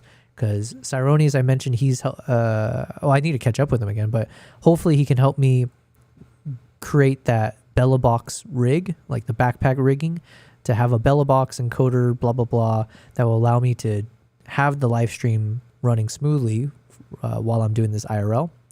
And then Swiss Army, maybe, depending on when we can lock in the dates for this, he might be able to actually join me on this live stream as being like play the support role, in the sense like he can help me out to do the streaming stuff, but then also be drone operator and just like all the other things he can help me with. So that would be great, because I definitely need the help. All right. Yeah, so we'll see how it turns out. Fed says definitely usable. It looks like stabilization is on. I think so. Yeah, I'm pretty sure I just always had it running, and then I was just seeing how it looks with the shake. So it's definitely within the realm of like, okay, worst case scenario, I can live with this. And then also keeping in mind, I would have the cable sticking out of it. Ideally, I need the cameras a little bit more inside the car, so that if it starts raining, it's a bit more protected. So there's like all these elements that I do need to keep an eye out for before it's fully like field tested. So the other thing is I need to chat with Acilia Africa and see if I can convince them to let me stay for longer than 5 days. Ideally, this could be something that's like 7 to 10 days long, because the first 2 to 3 days, who knows? Maybe it's just like all of that is just going through the ropes and like struggling through all the tech issues. So I might only have 1 or 2 clean days of like really proper streaming. So ideally I could stay for a bit longer, especially if I'm going the low season, so it's less of a hit to them. But yeah. All right. Anyways, that's where we were. We still got a lot of video stuff to go through though. Jeez. Basically, we went to the Mara with Ishara to make a film about Imara with her camera. Nice. Sounds easy enough, but I'm not lying when I say Amara was truly one of the most inspiring people I have ever met. We haven't properly introduced everyone to the star, Imara. I hope the light looks good. Hi, my name is Imara Njeri, and I'm a human being. Like, my story is about identity and belonging and feeling like I can tackle whatever obstacle comes my way, and no matter how I'm feeling, or even if I might feel like an outsider looking in, we all have like our own place. Like, we have our own roots and places that we genuinely. That's a cool effect. Okay, how did they do that? we have a What the? Is this like with one of those little diopter filters thing you were talking about, Fed? Yo, we got Tom Vault. Yo, long time no see. Hey, it's wait, is your name Sam? Wait, I'm confused. Is Tom's name Sam? Yo, but it's good to see you. Long time no see. I just got back from 2 months of travels. I had a few different film projects, so yeah, it's good to be back. This is my second stream as I'm returning, so we're just keeping it very chill and slow vibes as I catch up on everything. Oh, Tom said this is it's Sam's. Oh, okay. I was like, yo, wait, Tom, are you allow me to reintroduce myself?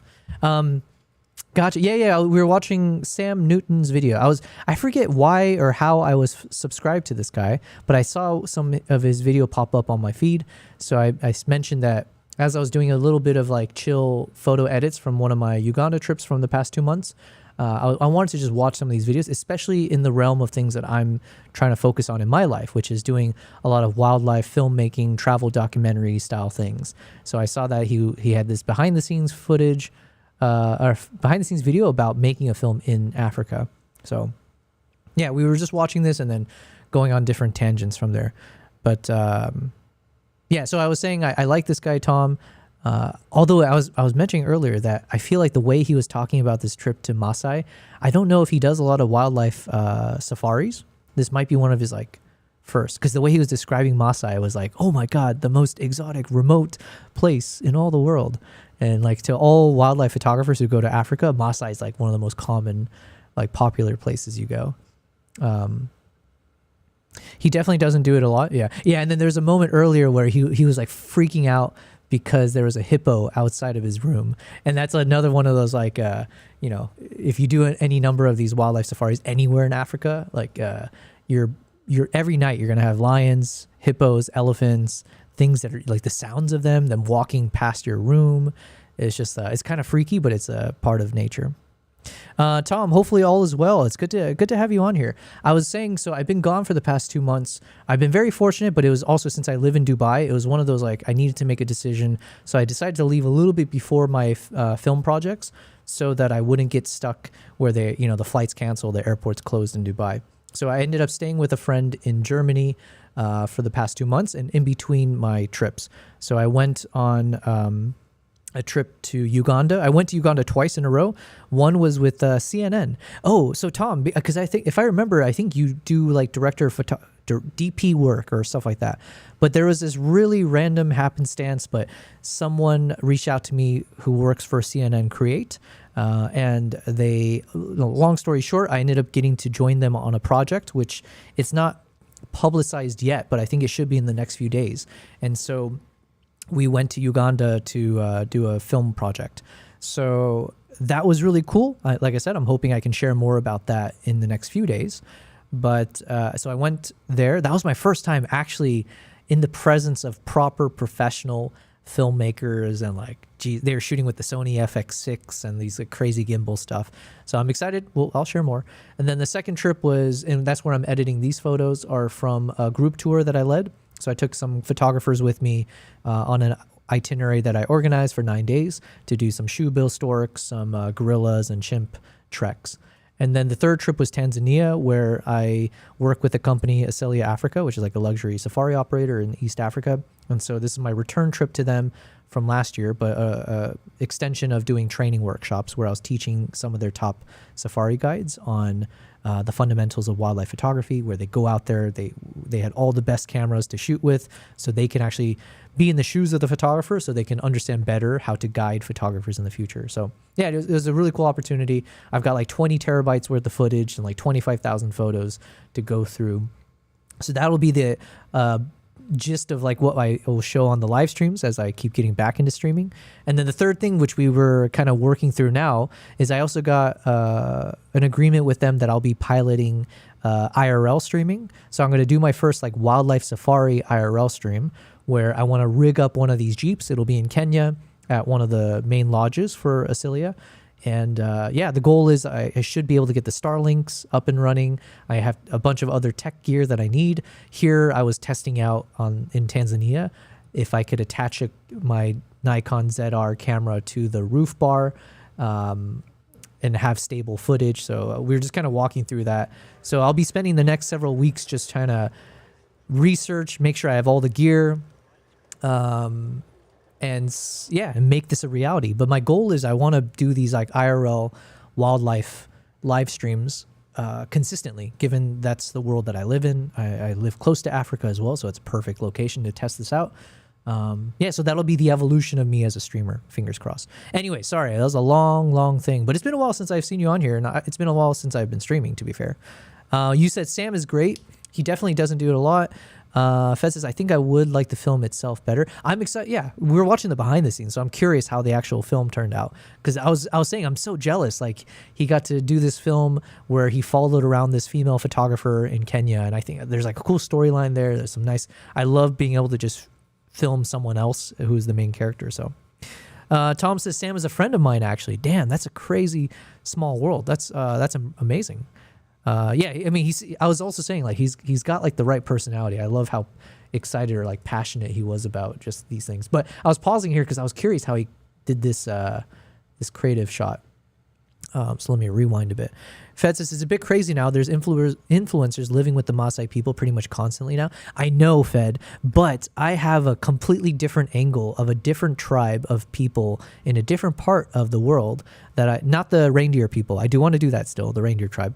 But there's another one that I want to see if I can pitch. I need to do a bit more research, but I want to see if I can do a film documentary of, there's a group of people I saw randomly on social media. It's like one of the rare tribes where the men are the ones that wear, like, that cover themselves with like the burqas and like everything, right? And so I thought, especially since I live in the Middle East or in Dubai these days, I feel like that could be a really interesting angle of a story to actually spend time with them. And film all of it and stuff like that. So anyways, that's one area that I want to explore. Tom says, sounds cool. And you've colored a bunch of his films. Damn. Okay. Man, Tom, I want you to keep joining the stream because I need to pick your brain more and more. Because I think I think you mentioned before as well that that's like the world you're in, like these kind of like filmmaking stuff. Fed says, yeah, he clips here from the film itself. Looks great. Yeah, okay, let me see. Let's click back into this, how he was doing that. Jerry, and I'm a human being. Like, my story is about identity and belonging and feeling like I can tackle whatever obstacle comes my way, and no matter how I'm feeling, or even if I might feel like an outsider looking in, we all have like our own. Yeah. So how did he? What is this effect? How does this happen? What is going on here? Place like we have. Is he like? Wait, it's the same shot. Is he putting something in front of the lens that's creating this like refraction thing? I'm using words now. Okay. All have like our own place. Like, we have our own roots and places that we genuinely. How is he doing that? What is this? What is this voodoo magic? We all have like our own place. Like, we have our own roots and places that. I refuse to believe this is just some kind of like visual effects or like some kind of a graphic FX thing you can do. I feel like it was something more physical, that he was like physically putting something in front of it. Tom says, yes, sir. I think he's just shooting through some kind of a glass or a bottle. Not sure though. Like Sufism or something like that. Oh, you're talking about the tribe thing? I don't remember the name. I bookmarked it. I gotta double check. We genuinely belong, no matter how. But if he's doing that, how is he transitioning between photos? I'm so lost in the sauce here. So he's on this shot here. Then let's say he's like using some kind of glass or something or bottle. Have like our own. How does he jump to this photo?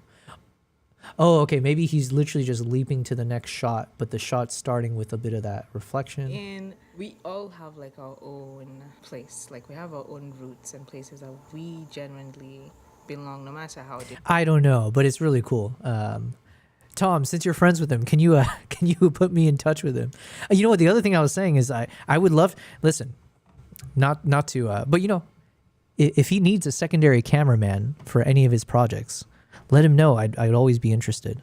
So if he needs someone to help him out. Just tell him, you know, I don't have a big body of work, but I worked with CNN, right? And they're shooting with those FX6 and 3s, and they were actually super impressed that I was like the footage I was just shooting with a ZR. I don't say just, but like I was shooting with some ZRs, and the final output, they ended up using a lot of footage from it. So Tom says, doesn't it just cut? Not sure. I don't know. It's impressive is the main point. It's tricky enough, however he did it, that it's convinced me it's not simple. He clips here from the film itself, said Fed. Yeah, okay. Kick side, some spam thing. All right, let's keep watching this stuff. And let me keep editing. And I hope everyone else gets inspired to even talk about their story, no matter how they feel about it. If they feel like it's small or big, it's still a story and it's all unique to us, you know? I always appreciate people letting me tell their story. I'm very grateful you allowed me to do it. I'm glad that you wanted the story to be told. I kind of like this shaky, like the way the handheld about the chase. effect. Every sunrise, we headed out into the plains with the air freezing cold, scanning the horizon. Since our film was called The Lioness, we wanted nothing more than to capture the lions of Kenya. Wait, the Lioness. You know what? I think I follow him on Instagram as well then. Or maybe it popped up on my thing. Because I think I saw, because I was traveling, so I didn't... When was this? Yeah, okay, it was recent. Yeah, because this is while I was traveling, so I didn't have that much time to really do anything besides just the work I was doing. But I think I saw the Lioness being promoted, like he announced it, and there's a short film. I didn't check it out, but okay, now I'm putting 2 and 2 together. That's great. Okay, we're on our way to go find some lions to make the film good, and hopefully we do. So let's go see what we get. And in our search for the lions, we instead saw zebras, massive elephants crossing the road just feet from our vehicle, and endless plains stretching farther than the eye could see. We immediately got hit by this overwhelming sense of gratitude for life. And the entire time, our local guide Kyle narrated the land like it was a living, breathing thing. Right in front of us. Every track, every sound, every location meant something to him. And being out here with the people who grew up on this land made it just that much more special. And although every animal we saw was truly unique, no matter how much we looked, we couldn't find lions anywhere. That's hilarious. I'm laughing. I'm not laughing at him, but I am also laughing at him. I'm laughing with him. He's not laughing. He's bummed, but I'm laughing at. Yeah, it's like, what's the meme I'm thinking of when he's saying that he didn't see a single line? Is it James Franco? James Franco, first time meme.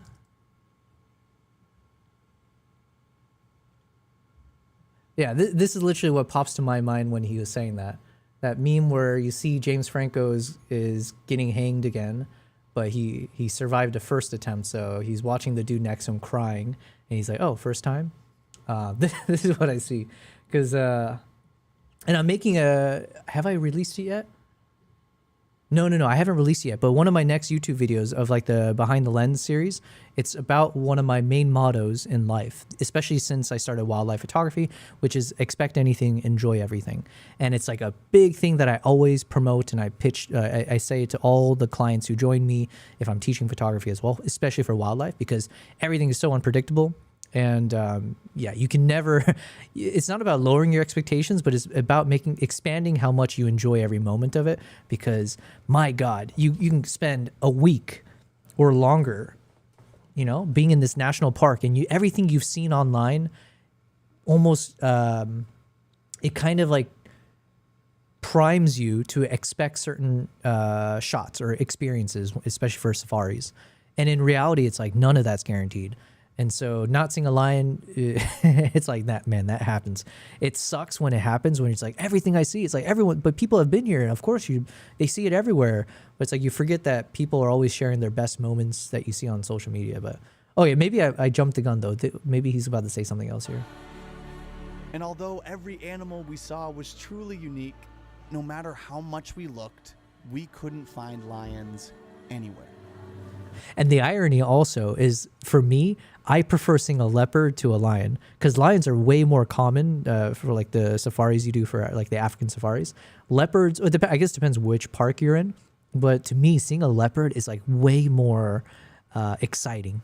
But the lions, you tend to be able to get closer shots of them. There's more of them. Obviously, the male lion has a very distinct look to them that's like, you know, hard to, you know, compete with. But yeah. Where are you, lions? Where are you? No lions, though. I'll take this. But if the film was called The Elephants, we'd be doing great. Man, they got some good shots of the oh, they got a leopard killing. Wow. See, that would be like. We were nearly giving up on the lions, and we were like, so what do you do now? Let's check out the leopard. And just 5 minutes, 10 minutes, boom, Iraq's down. That's like more intense than anything. Okay, I would prefer seeing that. I prefer seeing a leopard over lion anyways, but then see a leopard killing a successful hunt and a hyrax, like that's you know, like that reminds me, we did see a crazy. I was able to get some really cool shots of. We got to see, because we were in this national park where it was low season, so the chances of getting like good sightings are very, very difficult. Because in this, you know, it's a low season. That's why all the guides are here, because there's fewer tourists, so you can gather all of them for the trainings. And we were at this one park where again it's low season, so it was more challenging to get really cool sightings. But there's no one else there, which is the benefit. One of the coolest sightings we got was this rock python devouring this, I don't know, impala / antelope. I always get the wrong, gazelle, impala, whatever.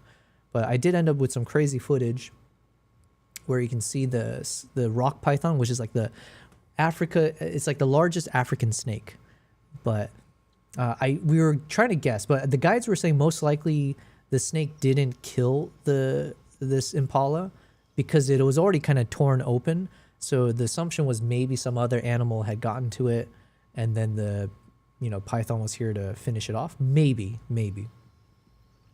But it was a bit gruesome. But you can see like the python was doing its best to try to drag the impala off of the opening and take it into the grass to kind of like, you know, because apparently the other thing I didn't realize is that the rock pythons, you know, they're predators, but they are easy prey for like birds of prey, right? So they got to be careful because they'll get taken out by some eagle or something.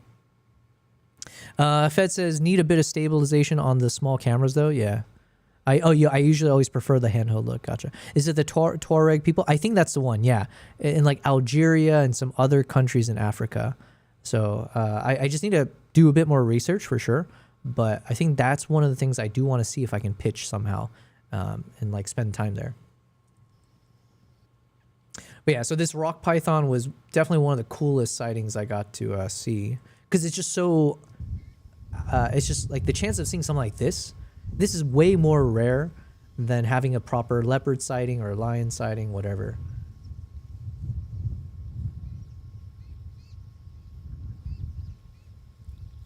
Jesus. Now, we couldn't stay for, like, just to see what happens by the end of it.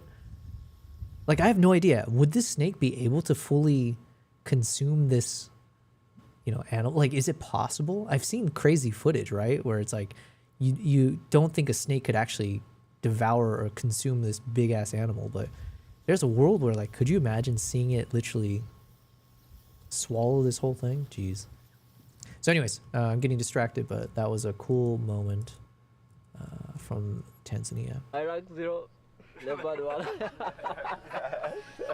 But lucky for us, we were about to experience one of the most powerful moments of the entire trip. The tribe.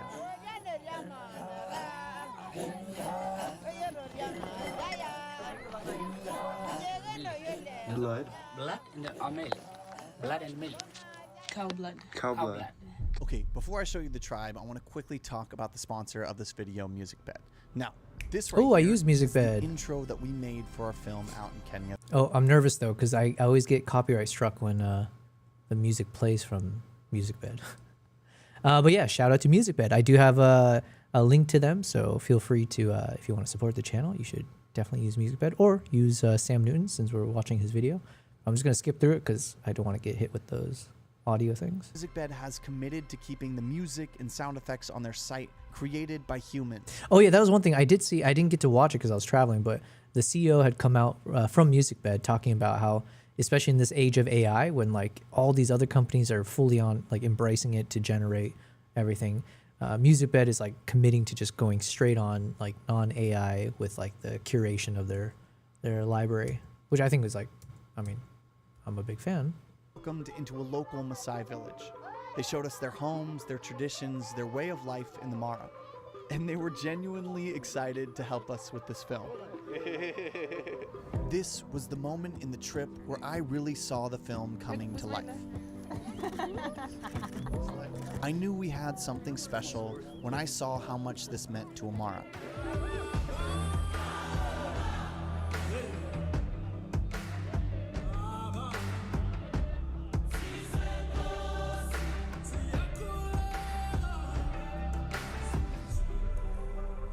We had officially hit the halfway point in our trip, and the film was finally coming together, except for one very important scene.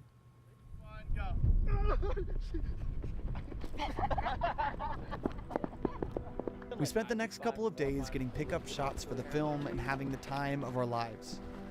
And in between every shoot, we came back to Ashara to hit the gym, the sauna, plan the film, and eat incredible food. But even after all this footage we had captured, we still hadn't gotten our lion shots. And with only one morning left, that is actually kind of crazy. I'm assuming they did it. The light is insane. We just finished rollers. We were still gonna get more rollers, but there's lions. So we just got a call. All right, I mean, I'm happy for them, but it's kind of crazy that he said, what, 7 days on this trip? Especially in Maasai, the expectation is always that you should be able to see lions in Maasai. But like I said, you know, expect anything, enjoy everything, because wildlife is, you know, a fickle beast. Fed says, yeah, camel riding culture, really cool clothing. Exactly, Fed. Listen, if you want to join me, you know, because I haven't like actually put it all together yet, but it's definitely right in my wheelhouse of, well, not, it's a bit of a stretch to say that, but given I live in the Middle East, I feel like there's a bit more of a connection to like the more like, you know, Islamic or Arabic cultures that come into play, even though it's in Africa. Although I have no idea where in Africa. You said Northern Africa, but yeah, I think it's like an interesting play on what our expectations when it comes to those kinds of clothing. And yeah, so anyways, it's also like not many people have ever heard of them, as far as I can tell. I don't know how many documentaries are out there of those people or that tribe or that culture. So it'd be fun if I can take a spin at it and film it. And they were like, there's lions right by the camp, the sun is rising, and apparently they're moving around. And so these could be the shots that we've been waiting for. We'll see.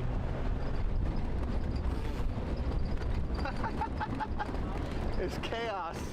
Oh yeah, see, it's like, it's kind of funny because these guys are obviously way more pro than me on any of this. But the one thing I can hang my hat on is I definitely have more experience with wildlife photography. So it's kind of funny when I see what they're wearing. Because there's like a few things you have to be careful of. Usually you're not supposed to wear brights and darks, so like having white clothing or black clothing, because one, it could, some people say for like certain wildlife it's distracting to them because it you know, you stick out a bit more, but then two, it attracts more bugs. That's like a big thing. And then also it's kind of funny because you should be aware of all the dust. So usually that's where you have the neck gaiters, so you properly, you know, protect yourself from all the dust when it comes in like this. Yeah, but it's funny, they're wearing beanies and stuff. Like, what? Beanies in the safari? It's chaos.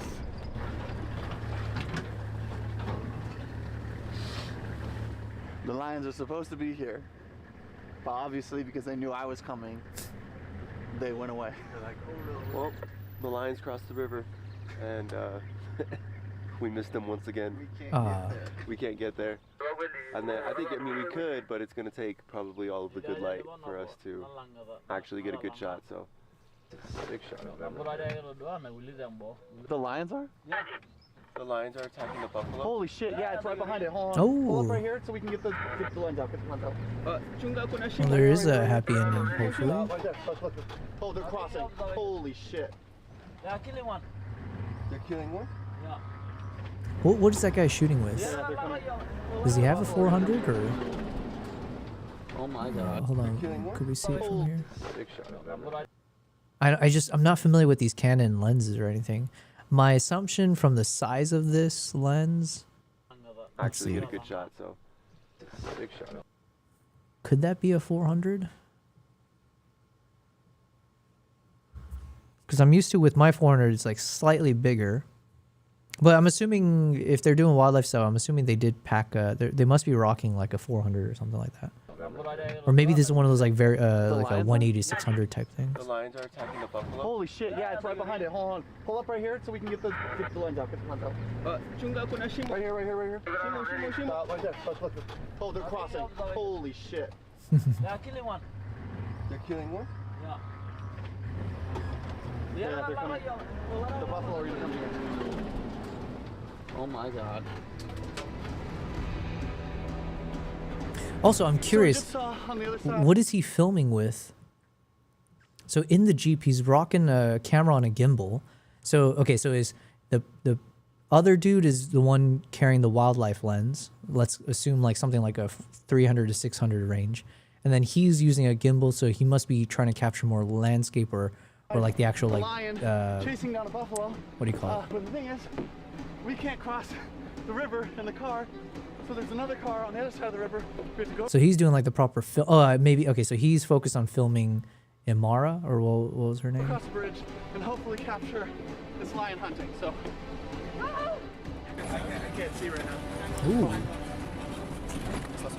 Oh my god. Oh my god. Oh my god. Oh my god. Oh my god. Okay, you know what? So I take back a little bit of what I said in the beginning, where I was mentioning like, you know, why are they saying "oh my god" over and over again while they're, you know, during the shot?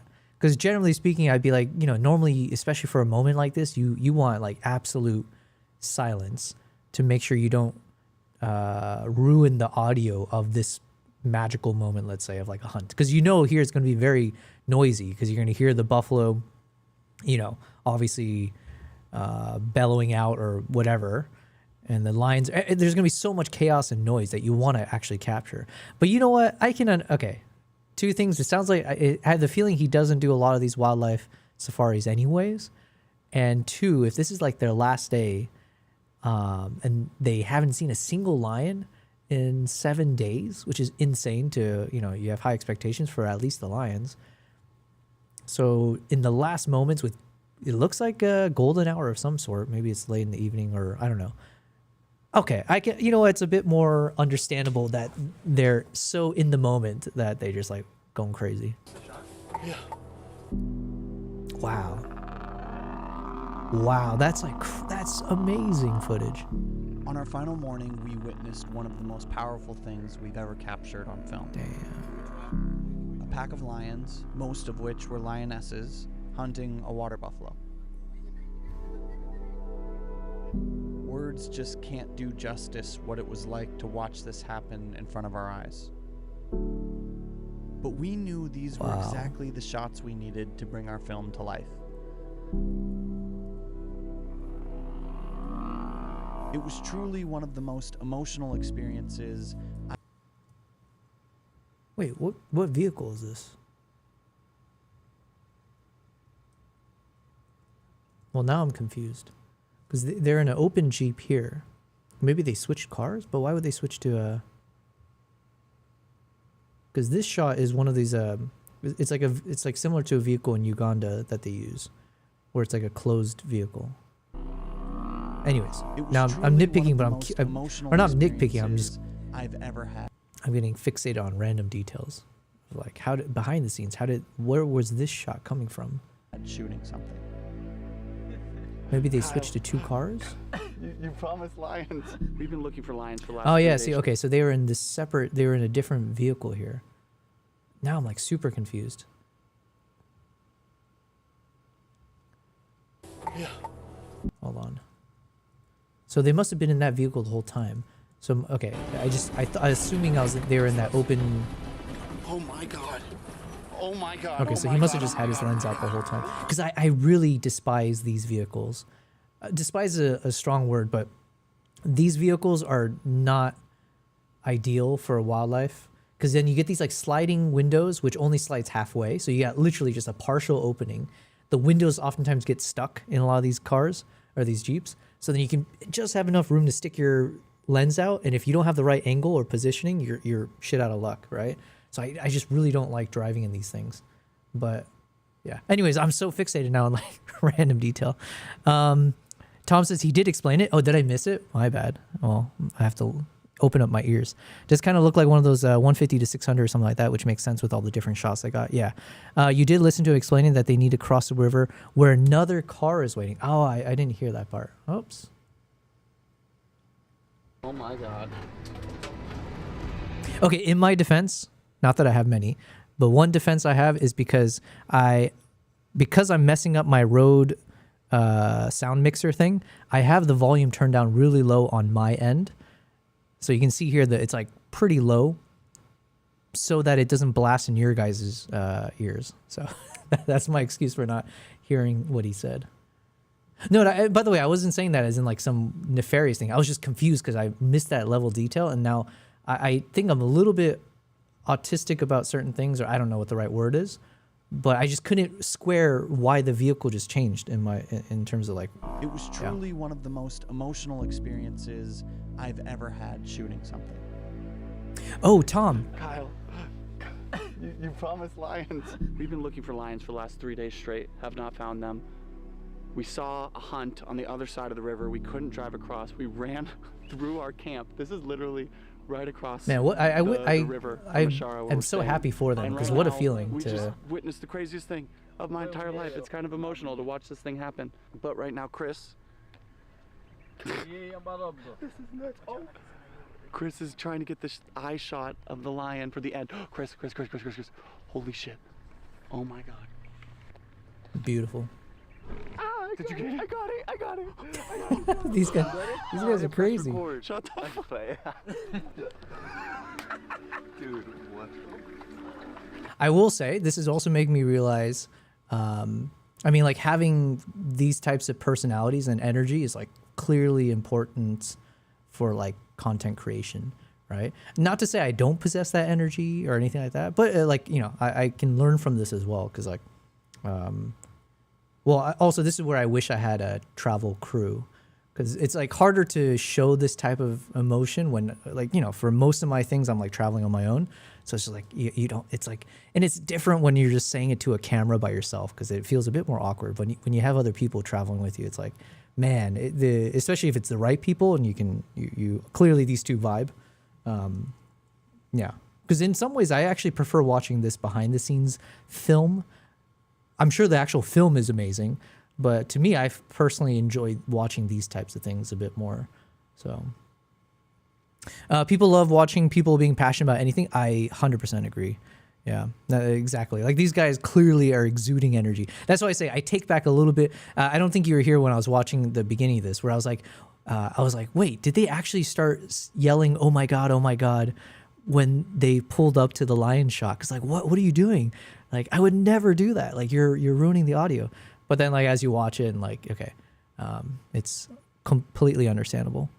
Fed says the youngins seem to love that kind of stuff. I mean, yeah, oh yeah, like for sure, like the Gen Z style is like on another level of like the energy you need to exude, which I don't think I'll ever possess that amount.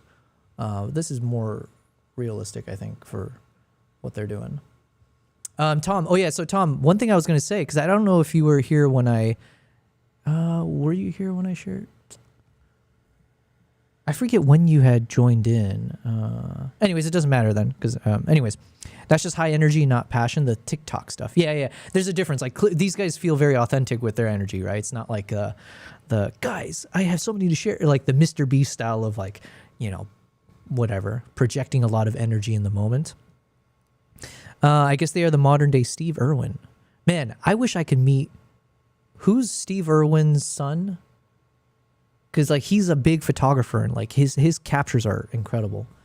But yeah, I'm jealous. That's just high energy. Yeah, he got a bit closer to the animals. So, man, they got. I don't think I've ever gotten as good of footage as what these guys have of these lions. Like this is incredible stuff for sure. So after only a week in the Mara, we can easily say our lives were changed. We all grew so Like those are close in clear such a short hero amount of shots time. that was like well earned. It truly felt like family. 4 years of waiting. First time seeing a lion kill. For you? Yeah, see, like it's you think it's commonplace, but it really isn't. It's oftentimes you'll rock up to a lion after it's successfully killed something, so you're seeing the aftermath, or you see a failed hunt. But to like see it in the moments is like really rare. I got to see it a few times, but not as amazing as this. And it was also low light. It happened mostly in the dark. Robert Irwin, yeah, that guy. If you check out his Instagram or something, he's got amazing. 4 years I've been waiting for it, and I can't believe it, man. No way. I've seen it within 4 days. Come on, guys. Okay, I have a question. I'm wondering, like, how do they have such clean audio? So either they mic'd him up, or is the shotgun mics that powerful that you're able to clean up the quality like that? And I can't believe it, man. No way. I've seen it within 4 days. Come on, guys. It's like I'm assuming they had him mic'd up, but I think my assumptions we all are grew so close in faulty. such a short amount of time. It truly felt like family. 4 years of waiting. First time. Oh wait, who's everyone else here? I'm so lost now. I thought it was just the two of them plus Imara, but now they've got this dude with the big ass cannon. This looks like a 400. And then they got this lady with her own gear. I'm missing some key details in this story, which I can't let go, which nobody else cares about because it's not important. It's like, who are you guys? When did you guys show up? Why are you guys here? How are you guys in this open Jeep? Oh, okay. This must just be like some random people then, maybe. So yeah, because it's a lion hunt. So I'm assuming a lot of other people showed up to the same spot. There was an obvious answer, and I couldn't figure it out until now. Tom says definitely just shotgun audio. I bet that's just another car. Yeah, exactly. You came to the conclusion right away. I went on a nice little ride. Fed says nobody got closer than Steve Irwin. Steve would probably have gone over and taken part in the feast. Yeah, he'd be. Yeah, I'm not going to do an Australian accent. They were so lucky with the timing here. People wait for years around a Pride of Lions to get footage like that. Yeah. Like I said, I've been on so many of these types of experiences. Man, you hope for that. You go through like as many failed dry hunts or just to get a sighting like that. Seeing a lion kill. For you? No way. This is for 4 years I've been waiting for it, and I can't believe it, man. No way. I like the use of the music here. It really adds to the mood. It's like everything you could have ever imagined. It's a filmmaker's dream, for real. Wait, now I'm curious. I'm assuming, because they were saying like, I'm assuming they already had a title for this film, right? Because at one point when they were joking about how they haven't seen the lion, they're like, oh, if our film was called The Elephants, then it'd be perfect. So I guess they went into this with the idea already of the title, which is, I mean, it would make sense, right? But I'm so new to this world where it's like, man, that level of like foresight and having every planning meticulously done from, I'm assuming they have their shot list, they know who they're interviewing and blah, blah, blah. I'm like, man, it's impressive, but we'll see. Fed says, but yeah, they were so lucky with the timing. I hope they tipped the driver. Yeah, I hope so too. But like, I don't get too hung up over people who don't tip because it's like, it's such a cultural thing. Like I know a lot of my clients, or not all my clients, but if you're part of certain European countries, like tipping is just not like, it's just not a thing. And it's not frowned upon to not tip or to tip. It's just like not a thing to do. So I tried not to make it a point. It is always optional for anyone. But you hope, yeah. And also sometimes there is a tipping culture on the other direction where it goes extreme. So even like in Uganda, the amount of people you end up tipping, it's a little bit like, what's going on here? Because like if you're doing a guerrilla trek, you're tipping the main guy. I put a guide together to give to my clients so they have a good sense of how much cash to bring, because it's always unpredictable. Like what the heck? You have to tip the main guide. Then there's your ranger who protects you from the forest elephants. Then there's the scouts who have been literally staying in the forest in advance, like to radio with you where the gorillas are, the family you're following. And then within that, there might be like 2 to 3 scouts. And then there might be some people in the village like we ran into who helped also when the gorillas came towards the village. And it's like, you got to end up tipping every single one of them. It's just like, okay, there might be a little bit of like taking advantage of the tipping culture at some point. But yeah. Tom says, usually when you go make a film and have someone like Canon sponsor. Oh yeah, that's right. They did say Canon sponsor. Man, these are big leagues. Okay. These are yeah, we're playing in the kiddie pool. So when Canon sponsors, you need to have quite a clear plan and pitch. And Fed says, yeah, we don't have tipping. I just meant since the driver managed to get them so close at the perfect time. For sure. Yeah. Well, actually, Tom, the closest I ever got to that was my short film that I made. The first one I ever did, right? But like the Chimp Island one is only 5 minutes, right? For that one, that was technically sponsored by Nikon because it was for the launch of their camera. So that was the closest I ever got to that. But the only, again, I'm still learning more about that whole, like the filmmaking world. But when they came to me and said, hey, would you want to test out the ZR and blah, blah, blah. I was just kind of learning on the fly and I didn't have many days to pitch the idea, find the connections to actually even know if I can go to this island and, spend, I think it was only like 3 days there. And so I was watching so many YouTube videos about like, what do I have to do? It's like, oh, I have to create something called a shot list. Okay. What kind of shots do I need? I was just doing all things scrambling last minute. But technically, I guess that was an example where like Nikon was quote unquote sponsoring. But these guys, it sounds like, I'm assuming they had a lot more time, big budget. Yeah. Because they said sponsored by Canon and Ishara. So I'm assuming Ishara was paying for all the lodging and the private vehicles and yeah. Anyways, impressive stuff.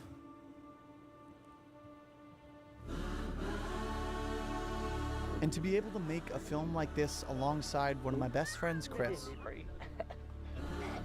to tell the story of such an incredible person in Imara, from my dream company, Canon, and to have this entire trip perfectly put together for us by Ishara Kenya, it was nothing short of a dream come true.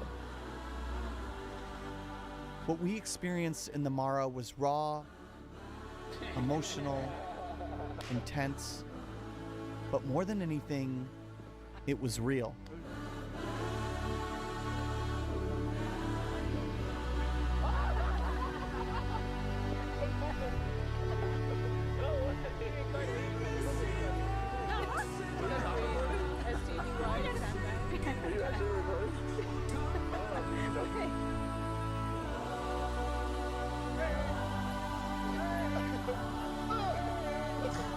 Can't have a good film without a bit of twerking.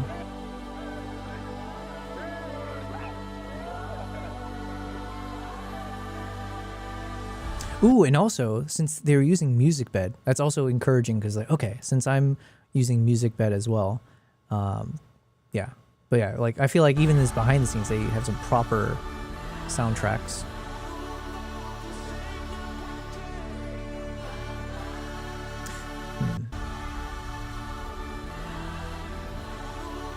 What do you call this effect? Or like, because like when you have a shaky footage and then you try to apply some stabilization, sometimes you get that weird like warping effect, or yeah. Because I don't know how to avoid that sometimes the way I film, because I do only handheld. But.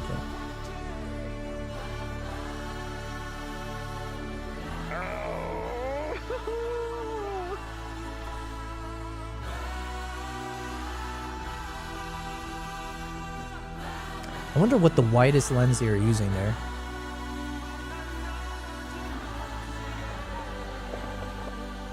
Yeah, some feel-good stuff, man. I guess they have to say that now. It was real. Wait, why? Is that like a common phrase nowadays, or?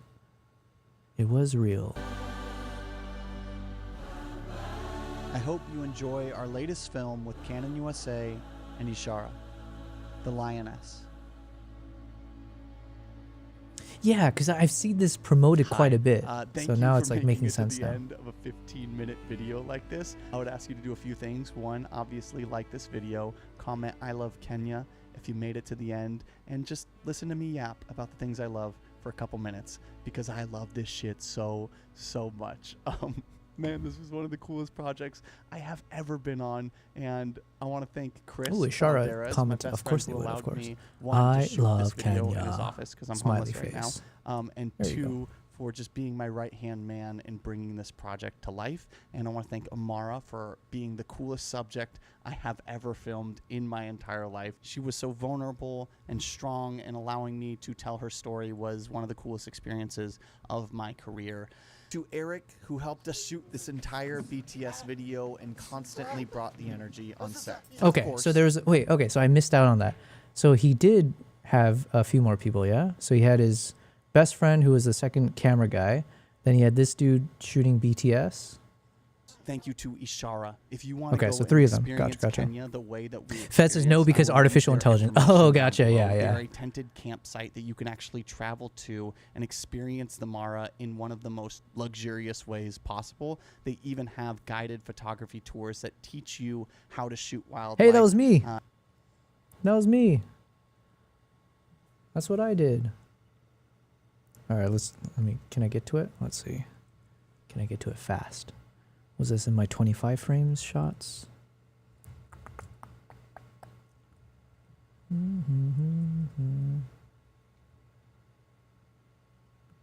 Maybe it was in the... Oh yeah, here we go.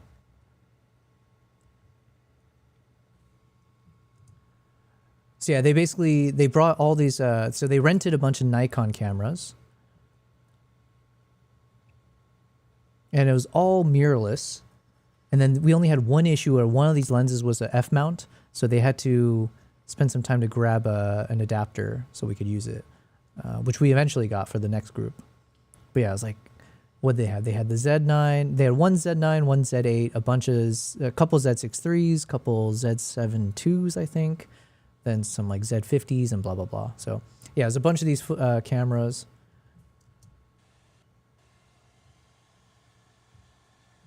Man, also one thing is, if you do these wildlife safaris, you have to get comfortable around bugs. I'm not the most comfortable with bugs, but I've slowly become more and more accustomed to them. But man, the amount of spiders you end up eating when you're on these Jeeps and you're just like literally driving right through them, or every time you walk down the path back to your room, these spiders are busy. They're just spending their time just casting their web across, and you just gotta... And the ticks, the tsetse flies. So yeah, we'll go through this footage later. Probably, I don't know if it's tomorrow or not, but we got plenty of shots from this trip that I want to share with you guys from the 10-day workshop. And like I said, it's going to be really fun for me to, because this is the first time, the past 2 months, but definitely this trip and the one prior was the first time that I was getting to test out, like I said, as a solo creator, having this like hat camera, so doing the front point of view shots with the 360 cameras and just like being able to capture a bit more constantly, so it can help me maybe put something together. Yo, thank you very much. Where'd it go? Henny42, thank you for the follow on the Twitch side. I appreciate it. It's interesting that the Canon lenses are white, considering you're not supposed to use white out in the wilderness. I guess you can get the camo covering through. Well, to be fair, though, black also is not necessarily a good color for the wild. So, like we were saying, tsetse flies, one of the most, it's like my mortal enemy at this point. I hate it more than any other bug. The tsetse fly is attracted to black clothing, and then some bugs are attracted to the white.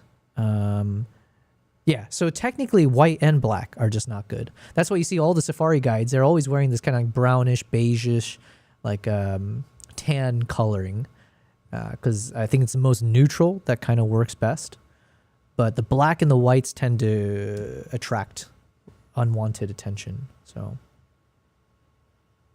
So it's listen, as much as I want to shit on Canon as a Nikon user, because Lord knows we get enough shit from everyone else, but yeah, I think black and white kind of just don't work out.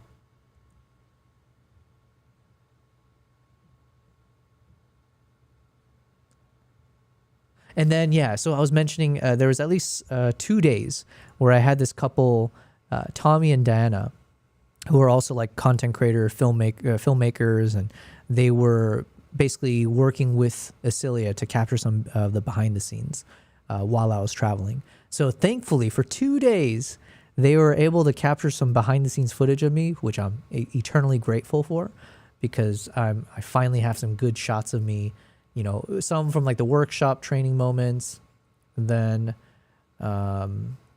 you know, just like when we're out in the field. So this will be great to use. This one I posted on Instagram recently. Henny says, good evening. I visited your Instagram. Stunning photos and clips. Yo, thank you very much, Henny. I appreciate. Thank you for taking the time to say kind words to me. I will never get tired of that. So I appreciate it. And thanks for coming through. I guess the cross-platform thing does work. So thanks for coming from Instagram. Because you know what? I'm going to be honest with you, Henny. I started with Instagram, but I have neglected it in the past few years as I've kind of shifted my energy towards YouTube and now live streaming, right, as the Twitch and YouTube platforms and Kick. So I appreciate that you're crossing over into this world. So yeah, thank you. But yeah, generally speaking, I do a lot of wildlife and travel photography and videography now. So I started in photography, so you might be more accustomed to that if you've seen me on Instagram. And in the past maybe 2 to 3 years, I've started shifting more towards like trying to do more videography and learning how to do it more professionally. So I started with just creating content for YouTube, and I tend to just capture whatever I see from my travels. And now I'm trying to do it a bit more intentionally. So how do I go into a trip with like a vision in mind of what I'm trying to capture and film? So hopefully you see that evolution as you keep following me, as you keep watching my content. So this trip, I was there for a workshop, so it wasn't like I was filming a project per se. I was literally, it was the opposite. I was supposed to be there to talk to all the guides and train them in the moment. So this is where hopefully, if, in the future, if I have a travel crew, then we can capture everything. But it was kind of fun. I was also being able to interview a bunch of these guys throughout and keep practicing. Let's see if I can find some moments. We got so much footage here that, this is probably not the stream where I'll go through it all. The most about guiding? I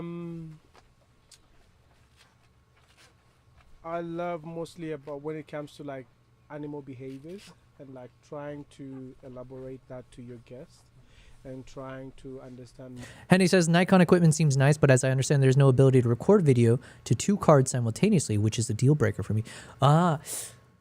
With the ZR, could you do that? I think you could. I could be wrong. Maybe you could do that with the Z9, because it's got the dual card slots that are both CF Express Type B. With the Z8, I'm not sure. I think it might have one SD slot with the CF Express. With the ZR, definitely you can't, because it's only got the single CF Express Type B slot, and then you've got, of all things, I mean, I understand why they did it, but like, of all things, they got a micro SD slot. Oh man, that killed me on one of these. I'll get to that story eventually, where I made the fatal mistake. You can here I am as a quote unquote professional, and as a professional, I made the fatal mistake as some crazy moment was happening, where I didn't have any memory cards in my camera. So can you imagine that? And then I was struggling to put the freaking memory cards into the camera, and because that stupid little micro SD, it's so hard to put it into the slot, because it's also the same as the battery compartment. It's like placed in the battery compartment opening. Anyways, sorry, I'm going on a tangent. I get what you're saying though, Henny. You can't do like you can't back up your footage, but I haven't had any issues so far, for what it's worth. Knock on wood. Fed says you will need camera clothing if you go to the Arctic part of Norway eventually. That metal will get mighty cold. Hey, Fed, you remember I travel with the Z9 and a Z8 maybe? Or at the very least, I had a Z9 in Mongolia, and that was negative 40 degrees, right? Because we were there during the blizzard. And my camera survived that, right? There were times where it did get sluggish through the viewfinder or the monitor display, but the camera held up, negative 40 degrees. And I didn't give it any clothing. Not mostly. Henny says, at least in Z9, not sure about the red one. Yeah, so if it's not in the Z9, definitely not in the ZR. Fed says you can dual record on the Z9. Okay, you know what? I should know this. I have my Z9, but I've never done that. But to be fair, while I was shooting with the Z9, it's when I was much more inexperienced and like just kind of filming whatever I could. So I didn't really think about dual recording or anything like that. Tom says you had some bad experience with SD cards. Tom is asking Henny about that. On my side, I've yet to have a single issue with any of my cards when it comes to corruption. I've had problems with my portable SSD going corrupt. I mean, there's a lot of, I like this guy Anderson. He was really fun to film because he had a great personality, super hilarious. Interview first, eat later, yeah? Yeah.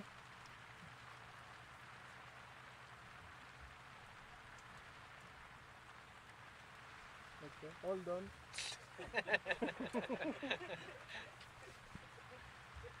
You're so shy, you don't want to show me. No, we don't want to introduce plastic. Huh? So anyways, I got so much footage from this trip. I'm excited to kind of share it with you guys, obviously. And I got to make some content with it, right? So there's some content that I'm making for Asilia Africa, of course. But I also want to just make some of these kind of travel vlog style, share obviously my opinion, what was the point of this trip, my thoughts around it.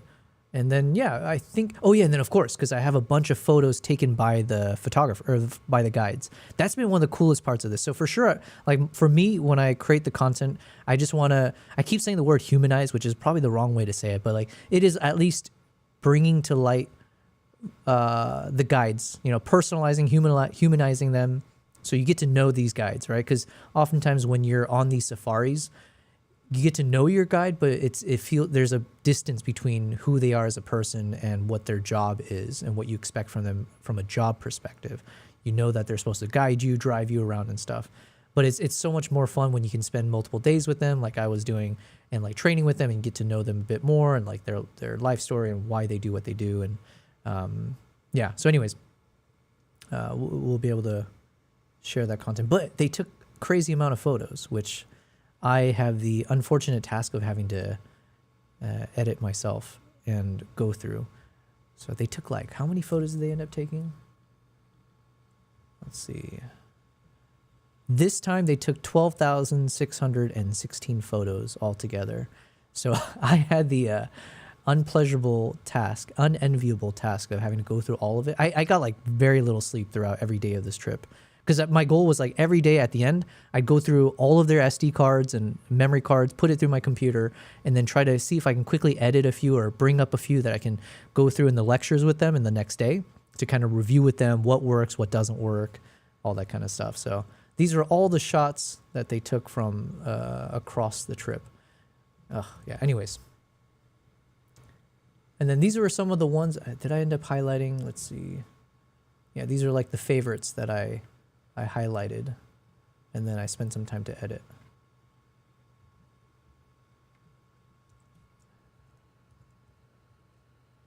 Henny says, oh, sorry. I missed a few things here. Henny is talking to Tom about the Samsung SD cards. One failed me in the middle of an event. Luckily, 2 cards recording as the card wasn't readable after that. Jeez, that's not good. 2 has failed me in drone use. They got so slow that recording was impossible. Oh, man. Henny says, with SanDisk cards, I have not had any issues in these 15 years. SanDisk. A friend of mine was getting sponsored by Lexar. I don't know how Lexar is compared to SanDisk for the SDs. Fed says, it is limited though. I don't remember how, but probably limits on frame rates, etc. if you dual record. Glad to hear when all I have is SanDisk, says Tom. I have the A7S Mark III, but never dual record. Yeah, I've never dual recorded, but maybe, I don't know. That could be like famous last words. It's like, you don't need it until you do, when it's too late.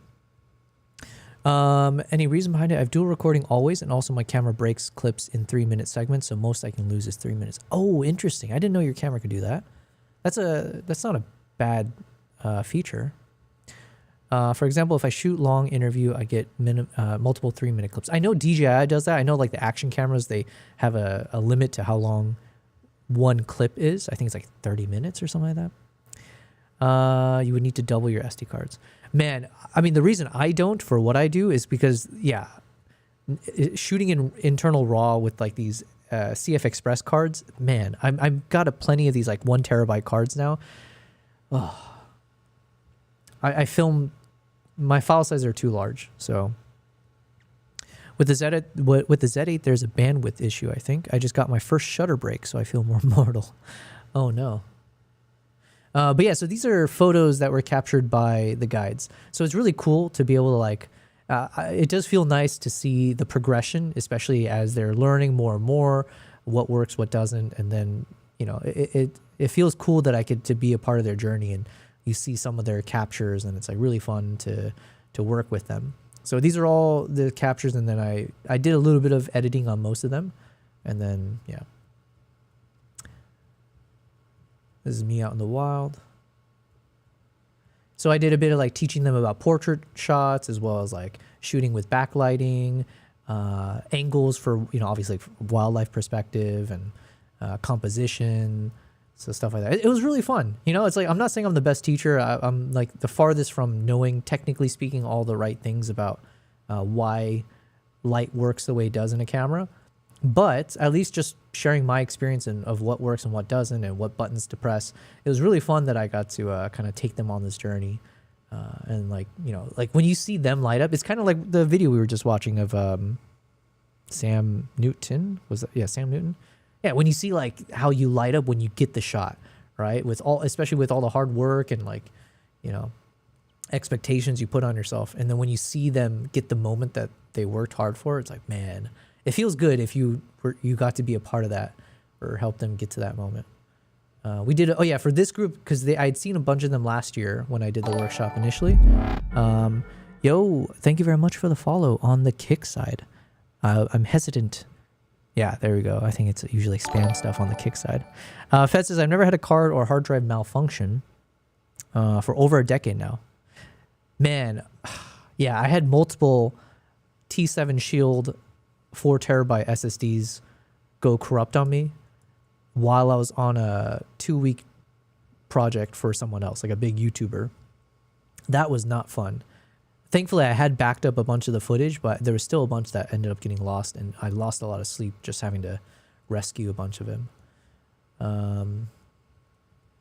Yeah, so we got some good stuff, but yeah, because we were in the low season, it wasn't like we saw a bunch of lions. We got one good morning with the lions. Saw a little bit of leopards, but nothing crazy. It was mostly kind of dry.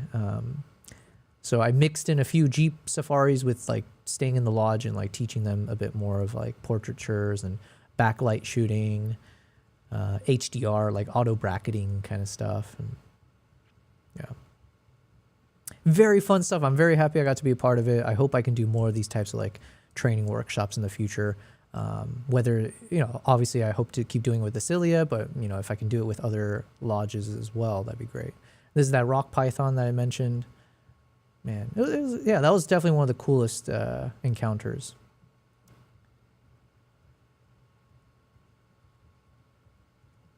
Okay, I'm going down this rabbit hole here. Tom says, I would love to be more safe and organized overall. I'm definitely the opposite of that. Yo, Tom, you want to see something crazy? Since you're here as well, because I was explaining it the other day, I can share with you one of the craziest encounters I've ever had now. I can safely say. Did I download DJI Studio? Okay, because now I can show you the 360 version of this.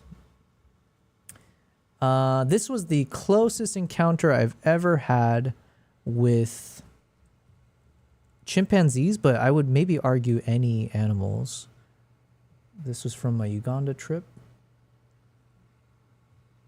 Let me see what day it was that it happened. Let's put some music back on while we do this.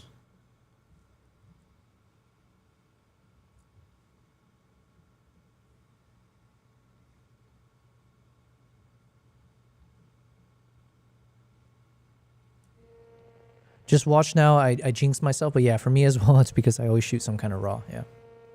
Okay, let me, Tom, if you're still here, let me show you, and for the rest of you guys, I think I showed some of it, but I guess I didn't show the 360 version. But let me just show one of the chimp treks that I was on, and I walked through this last stream, but it's so crazy. It was such a cool experience.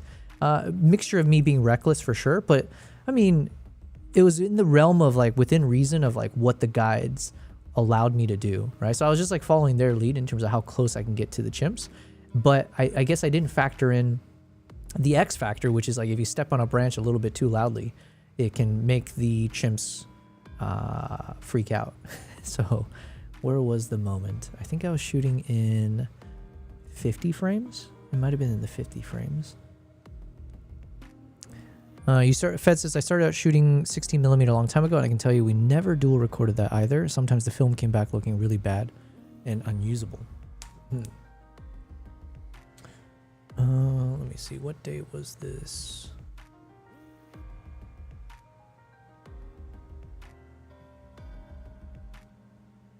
This was April 5th. Okay.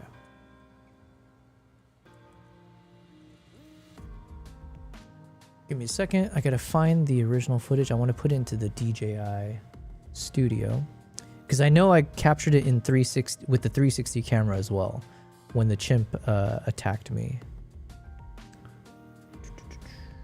What did I say? April 5th was the day. April 5th.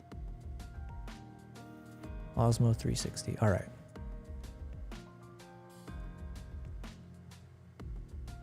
Exit tutorial.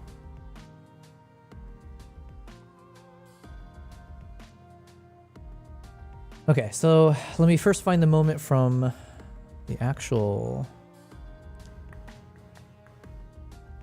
Oh wait, no, it might not be April 5th. Whoops. It must be, I think it was the first chimp track. Oh, this day. Did I put in the wrong one then? Oh no, April 5th. All right. Tom says, would have been lovely to see the encounter, but I gotta hop off. No worries, Tom. You can watch it later, or next time you're on here, I'll show it to you, but I'll show the rest of you guys as well. Thanks for being here. Thanks for participating. And yeah, small world. I'm glad you got to be here when I was watching your friend's video. All right. But yeah, cheers. All right. So this was the moment I shared yesterday. And so there's 3 times where this chimp kind of like lunged at me, all reasonably. Like, you know, I was definitely annoying the chimp. But this is one of those moments. It's coming up right around here, isn't it? Let's see if I can play it again.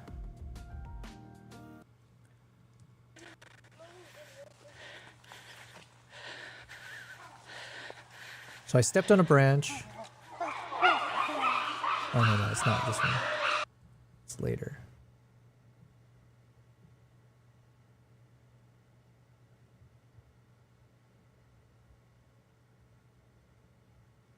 Okay, right around here, yeah?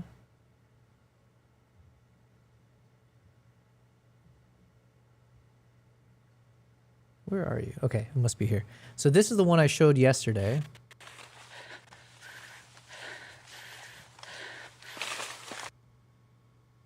Yeah, hold on. I might just have to watch it in slow motion because the rendering. So here there's like, basically I stepped on a tree branch and it snapped and it startled the chimp. He like took a complete jump step back, and then he was so embarrassed that I caught him jumping like that he decided he needs to recover his manhood by lunging straight back at me. Pushes that tree out of the way. Comes all the way up to me, and at this point I started turning my camera to the side, and I was like twisting my body off to the right here. And then, yeah, so then he had taken one extra swipe. So he leaped here, and then he kind of did one extra step with his other arm to try to hit me. And then, yeah. And then when I turned back around, he was already back, you know. Like literally, I was just quick little motion there. So anyways, that was that moment. And then I should have the same moment on the Osmo 360 and on my Nano. Okay, let's see. Which one of these would it be in, though?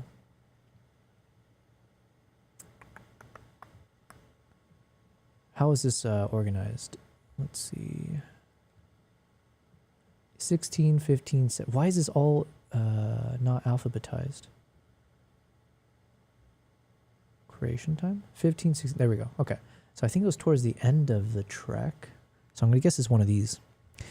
Henny does the emoji. Yes, it was kind of a crazy moment. But the thing is, I guess I'm a little bit desensitized to this, so I wasn't like, you don't like. Oh, also, there's a reason the guides let you get pretty close to the chimps, like within reason. I was probably right on the edge of like what's within reason, because like the chimps are habituated, so it's not like these completely aggressive whatever.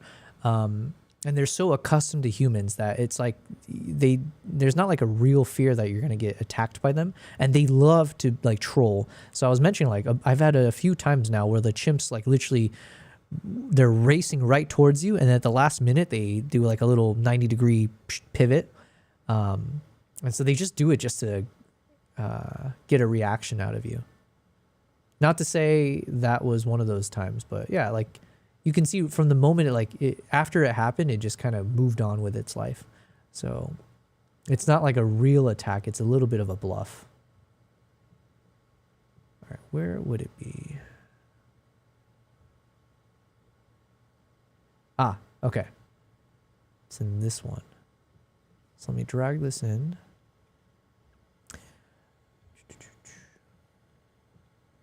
I don't really know how to use this program though, so bear with me as we find this moment. And we'll just let it play from here.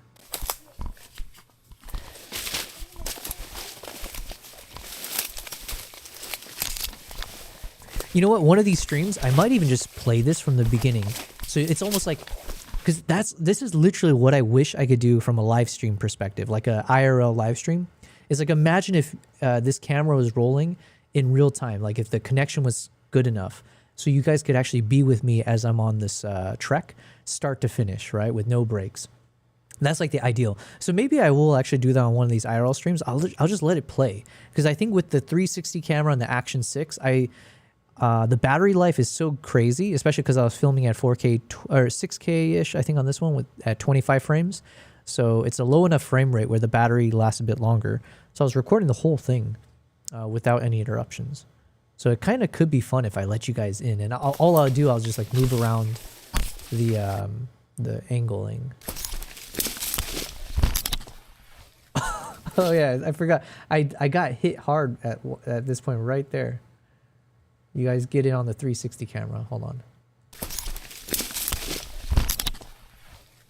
Yeah, so the Osmo Nano got hooked on the branch there.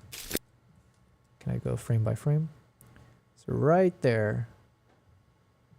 It's like a stiff arm. I got stiff armed by this branch, and then it knocked me fully back here as we were.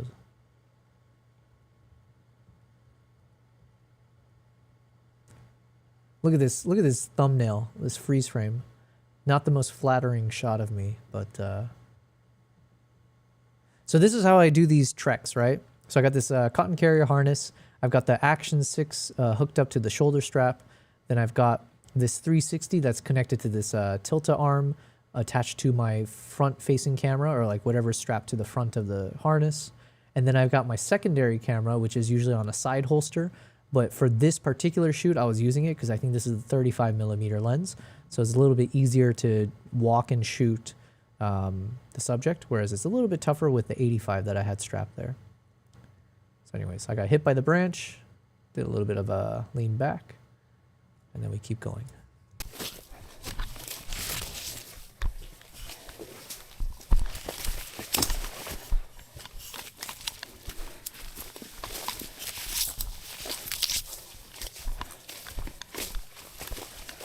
I wonder, can I zoom in on this a bit more?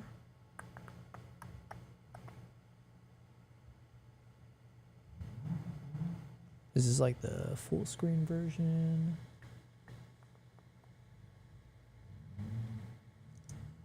There we go.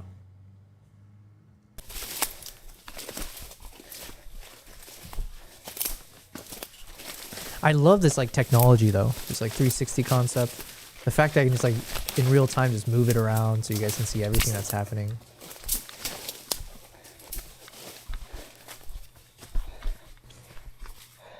Yeah, so this is where I lost the chimp.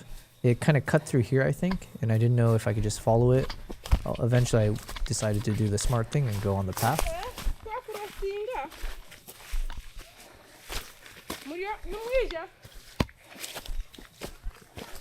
There's like this little narrow path here. Yeah.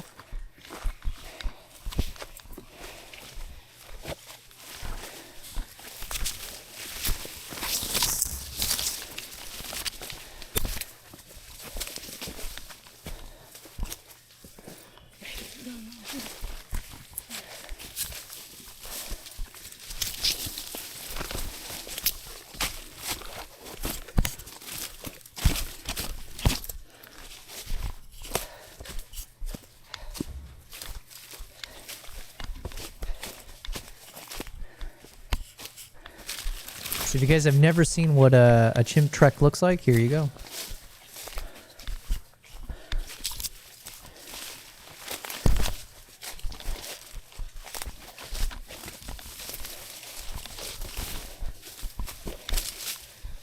And it's like so challenging because like obviously you want to make sure you don't scratch your lens. You have to, you know, it's a bit precarious through this like dense foliage. So there's like a basically when you do these treks, it's so much fun because your brain is just at maximum, it's firing at maximum capacity, right? Because like you're literally having, there's like so much happening around you. It's a lot of chaos. It's a lot like your mind has to, like I'm filming at the same time. So I'm like recording on my camera. I got to make sure I do my best to keep it somewhat stable, but you're also trying to dodge this, the foliage. You're trying to push things out of the way. You're trying to keep an eye out to where the guide is in this case, or the chimp if it was invisible. Your body, you know, I'm so out of shape, so it's also just like trying your best to regulate your breathing. And yeah, so there's so much that goes into it, which makes it so fun. And it's not for everyone, but the more you do this, the more you get, like, you create a lane for yourself of this type of activity that's a little bit easier and more understandable each time you do it. What do you call it? It's like the brain plasticity or whatever. Like you become a bit more experienced in this type of a shooting environment.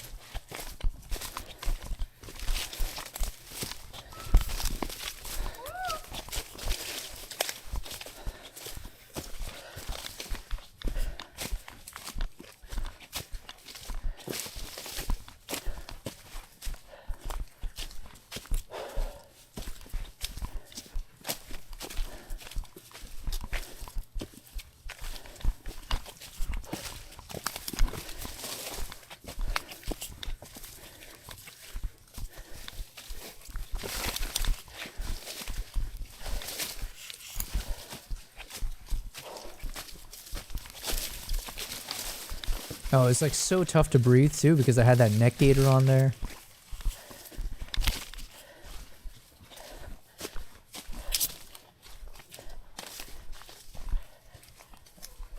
Okay, so first the chimp sits down for like a hot second, and then when it keeps going, that's when it jumps at me. So in terms of the distance, you can see how far away I am or how close I am. We got on the kick side, thank you for the follow, Villa Riman. Assuming you're not spam, because every once in a while, I feel like the kick side, it tends to not be a real human being, but I appreciate it anyways if you are real. Thank you, thank you.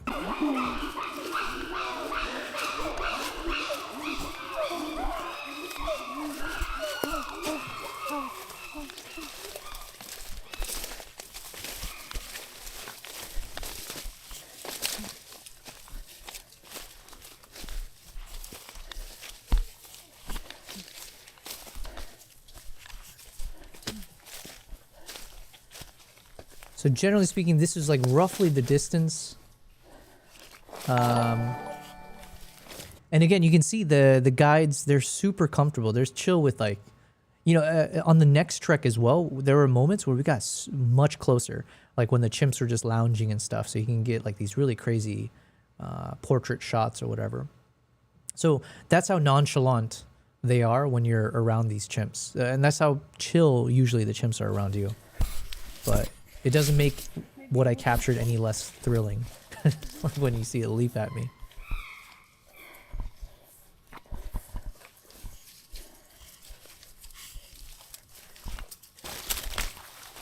All right, so we're coming up on when it does the crazy jump attack. Jump scare.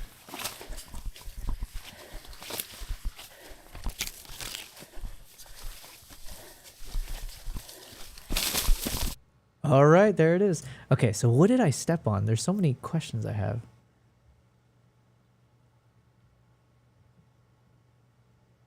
I wish I could see my feet. Can I?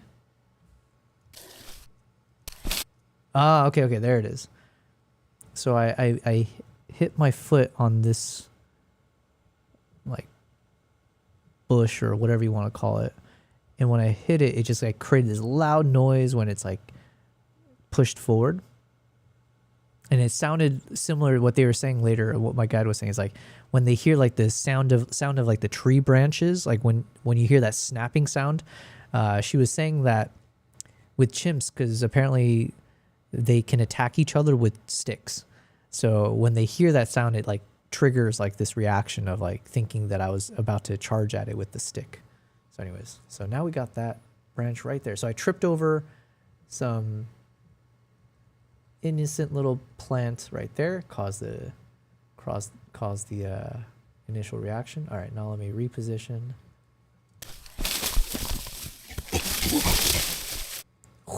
God, that's so crazy.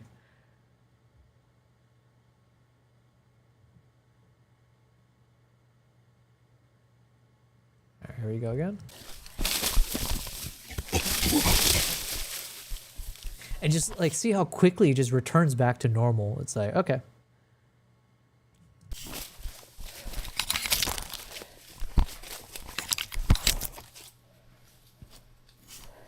Oh, I think I missed it.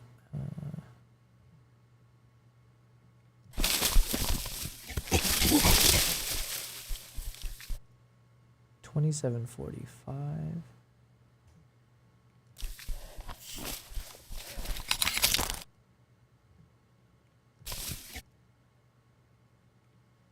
Okay, so now I just want to go frame by frame.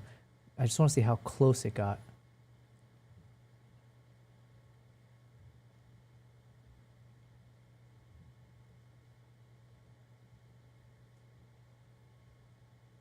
My only regret is I wish if I had this camera set to like 60 frames per second or something. All right, so here it's leaping.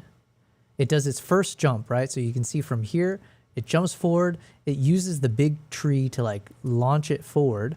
And then in midair, it moves the smaller tree out of the way. And then how close are we now? So we went from there, jumping forward. And then its arm does one last like reach for me. Oh, is that why it didn't hit me? Oh, well, no, it got, yeah, see, so you can see it got pretty freaking close to grabbing me at the very least. Even if it grabbed me, like, honestly, I don't think it would have done anything, but I guess I got saved a little bit by this extra tree that was in the way. So if I was just, just a little bit closer and it did hit me, there would be realistically, there would have been a lot of impact because like chimps, man, these things are brutally strong. So if I got punched or slapped by this chimp at full force, which we clearly had the intent here, I think that actually would have, at the very least, I mean, it wouldn't have been pleasant. But thankfully, two things, I guess. One, I was just far enough away that it actually couldn't reach me. But then two, even if I was within range, this other tree took the brunt of all of that force right here, thankfully. So then by the time it hit me, it would have been more of a grab as opposed to a hit. But Jesus, that's how close I was to, I was almost within range. Oh, that's crazy. Crazy frame. Henny said, I read somewhere that branch sound from ground could be the first mark that the big cat is close. Would you call, oh, interesting, like a leopard? Do they, but I don't know. I don't think there are, I mean, I know there aren't leopards in this park, like in this forest. If there were, it would be a bigger deal to have leopards out here. I mean, maybe it's a rare sighting or something. I'm not sure. But I'm like 99% positive there aren't leopards in this forest. But I see what you're saying. So it's just like this, or maybe it's like a, not genetic thing or whatever, but it's like a built-in trigger from the past, or just like in general with chimps throughout time, I guess. They had to be nervous about big cats. But yeah, that could be that's a plausible explanation. Like I said, what the guide was explaining was like because they get hit with, like they hit each other with the sticks, it was just like that initial fear that triggered that response when it heard the snapping. So yeah, I don't know what it was, but point is I was a bit too close for comfort. But man, talk about a close shave. Okay, I want to watch it all from this angle. Let's see.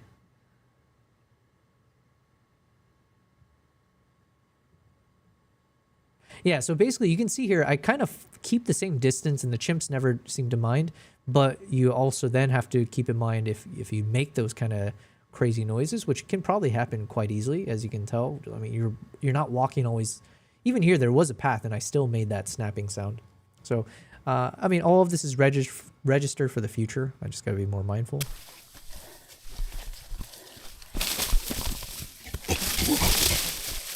Because like from my end, my goal is not to have these interactions, or I don't want to trigger these reactions. As you know, like your goal is to try to be as non-intrusive in these moments as possible, or yeah, like yeah. So there's a fine line of like what behavior should be allowed or not. So yeah, in hindsight, I think these would be things that I try to avoid in the future. So just keeping a bit more distance, even though the guides, like, again, like I said, I do follow what the guides say first and foremost. And if they're not pushing back in terms of like how close you're getting, then usually I'll toe that line. But yeah, there's I got to be my own adult here and know what's reasonably smart to do. It's still so crazy though.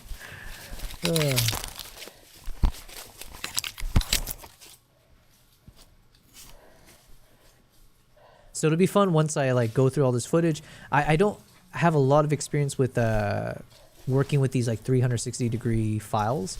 So I know I have to like basically export this from this program. And then I can, I'm assuming I can put the LUT, because it's from DJI, I can put the LUT on probably from the software itself and then export it out, or export it as is and then I put the LUT on later in DaVinci. So we'll do a bit of color grading and all the other stuff later. But the only problem, one of the problems I have with these 360 files is like you saw from the same moment, there's so many different angles to capture that same moment. So then what am I supposed to do? It's like, I got to export like 5 different versions of the same instance because each one has its own like interesting perspective. So it's almost like, I gave this analogy before, I'm going to keep using it, but sometimes when I'm playing with these 360 files, it's the same feeling I get when I go into what's the restaurant chain? I keep wanting to say P.F. Chang's, but that's not it. Cheesecake Factory. It's like going into Cheesecake Factory, and when they give you the food menu, and it's ridiculous because it's like a food Bible with like 50 pages from every part of the world.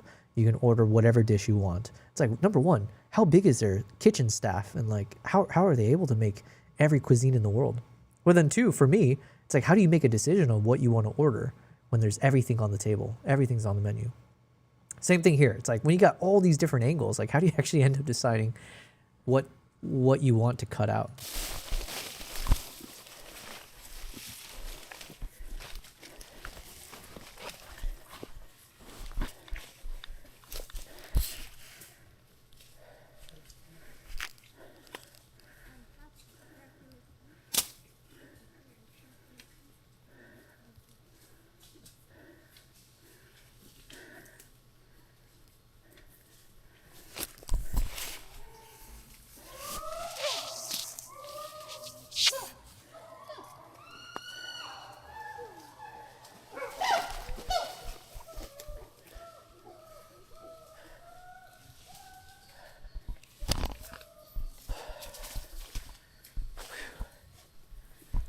And that was like my little phew sigh of relief, because like the whole however many minutes it was like a nonstop tracking and following this chimp. So it was like super intense, just like physically and emotionally, I guess. So once the chimp went up, I was like, okay, finally, I'm done. I can put the camera down, just take a moment to breathe. It's so much work. I love it, but my God, does it take a lot out of you. That's good. Oh, I can see here. Front. Okay, so no, I had put it on front mode. Oh no, that's the other camera. That's why. Okay. Oh, I'm tired. You are tired.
Ooh, and the cool thing is, at least some of that was shot with the Freewell. So yeah, I'll have to spend some time and make like because I need to make a review video about the Freewell ND filters. So I'm glad also that I've got some of these behind the scenes shots where you can see me using it, because that'll help tremendously when I make the review.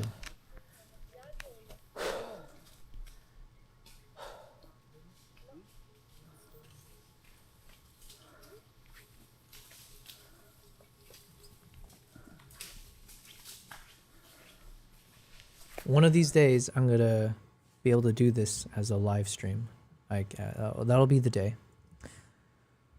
Okay, guys. I think this is probably a good place to stop because it's 1:11 a.m. now. Jesus. Technically, I don't feel tired, but I should make it I should probably do my best to not go to bed past 2 a.m. Man, look at that! Look at this freeze frame. What a trip. I love these moments. Yeah, what a time. I'm excited to go back there as well, but yeah. All right, where was I? So tomorrow, Cyronius says I gotta head home. Oh, well, thanks for being here, my friend. I will catch up with you also separately as I try to figure out this whole Bella Box thing and if you can help me out with it. Yeah, we gotta talk IRL stuff. So yeah, exactly. I appreciate it. Yeah. So thanks, man. I'm glad you were here. I'm gonna be here tomorrow. We're gonna grind every single day as we get back into streaming, and then catching you guys up to speed on my trip and some of the photos. We gotta edit some of the photos. We gotta go through more and more of those video captures. We got a lot. We got a lot of stuff to do. So, where were we? I was on Uganda. Which day? Oh wait, no, we went through all. Okay, so yeah, so tomorrow we can do some proper photo editing. This is the only photo I got through, but I'm not gonna go too crazy with the edits. I just wanted something I can kind of do like a copy and paste. So right now I'm kind of happy with just yeah, I'm happy with this version. I'm sure as I spend more time, maybe I'll edit it differently. But right now I wanted it a little bit darker and just have one source of light coming in from the right. So I might even darken this even further. I've been enjoying kind of going with a bit more like low exposure captures. So we'll play with it just a bit. But let's say if I'm happy with something like this, I'm just gonna copy the settings of everything here, and we'll just drag it to the rest of these for now, and then tomorrow we'll do a bit more fine tuning and see what works, what doesn't, what breaks. Let's just see how it looks first. How long did I stream today? I'm curious. Man, there was a time when I first started streaming back in like July of last year, August, where I was streaming like 8 hours on average every day. I do miss those days. The only reason I stopped, I do still have the stamina for it. It was more just I realized I need to manage my time better, where I wasn't. I had too many things on my plate. Oh yeah, so we today's like almost a 6-hour stream. That's That's not too bad. All right, let me just see how, if I just drag this photo editing style across all the shots, what do we end up with? Yeah, generally speaking, I'm happy with the lighting that I'm doing here, the colors.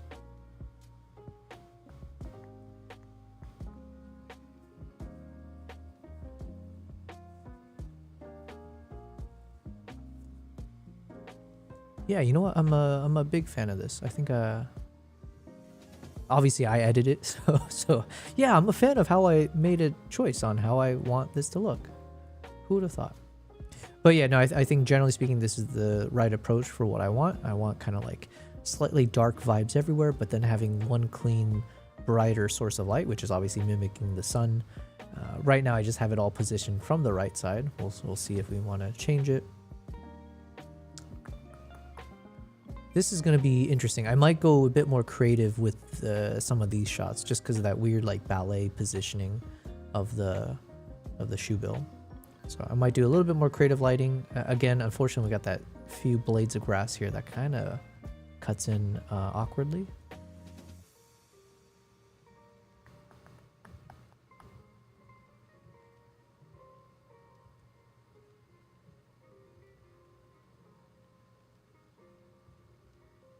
Okay.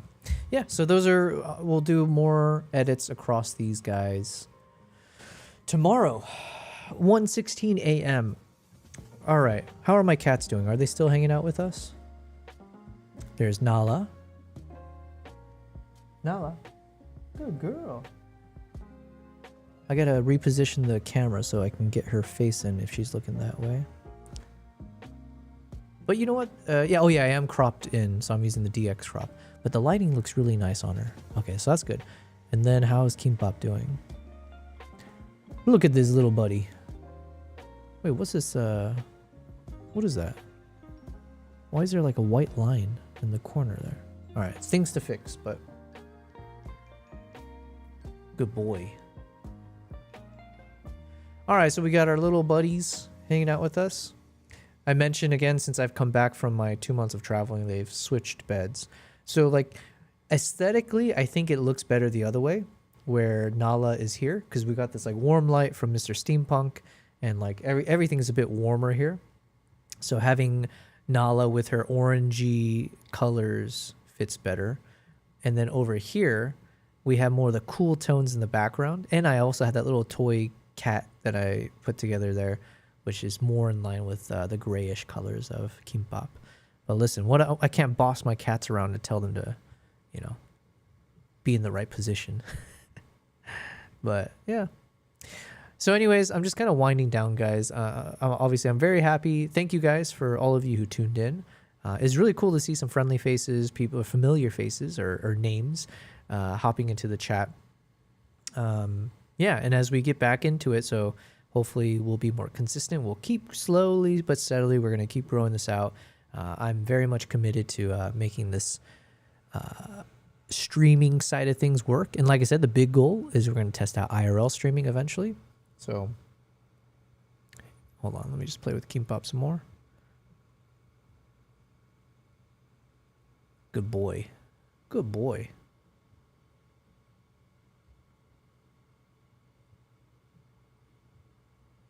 Okay, I'm going to feed them.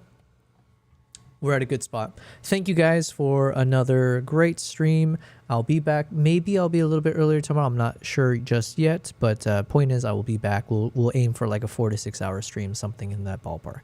So yeah. All right. Cheers, guys. Thanks. I'll see you tomorrow.